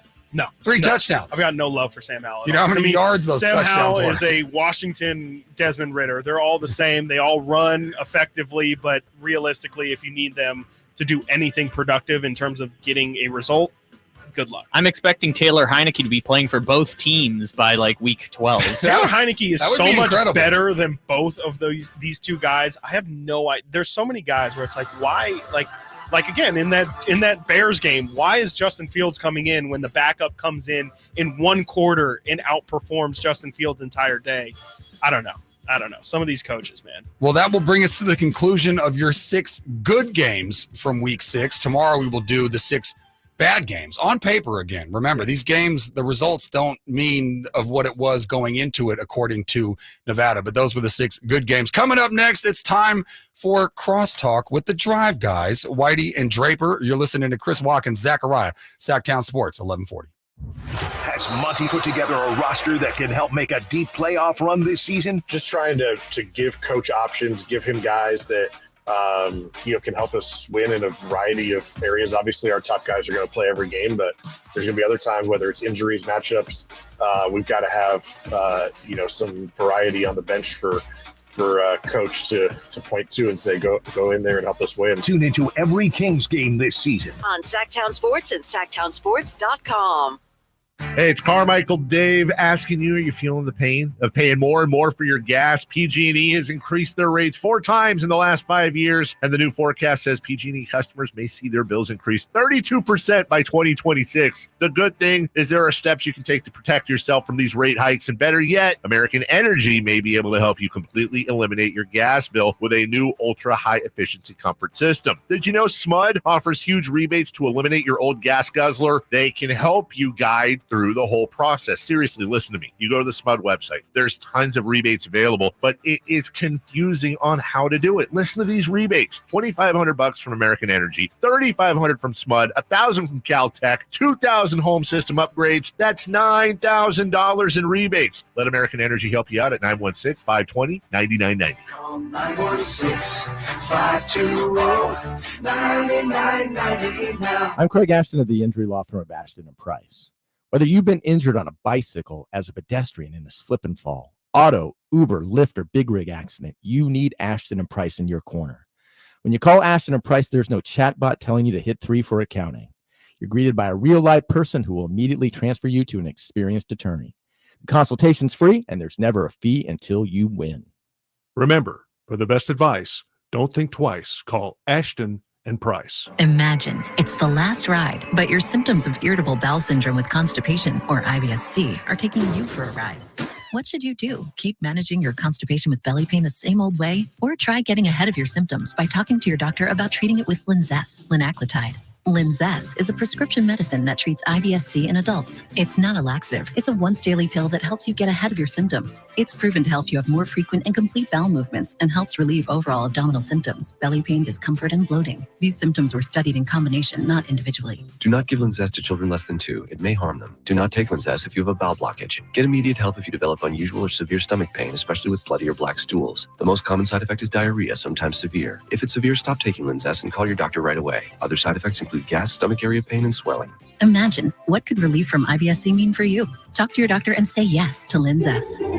Learn more at linzess.com or call 1-800-LINZESS. Power Business Technology is proud to be 100% independent, locally owned, and managed Toshiba copier dealer. Local ownership cuts out the red tape, allowing ourselves to never be too busy to personally answer the call when our clients need us. Recognized for excellence in service execution, training, and customer service, we're proud to be named a 2022 Toshiba ProMasters Elite Dealer. Contact us today for all of your business printing needs at 844-POWER-BZ. That's 844-769-3729, or visit us at powercopiers.com. Hey, Sacramento, it's almost time for your reigning Pacific Division champion Sacramento Kings to take the court for the new NBA season. A two-hand rip, a brilliant pass from De'Aaron Fox. Be sure to get your tickets to see the Kings in action as we look to light the beam this season. Don't miss the rivalry matchups coming to Golden One Center for opening weekend as the Kings face the Warriors on Friday, October 27th, and the Lakers on Sunday, October 29th. Find your tickets now at kings.com/tickets. And together,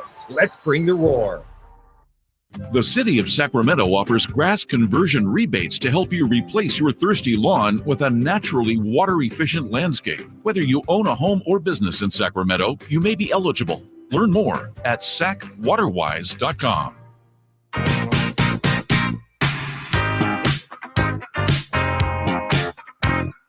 The only station in Sacramento giving you local sports coverage from 6 a.m. to 6 p.m. Monday through Friday.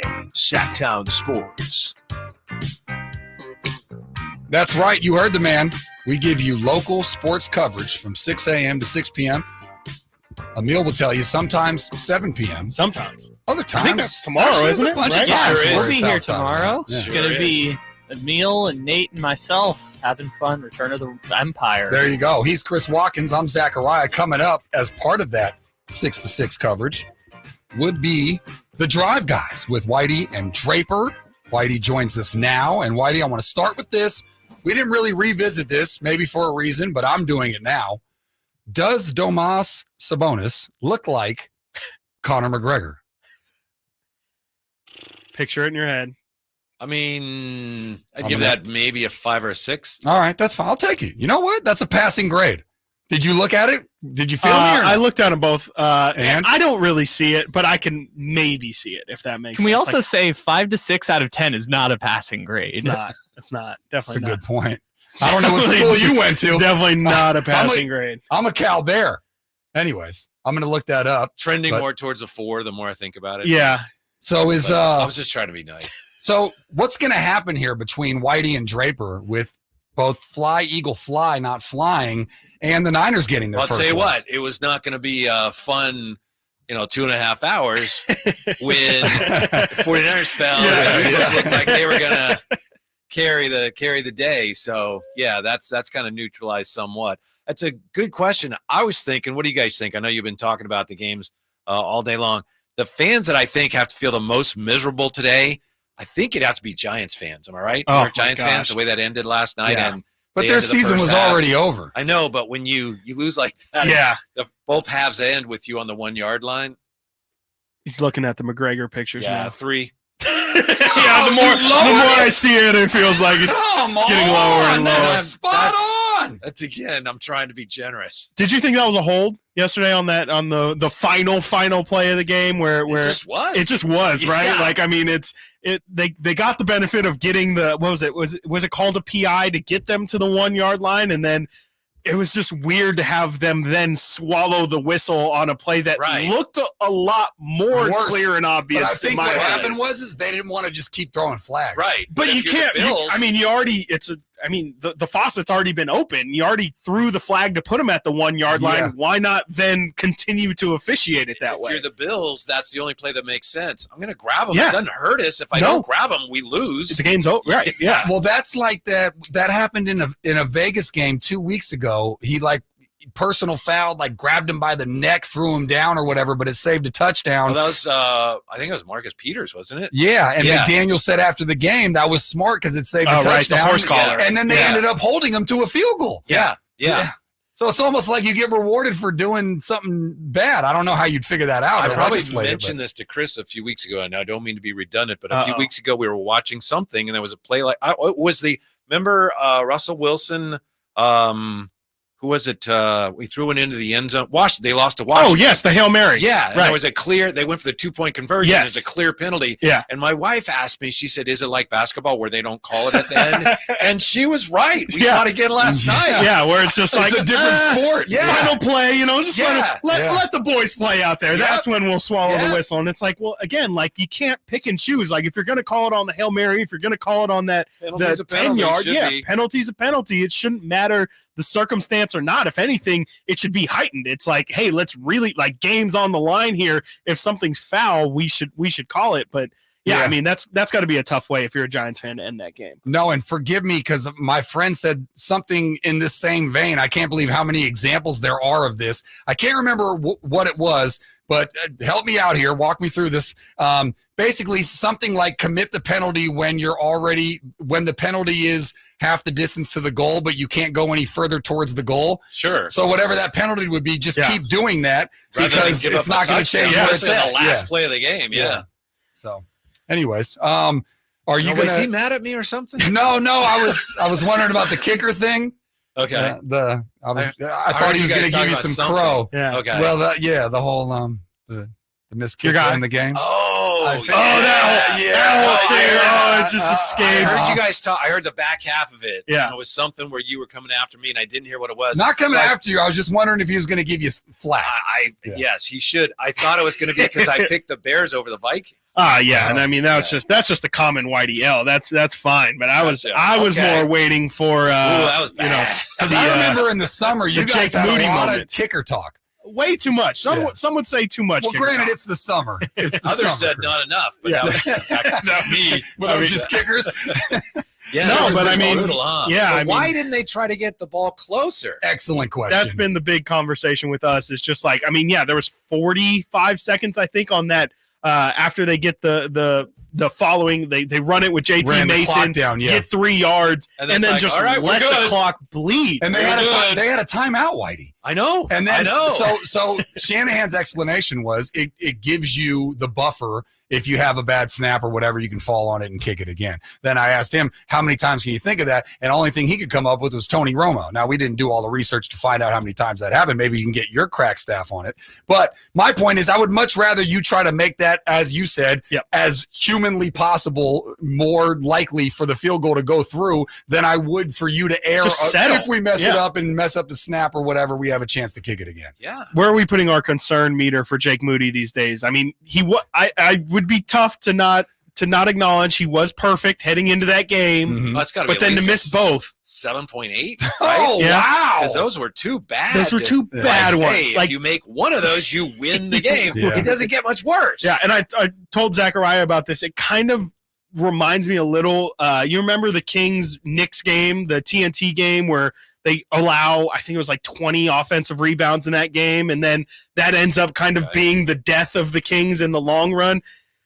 It makes me wonder if, at the end of the season, we're going to say, hey, do you remember that week 5 or week 6 game where, the weather was bad and the 49ers just didn't look like how they looked all season, and then Jake Moody missed that kick to win the game?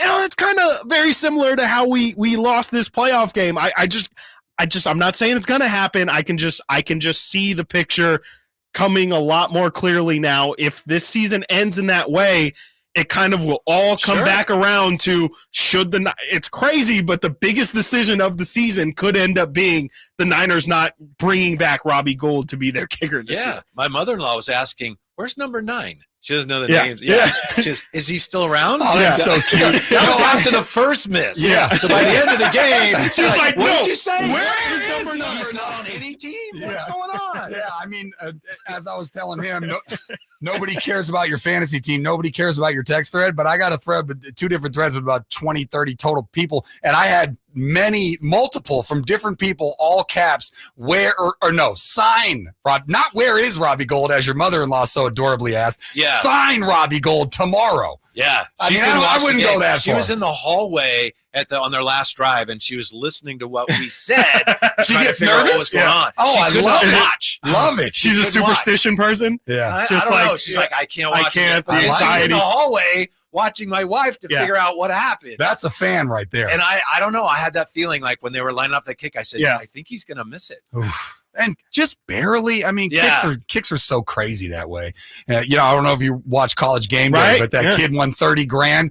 The first one, he just little and it looked to me, that one looked good. And there was another kick where it looked. Sometimes they look good and then they end up missing, and sometimes they look bad. I thought you were going to bring up the Oregon. Oregon lost essentially because they missed a pretty similar chip shot of a kick. Yeah. Very reminiscent of that. So you can never trust kickers, I think, is the lesson learned from this. I am off the Money Mooney bandwagon. Yeah. It hurts.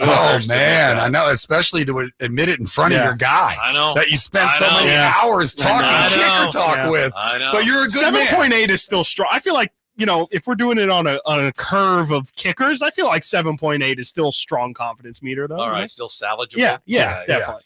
Let it happen 1 or 2 more times, and then we can really have. Where's number 9? Yeah, we'll be back tomorrow. Chris Watkins, Zachariah, same good time, same good channel. Coming up next, stay tuned. It is the Drive Guys, Whitey and Draper, right here, Sactown Sports, 1140.